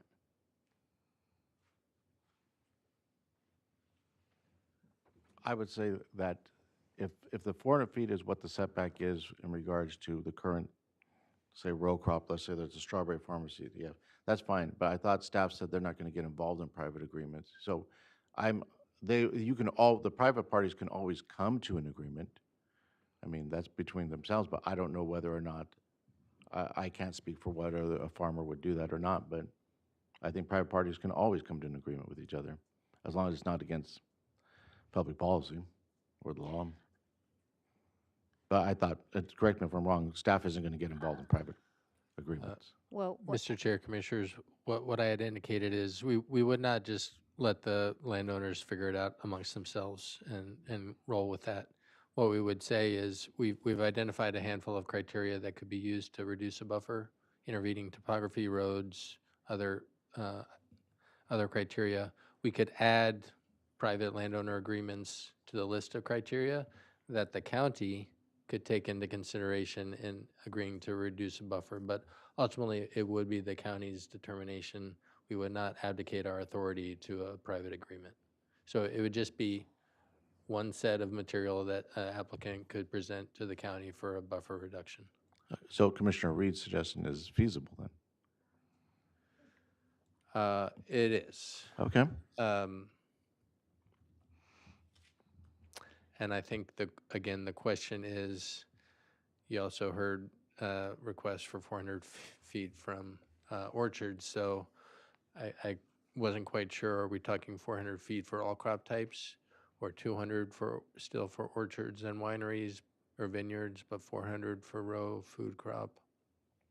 Or do we want to just have a single standard of 400 for any adjacent agricultural commodity that could be reduced to 200. Down to 200 based on various criteria? That would kind of solve the question of, do we give orchards 400 or 200, which seems to be a bouncing ball.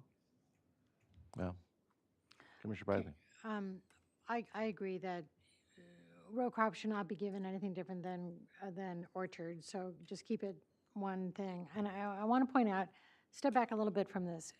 Every meeting, we have multiple regulations, Army Corps of Engineers, California Department of Fish and Wildlife, National Marine Fisheries Service, and they all have different regulations and different standards and different thresholds that cause our applicants to satisfy us and then go and do possibly a lot more to satisfy other agencies. So as much as this concern about the CDFA setbacks exists, don't think this is the first time that applicants or landowners face that. It's been going on for 50 years with all those other legislative acts. So I'm not as persuaded about the CDFA setbacks. I really appreciate former Commissioner Farini's comments about it, but I guess I've just worked in the industry and long enough that, you got out of your local planning commission and, oh my gosh, you got all the state and federal agencies telling you what to do, and sometimes it's 50% harder. So it goes back to what Director Plowman said in terms of let's get the criteria that we want for our county code, and let the rest of the world fight what they have to fight. With this allowance to have private party agreements recognized somehow by staff in their zoning clearance reviews. That's all I have to say. Can I just summarize where I think we are? Because this is starting to get confusing on the slide. But what I'm hearing is everybody agreed 400 feet from residences. So we have that. We're going to have 400 feet from commercial food crops and orchards. No, I haven't agreed to that. Okay, but there've been, we're going to put this up so that everybody can discuss it. But I've heard a couple of people support that with a ability to reduce down to 200 feet for a variety of reasons. I think we just have to narrow down what the options are so that you can all express your opinions about it. I'm not saying that we have consensus yet. But if we can show that, Julie. And just.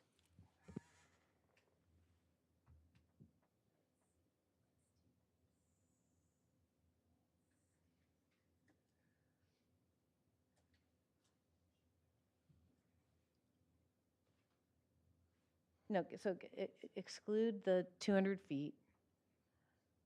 The third bullet, just eliminate that. Delete that. That's kind of what we're hearing right now from a couple of different commissioners. So 100 is a general setback, 400 feet from residences, and 400 feet from these crop types. And I think it's food. I mean, I think that's what Commissioner Reed was saying. Food, crops, and orchards, with the ability to reduce to 200. And then let's the discussion begin about that. You can, yeah. So let's do a straw vote on a 100-foot general setback. Yeah, all in favor, say aye. Aye. Okay, great. That's off the table now. We know that. 400 feet from residences. All in favor, say aye. Aye. Aye. Any nays? Okay, great. that's fine. So now it comes back down to, I'd like to comment on that one. Okay. before we vote on it. Okay, you heard Sarah Rotman testify today, and we had staff say that her parcel is 800 feet wide at the front at least. It's wider when it's down in the river where she can't do anything anyway. So let's do some math. 400 feet from the left, 400 feet from the right, what's that leave? What's 2 times 400? It's 800. What's 800 minus 800? It's 0. Okay, so you're telling this woman who's been talking about doing ag tourism, by the way, as long as I've known her, she doesn't get to do any at all. Okay? so, but You heard me talk about Matt Givens and his father that want to do ag tourism, and they want to do these things, but that's a nest of smaller parcels on all the way down San Ynez River to Lompoc, okay? And you impose a 400-foot setback, they won't be able to do it. so just, can I Live just- with the overlays. The overlays protect the people that really need it and want that, and give the other people the freedom to do something. The 400-foot overlay, which is double what we were even looking at until a few minutes ago, is just plain wrong. I'd look at it again. I'll keep my mind open. But I certainly would never vote for it right now. I think that'd be a major breach of faith to all the people that were in this room earlier and have gone home. I would say in regards to that, I don't have any understanding of what's surrounding her farm. I don't know if it's Yeah. non-row crops or, She has row crops surrounding her farm. okay. So she doesn't have a problem, just her particular project, doesn't have a problem with a 400-foot setback from a residence because she doesn't have any residences on either side of her. She has a residence on her property, but so she wouldn't be affected by that particular one. And certain setbacks, just because you have a row crop, and I'll just say this from just my experience with CDFA, doesn't mean 400 feet. It depends on what your application is. If your application is methyl bromide, that's 400 feet. If it's not that, then you have different setbacks, is what I'm getting at. Right. So the question is, what's the starting setback? Exactly. Yeah. Is it 400 or is it 200? Is it 200 and then you go up if there's reasons? I mean, that's a little more complicated. Sorry, Alex is looking at me like you're crazy. But so where is everybody with the 400? Okay, we have a no here. We have a no here. Commissioner Cooney. Yeah, I would approve it at 400, given the information we had from our public testimony today. Okay. But that's not a hard 400, only 400. It can be. It can be reduced down to 200 Yeah. if there's agreement, or there's these other intervening things like the roads and other topography, et cetera. Commissioner Reed? Well, if you go away from the 400, what happens to all the other row crop growers when somebody plops something? On your mic, can you turn your mic on? Yeah, if you get rid of the 400, what happens to all the other row crop growers when somebody wants to plop down some ag enterprise thing just across the fence? It puts their operation at peril. Make it 200. Yeah, then We're not talking about 400 or nothing. We're talking about where we were and whether we're going to modify that or not. yeah.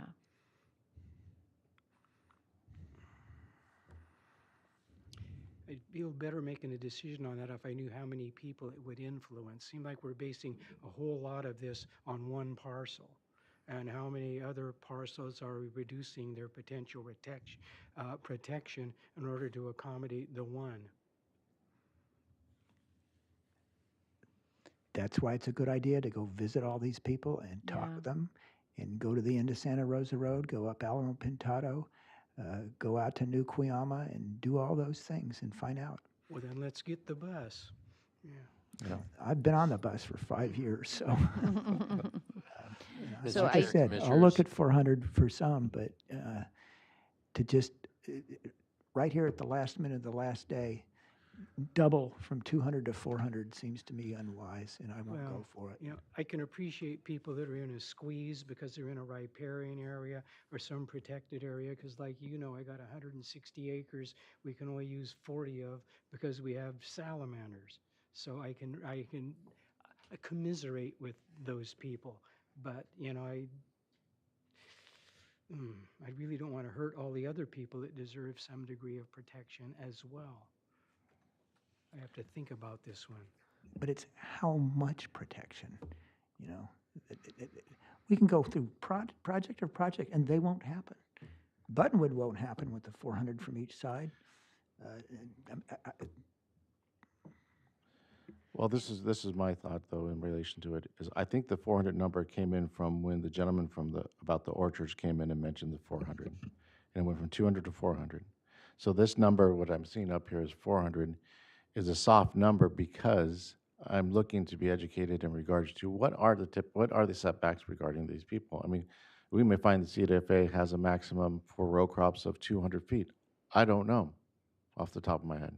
But that may be something for that functional farmer who is in commercial existence, which is what our ordinance was saying. That's why I asked all those questions. If you look back for 3 years and they're in a commercial cultivation, it has an impact. Now, to address Commissioner Reed's position question is what if somebody decides to flop down a crop? Well, that's outside of the 3. That's now the ordinance takes effect and takes precedence over that one. That's what happens. That's my understanding. So that 3-year look back is the key. And so acknowledging that 3-year look back, I'm trying to work within that 3-year look back. Because then why even have it? That's what I thought we were trying to do by accommodating those who are an existing farmer. That's where, but I don't know about the 400. 400 came from the orchard guy. The small guys don't want those setbacks. The big guys are getting a gift today. Don't overthink it.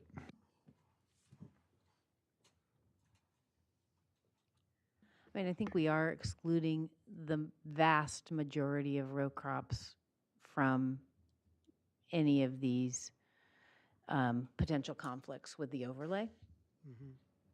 So if we go to 200 feet, how many row crop growers does that have the potential to affect adversely? Because he's talking about, Commissioner Park talked about row crop growers on Santa Rosa Road and other areas. So if we go to 200 feet, what's a potential adverse effect?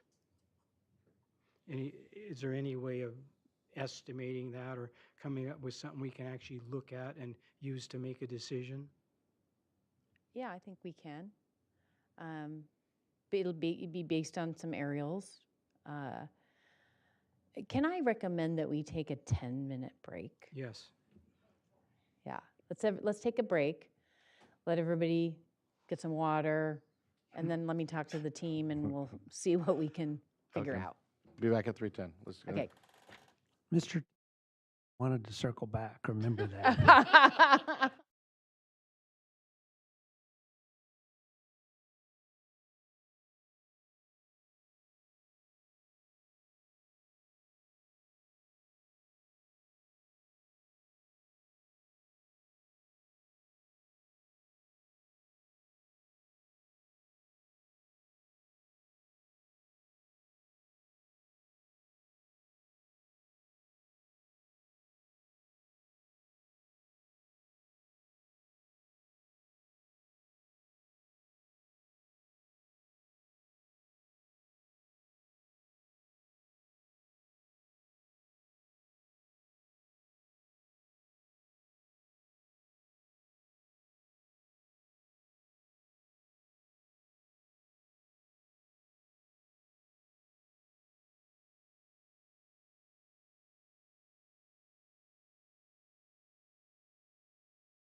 Welcome, and we're back.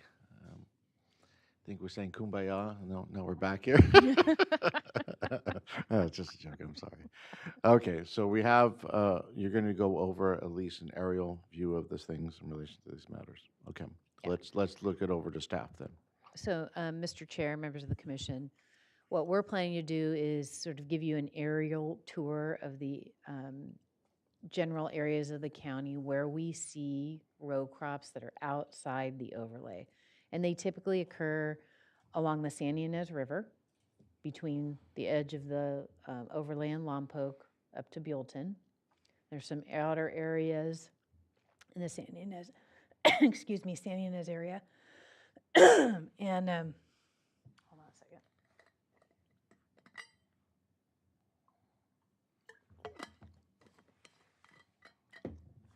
Then if we go up to Los Alamos, there are some smaller areas that are sort of southeast. Well, we don't have to move with that, Julie. That's going to be really hard for you to track this. Sorry. We'll start at the San Ynez River, and then we're going to go up to the Cuyama area, kind of the new Cuyama area, just to show you sort of there are activities up there. And then I know Commissioner Park has met with that community at length to talk about sort of what their interests are. But in this, you can see where we have the zoning on here, so it's only Ag 2 properties that get impacted by this. But you can see, as you follow the river, there are a variety of crops. We can click on any one of those parcels. Like, Julie, if you would click on one. There you go. That tells you that site is 258 acres.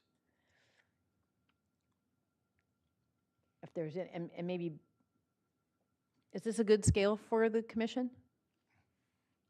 We can blow it up? This works good. Okay. Yeah, if we could click on another one, there's one that's 264. Did you say crop type? We don't have a crop type. We don't know. These appear to be row crops. As we get closer to Buellton, sometimes it's hard to tell whether they're vineyards or crops, just because from the aerial you don't have the perspective on the whether or not they're on hills or whatnot. Here's another area. That's 600 acres. That parcel.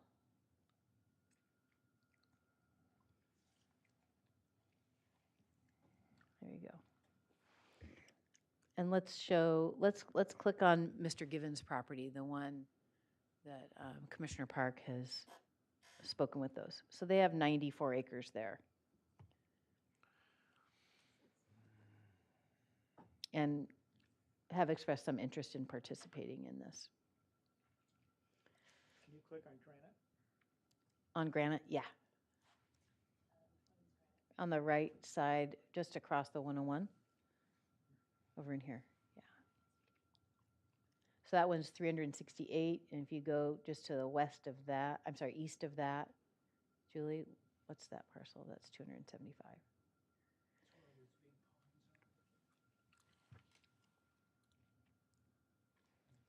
I think that was Vassy Ranch that you were just. You think this one is Granite on the east? Yeah.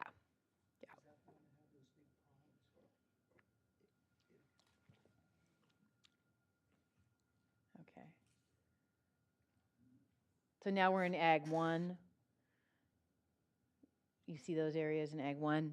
They're not part of it. So let's, if you can zoom back out, Julie, and head east past the city of Solvang, yeah. So there's a lot of Ag 1. You start to see some Ag 2 and some little pockets, but most of this is Ag 1. Yeah. If we can keep going to the east.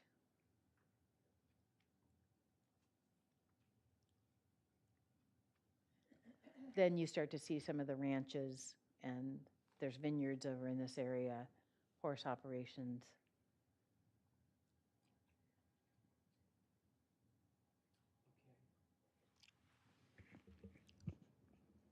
This Catherine Rohr who was talking that John was, was that her, the one with the very small piece by the Santa Ynez River? The one who had the 63 acres? Was 12 and a half. Oh, 12 acres. 12 and a half. Near Los Olivos? And is it an Ag 1? Yeah. Is that on here? So she's not, I mean, we can show you, but she would not be participating in the Ag AEO because she'd be Ag 1. Okay. Yep. Oh. So this helps give you a sense of things. Are we ready to move up to Los Alamos? Well, that just illustrates, Just spend a second. you can see on the that. Ag 2 100 that's over there. And you can say, well, we don't look at the Ag 1s because they don't participate. They participate because they grow row crops if they want, 3 acres here, 2 acres there, maybe 8, maybe 10. And they, and then you apply all those buffers. So we can't ignore the Ag 1 properties if they're adjacent to Ag 2 properties. Right, right. And this is where those standards come in. That at least 10 acres, 3 out of the last 10 years, those types of things, those standards would come in to be able to determine whether or not the crop that they may have planted on the Ag 120 property to the north is legitimate, commercial ag. But I'll tell you, as a lawyer that loves to poke holes in these things and got paid a lot of money for it, is you guys have done a very good job with those additional standards, and there's a lot of ambiguities that need to be cleared up, and you're going to spend a lot more time and a lot more pages defining all this stuff for what purpose. But that's the rhetorical question that the commission has to answer. Right. Okay. Commissioner Reed, would you like us to back out a little bit so you can just sort of, yeah,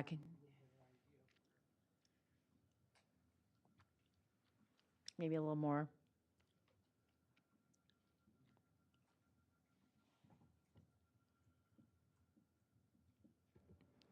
If Commissioner Reed, through the chair, I don't know if this helps, but I'm trying to show with the arrow cursor here, tracing Alamo Pintado Road as it heads south into Solvang. And can you scroll down a bit into that interrural area, right there along the river? Yeah. So that's, you can see we have some crops in those areas as well. You also have people that don't have row crop, but have the potential to put in row crop if they don't like what the winery next door is going to do. Right. And probably everybody in the audience knows exactly who I'm talking about. But Yeah, well, that's something we don't want to become a tool for. But I'm just looking at that, trying to visualize how many of these row crop properties have the potential of a neighbor putting in something. I mean, we do have a winery map which we could show you. I don't think it overlays on this, but It's not, yeah. It's a separate map. It's Yeah, not it's a an separate overlay map. right now. Okay, let's go ahead and look at Los Alamos. Okay, great.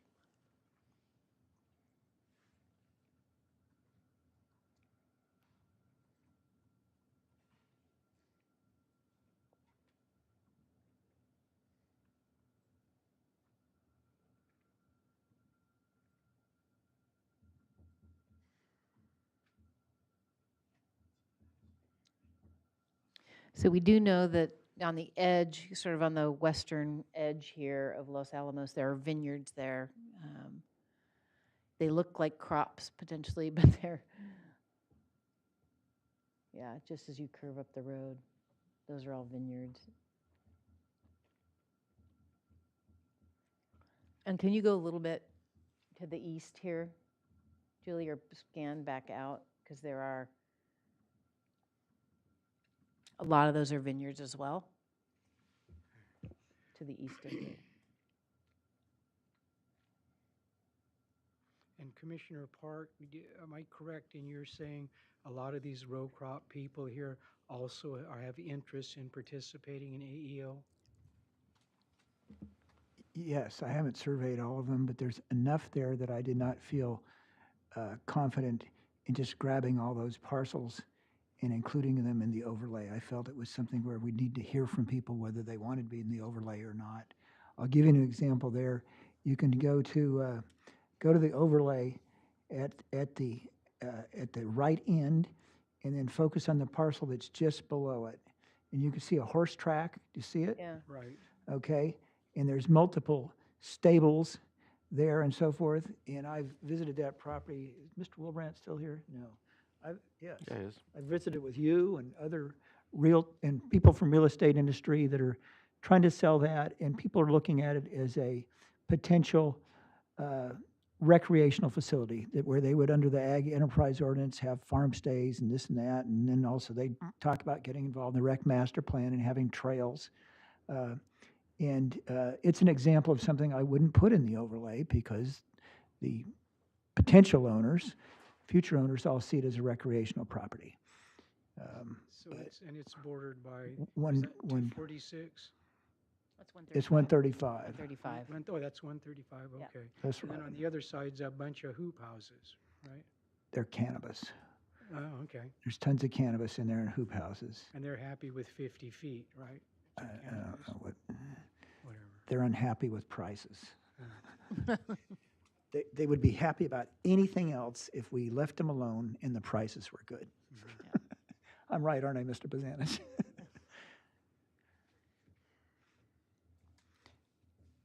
And they'd also like to get rid of the cadmium that's in the soil.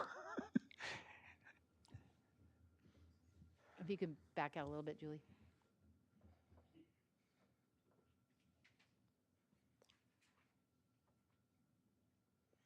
There you go.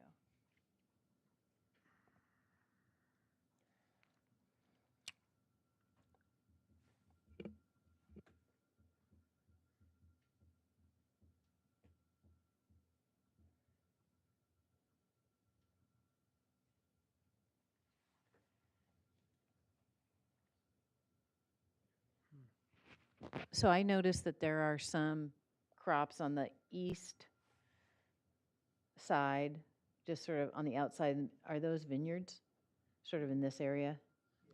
Okay. Yeah, that's Yeah. Santa Mesa. Yep. Go up to the top of that overlay, and there'll be a parcel that's worth illustrating something. Okay. At the very top, in that little triangle, you have Abel Maldonado's property, and he rents to his father and brother. There's always, different things about family relations. But he also, they have row crop on his parcel, and he has wine and he has cannabis. So you mix in everything that supposedly conflicts, all in one parcel. And that's how real life is. So that's why with these overlays, we're looking forward to workshops where people can tell us what they want.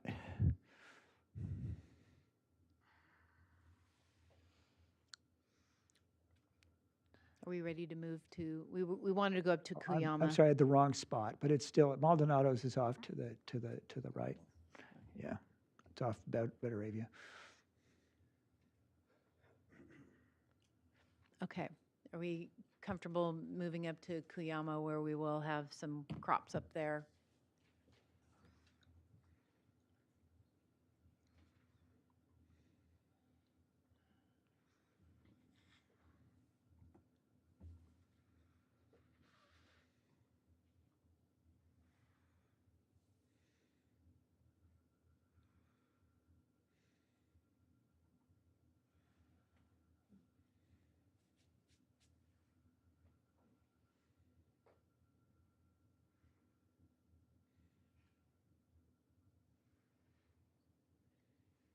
So those are just the row crop areas you show in Cuyama, right within the red balls?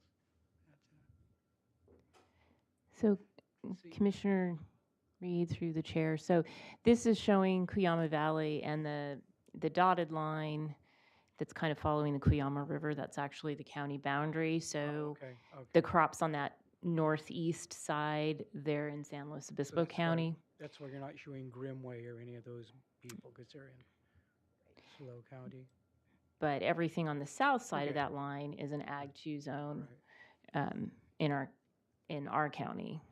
And the photo is kind of more washed out here for some reason. So Commissioner Park, I know you've spent a great deal of time out in the Cuyama area.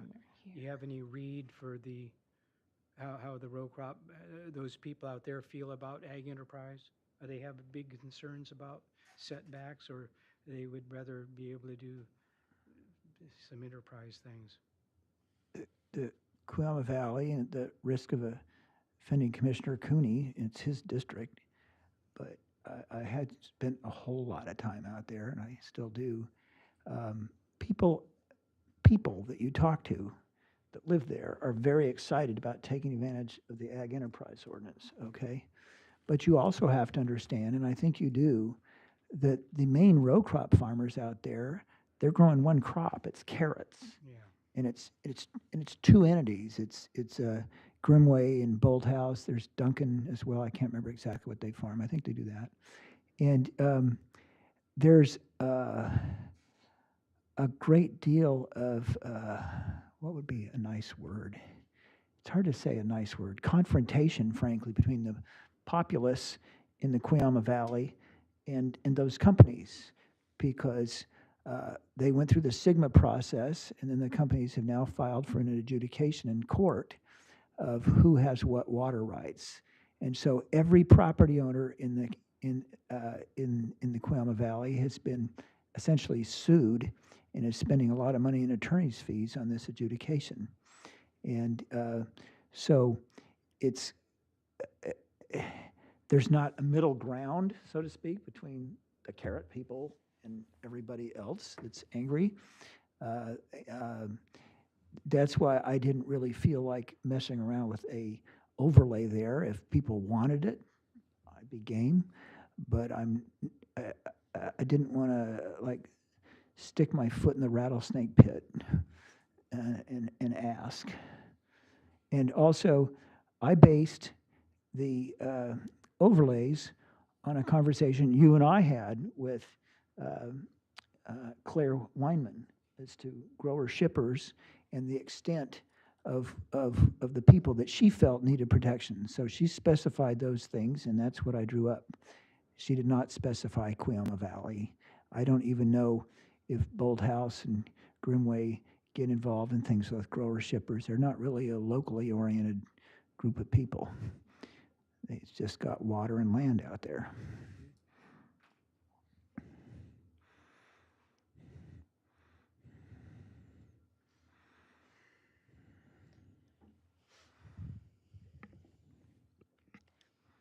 So hopefully this gives you sort of an idea of the scale of properties that would be eligible to take advantage of the AEO uses.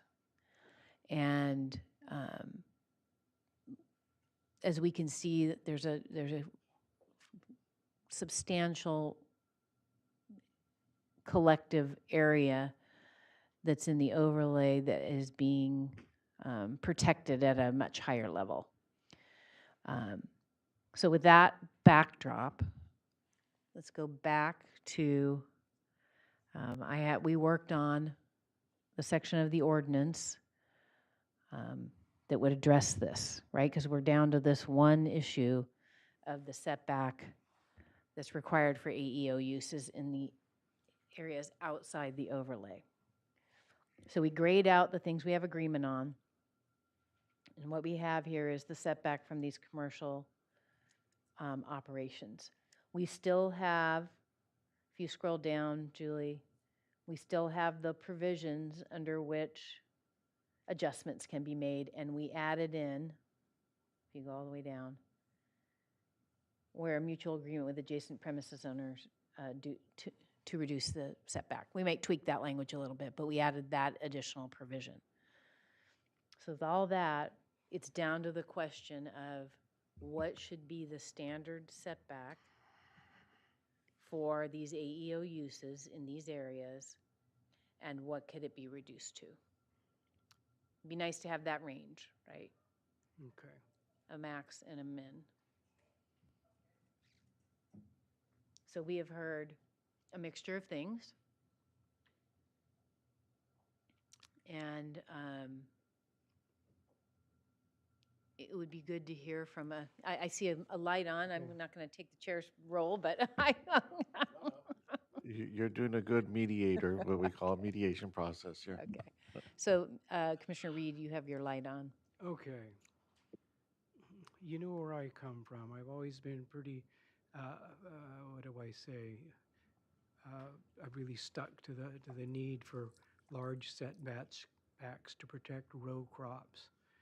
I also really appreciate the foundational need on which this AEO is based to provide a route to greater resources and financial resources for many of the people in the county who really need that by expanding the list of potential activities they can do on their properties. I realize that we have afforded, and I think it's time to really endorse the concept of the overlays that Commissioner Park and I worked on, and to recognize the fact that they afford an exceptional level of protection to the substantial majority of row crop producers and properties in the county. I think it's also obviously, as I said, too, to afford the maximum potential utility of the AEO to the people, the great people in Santa Ynez, other areas of the county who sorely need the potential to increase their income. You know, and really looking at all these properties and the row crop properties in the areas outside of the overlays, and kind of the area of county ag production they represent relative to the areas that are protected by the overlays. I feel comfortable. Well, I'll take a little risk in vacating my prior position of being so adamant on maintaining the large setbacks. And I think perhaps we should go ahead and take the risk of going with the 200 feet as the standard setback, which I believe I was in the medical business too long, Commissioner Park had recommended, and among others. I think it may be time to put in the 200 foot as the standard setback in the non-overlay areas. Then during our meetings on the overlay, see if how many people bring out the torches and the pitchforks protesting that. Maybe it will not be that significant to that many. And I know one thing it will do, which has become pretty apparent based on, well, Commissioner Park's comments, but the many, many public comments we have received, it will certainly afford people the opportunity to participate in the AEO. And I would hope that the benefit afforded by that will greatly outweigh any perceived or actual realized negatives from going to the 200-foot standard setback. So at this time, I think I'd be prepared to support, maybe with a slight degree of reservation, but I think we really need to demonstrate our confidence in the integrity and the benefits afforded by the overlay, and go with the starting as the 200-foot standard setback in non-overlay areas. Thank you. And just to add on to what Commissioner Reed has said, this is not the final, right? As Commissioner Reed said, there will be opportunity over the next month to get feedback on this. And then again, at the board level, right? So there's still time to hear from people about what it ought to be. Commissioner Park.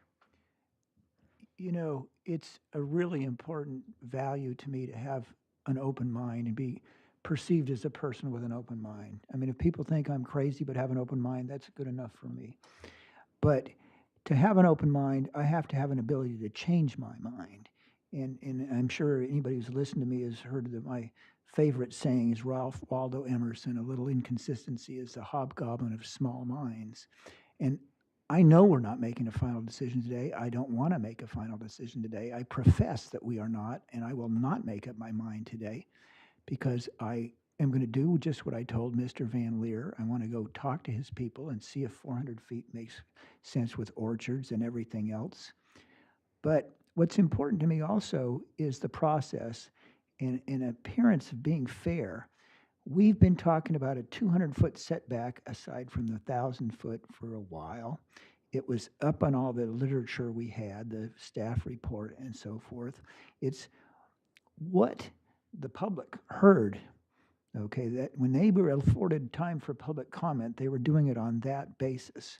It was important to me to get Chair Martinez's permission to go right after the staff report with the overlay idea because I wanted the public to be able to comment on that, and they did, okay? I just don't like the idea of switching to a tentative decision to go to 400 feet that we may reduce to 200, okay? After the public left the room, after the public had an opportunity to do public comment, and they'll look at the minutes of this and say, what the hell? Okay, that's why I'm so much more comfortable going with 200 with the potential to go up to 400 if we decide different. So that's where I'm at. So I think we're in the same place. Well, I'm going to follow. I'll follow right now. That's no problem. You know, I agree that there's nothing being made hard here in regards to our decisions. It's a tentative number, if anything, in regards to 200 feet. So I was asked to go look and see where is their basis in regards to doing these things, and I promised Commissioner Park that I would, and I have. I'm comfortable with 200 feet. I've done my research in regards to this thing. Thank God for these little phones, which you can record so much. 200 feet is something I'm workable with in relation to it, because what I've done is I've researched a lot of the row crops. I've researched the CDFA. I've researched several other things in relation to it, and I believe that's the number that is going to be something that can be workable with the row crops. Of course, I welcome the opportunity for the public to speak out, including these farmers who come out and say their piece when we're making that final decision, which we're not making today. So, you know, that's what I promised you I'd do, but well, if there's a bike lane in Santa Maria Valley, so I'll just leave it at that, but there we go. Will you also promise to give some of us who are more elderly than you a little lesson on how to actually use the iPhone to do research like that? I'm very impressed and very grateful. You that you did talk that. into it, and AI gives you something back.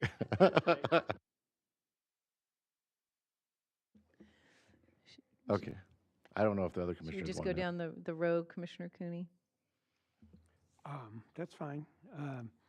I just would, as a point of our proceeding today, we did have some public comment from people remotely, and I heard Mr. Van Leer, who I've known for many, many years, indicate that he and other prominent farmers wanted to see a 400-foot lot line separation, and that was it. We really didn't have a chance to ask him why, and why should the extent be double what we had been working with before.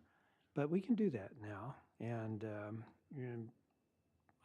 I'm sure he's got good reasons. I'd like to know what they are.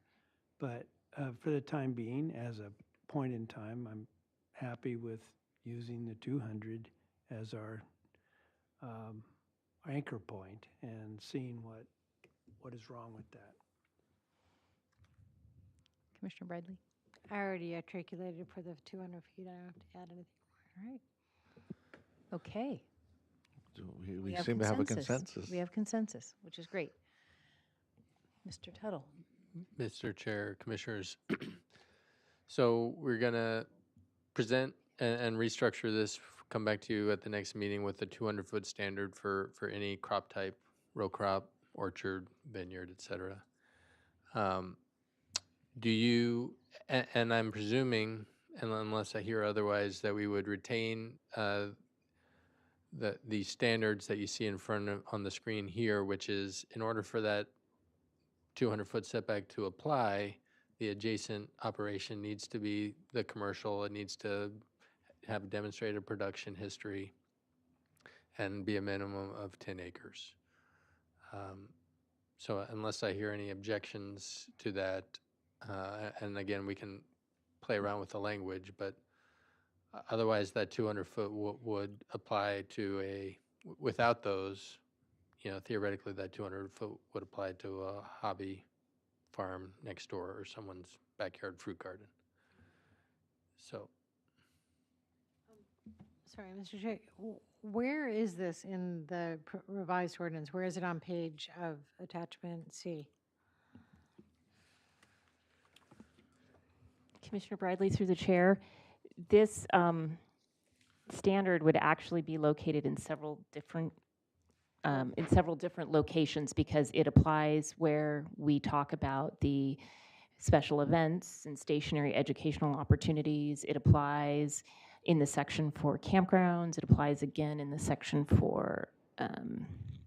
Where is it in the attachment, I think is what she's Right, I know. I'm just saying it's in several locations, and But it'll take a moment to find the specific numbers. I I found think it on it's page Attachment 20. G, attachment G has this excerpted as a standalone attachment. Attachment G is attachment. Right back, okay. Attachment C, page 22, I If found it on. if you look at attachment E, Yes. that table that summarizes the items we talked about last time, Okay. there is an item about the setbacks. And on the right-hand columns, there are the page numbers where those setbacks can be found in both the LUDC and the coastal zoning ordinance. All right, I knew I great. did that I can I knew find I put that somewhere. Got it.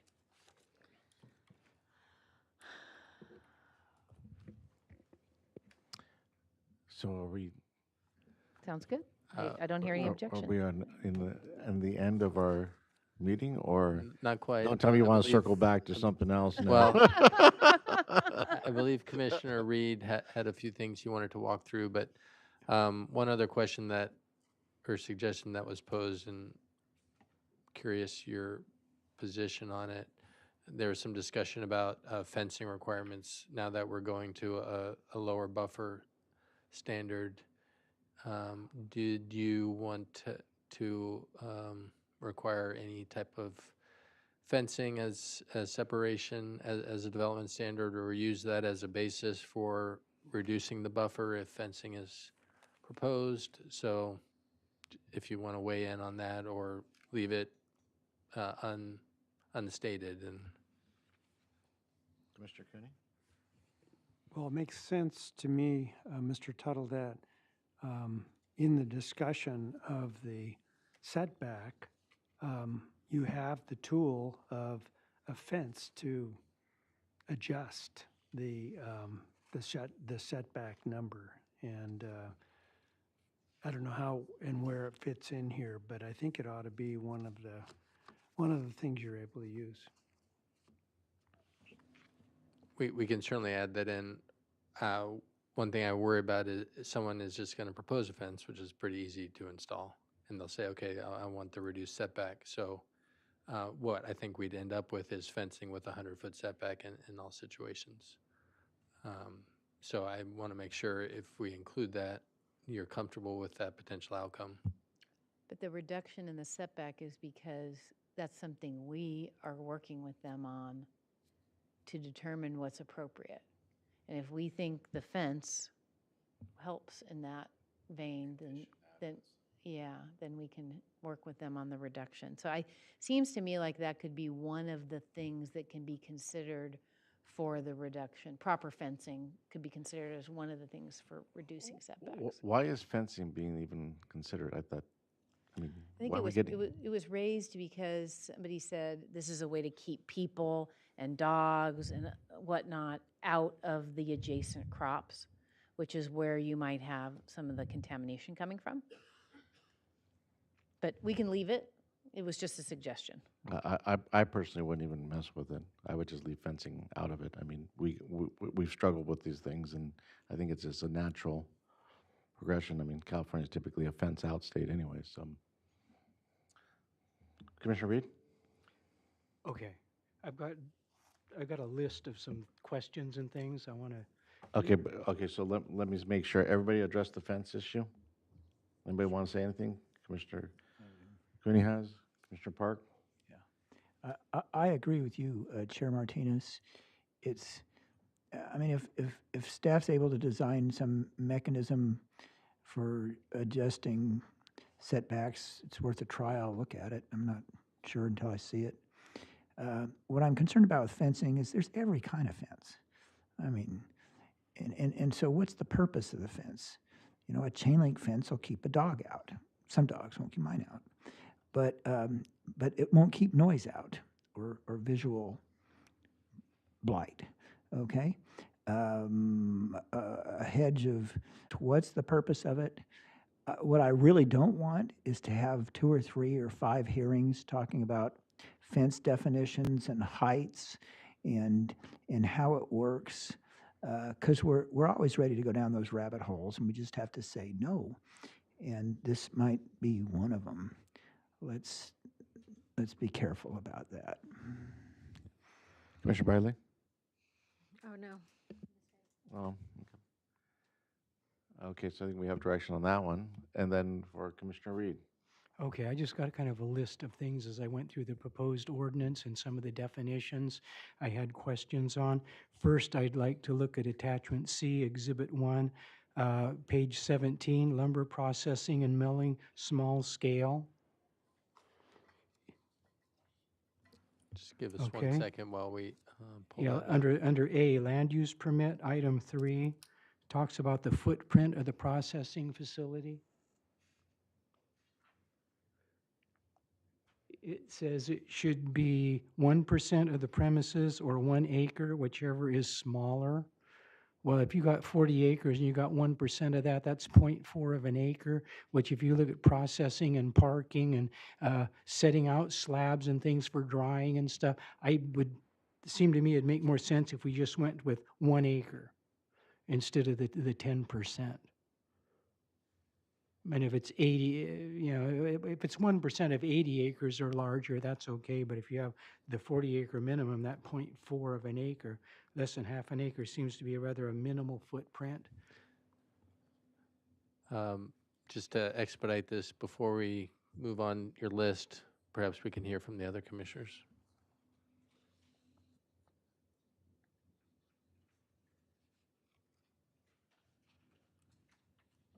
I have no opinion on this.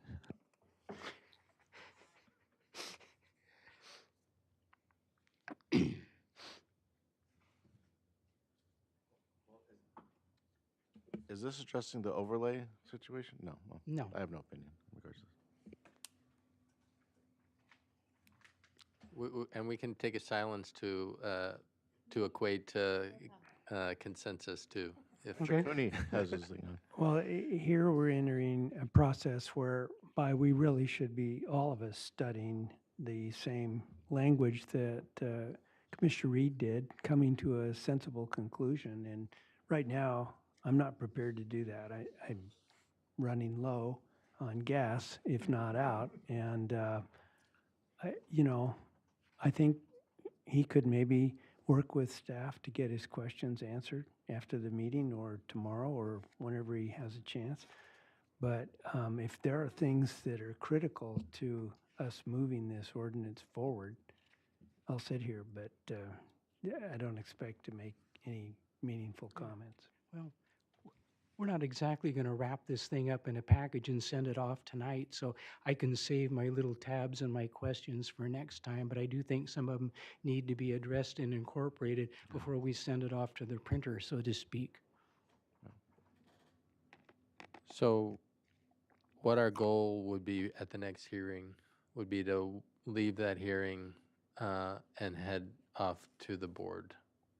So the more we can get resolved, as I stated earlier, the more we can get resolved and checked off today, so that our approach at the next, or our focus at the next hearing is limited to perhaps the overlay and setback discussions, the better off we'll be. So if these are all like minor details that you think we can work out and get consensus on at the next hearing, that's fine. But what I don't want to do is have at the next hearing, you present these, and then it results in us having to continue another hearing to get consensus from the rest of the commission. Well, I tell you what, I can eliminate some that are purely for informational purposes and just get down to the nitty-gritty ones, and I bet you I can do it in 10 minutes. Let's do that. Okay. I did have an interesting question about deciduous oak tree protection and native oak protection, since you have both deciduous but I won't do that, and evergreen. Okay, next one. The gate, we'll skip that one. I'll keep it to the ones that are actually more important. Here's a good one.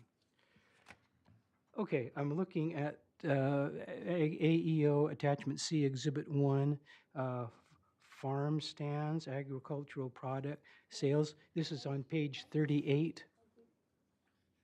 Page 38. If we go down to the development standards, just keep going. Okay, right there. Item A, it says, except on lot zoned NTS if a structure is required for sale of agricultural products, the sale shall be conducted within an existing agricultural structure. So if you have an existing barn or something, no matter what size, you can use that for sales. Is that what I'm reading? Commissioner Reed, through the chair, a little point of clarification before answering your question. This particular language is existing ordinance language that we're not proposing to change. Okay. At the top of the paragraph 2, development standards, these are existing standards that apply to a bunch of zones, Ag 1, RR, M1, et cetera, and Ag 2. And in drafting our ordinance and making specific AEO requirements for Ag 2, we just changed this simply to say this language now applies to other zones that are not Ag 2. Okay. And we're not changing the language because Okay. we're not touching So what affects my others. question was, you have somebody has an Ag 2 property, happens to have an existing barn on it, and they want to put in a farm stand, they can repurpose that regardless of size, is that correct? I believe we are allowing a certain amount of repurposing Okay. on Ag 2, but we need to look at the Ag 2 regulations specifically Okay. to answer your question. Because it also then, because it goes on to say, or from a separate stand, not exceeding 600 square feet of gross floor area. So that means to me, if you're going to build a new thing, it can be no bigger than 600 feet, but if you're going to repurpose an existing barn, who cares how big it is? Just because we've had interest from some people that do have an existing structure that would like to take advantage of the opportunity. Who are not on Ag 2? There's some around Ag 2. I would just like to keep focused with Yeah, our okay. Ag 2 regulations. Right. And I have to look at them to answer your Okay, question. okay. All right, so that was, okay, we'll go ahead on that one. Another one. Okay, zoning clear, this was a composting question, I don't want to open that can of worms right now, and it's a minor one. Then again, the owner-operator, this is having to do with farm stays. This is page 52, attachment C, exhibit 1. We're talking about owner and operator of the farm stay. The item 4A, the premise owner or officer, partner, or beneficiary, employee thereof, or designated person under contract shall reside on the premises at the same time as the transient occupants of the farm stay. Correct? So it can be the employee or anybody, but they need to be staying on the premises at the time that their facility is being used for a farm stay. Is that what that? Commissioner Reed, through the chair, I apologize. I didn't catch the page number. Oh, page 52. And that was item 4A, because it talks about the owner, officer, partner, beneficiary, employee, or designated person under contract shall reside on the premises at the same time as the transient occupants of the farm stay. Correct? They have to have someone in residence there to monitor what's going on. Okay. Just wanted to make sure that was Yeah, Commissioner Reed, that's correct. clear. Okay. Now we have, here's one. Rural recreation. All right. This is attachment C, Exhibit 1, page 63. B, allowable uses and permit requirement. You coming to that one? Okay, allowable use, the second line, camps, hostels, campgrounds, retreats, guest ranches, trout farm. It says rifle range. I think that needs to be changed to shooting range. Because, not all range, you might want to shoot rifles, but it takes a couple of 100 yards. People might want to shoot handguns, which is a much shorter range. There are many people involved in shotgun sports like skeet, trap, sporting clays that you can do over a much smaller range because the shot fall area of a shotgun shell is about 200 yards. So I think it's better to call it shooting range. And then next item, it says duck shooting farm. Yes, they do have operations where they release ducks from towers. They fly to a lake and people blast them when they're on the way. That's a duck shooting operation from a duck tower. I think far more likely upland birds, quail, those sort of things. For dog training purposes, people field train their dogs. The bird takes off, they shoot it, bird learns to retrieve it. Or you have some game farms. So I would call that a bird shooting farm or a bird shooting facility, not a duck. Because bird is all encompassing, not duck. Okay, so no rifle range, I call it a shooting range, and then a bird shooting farm. Commissioner Reed, through the Yes. chair, just to again clarify that this is existing language in the code under the rural recreation section that we weren't proposing to change. You weren't proposing to change it, but it's going to be part of this ordinance? Well- You can well, have that the- antiquated language? That particular verbiage is already in the code Okay. and under rural recreation, which is, we're modifying to address what's being allowed through the AEO. Now, that doesn't mean we can't change the language, but I'll just point out the other thing, which is these are parentheticals as EGs. So they're just examples. Okay, because I would be just, if you have some latitude, I wouldn't want that archaic language to preclude somebody putting in a shotgun range or something, which would be, it's more recreational. People come out, do a farm stay. They say, oh, let's go out and shoot at some skeet birds. They miss 10 of them, but they're happy and they go back to whatever they're doing. So it's less intense, I think, than like a rifle range, rifles are great too. I shoot all of that stuff. But I think we should be more inclusive and more of a recreational thing. So if you call it shooting range or you have the latitude to allow that, that is fine, as well as different kinds of, I realize hunting is probably not going to be a big element in this, but you have somebody with a very large property that's going to do farm stays, they might want to incorporate that opportunity into the experiences that their guests might participate in. And one final thing, processing. Okay, this would be page 86, attachment C, exhibit 1, page 86. We look at ag processing. Is that also from an existing ordinance? That would be under agricultural processing, small scale processing beyond the raw state.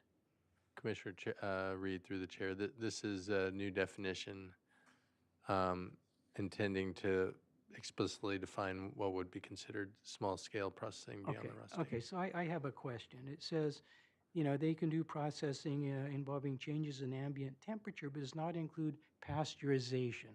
Okay, I don't know if pasteurization came from some state regulation or something, or if that's a trigger, because you go on, it goes on to talk about small-scale ag processing beyond the raw state may include activities such as curing, pickling, preserving, which preserving is a very broad concept. That could involve salting, drying, canning, and I'm concerned about the canning because that's a very technical process. And even if you're preserving and you have items that you're curing or pickling, putting them in jars, you have hot pack, you have cold pack, where you put the lids on, immerse them in boiling water for a certain time, just not a pressure cooker. All of those are more rigorous than pasteurization, which is just a very rapid heating and cooling process to kill certain pathogens. So I could see that when you say preserving, that's a little bit open-ended. I almost think you should talk about hot, cold packing or canning. Now, if you have canning, that does require some close monitoring, maybe even licensing from Cal FDA. I'm not certain, because that has to be done very well, particularly with low acid foods, where you could wind up, turning out a bunch of botulism in your canned corn. So it's a little more rigorous than hot pack, cold pack in high sugar or high acid foods. So that just that word preserving, it might require a little more development and specificity in the actual ordinance. I think we should allow all of it, but you have to have the capacity and the requirement that they're monitored, probably in accordance with some state standards relative to that.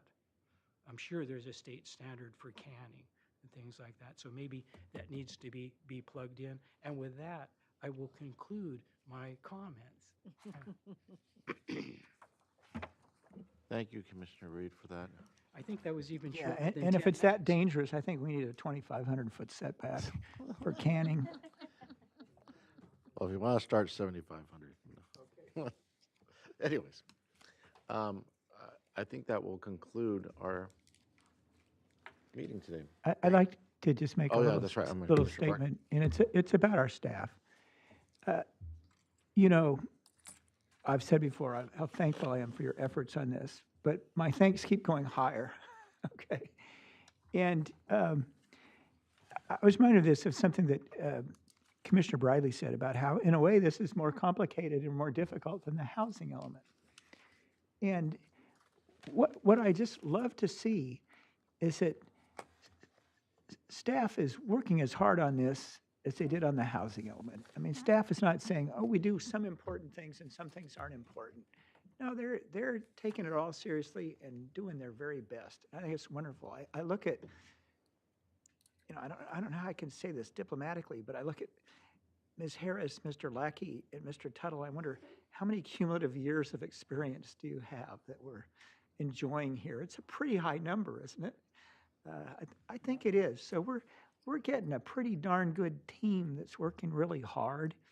We've been a challenge, I know that, and but what I've seen is that staff responds to everything we ask for and thinks about it and comes up with their best version of how to make it better and then works it up. This overlay thing's the same thing. I don't know how many times I've called Ms. Plowman and we wind up having Friday afternoon meetings at 3:45 or 4 o'clock, and everybody stays till who knows when, or maybe they're Mondays. That's when I have to go home late. Yeah, and I just think that's just so wonderful, the effort and attention that you're putting into it, and the command you show during the proceedings and at our private meetings of what's in the ordinance and what's in the other ordinances. I just can't imagine how anybody could do any better, and I'm so grateful for it. So thank you. Thank you. Yeah. Yeah, I'd also. We do need a motion. We'll ask Commissioner Reed. I'd also like to thank staff in indulging us in all our questions and requesting material and putting up with all of us. And to people who watch our meetings and think, wow, that's kind of a messy process. They are going back and forth and take one position, then require some things from staff and take another position and stuff. But public has to realize, due to Brown Act and things, this is the only chance we ever get to discuss things as a group. So when we have a special meeting like this that allows us extra time to really get into issues and uncover evidence we need to make decisions, that's really valuable. So it might look like making sausage, but I think all together, working together and incorporating everyone's point of view, we come out with a much better project. So any apologies necessary for the messy look to the process, I'm giving them. Okay, but we appreciate supportive staff and all of us working together, because ultimately I think we come out with a better result, which is really what our job is supposed to be. So thank you. So do I have here a motion to convene our session today? And we need a motion to continue. Not convene. Move to What's that? continue To this August- matter to Oh, August 28th. Okay. Yep. Oh, then I'll second. All in favor, say aye. Aye. Aye. There we go. Aye. Thank you. Thank you.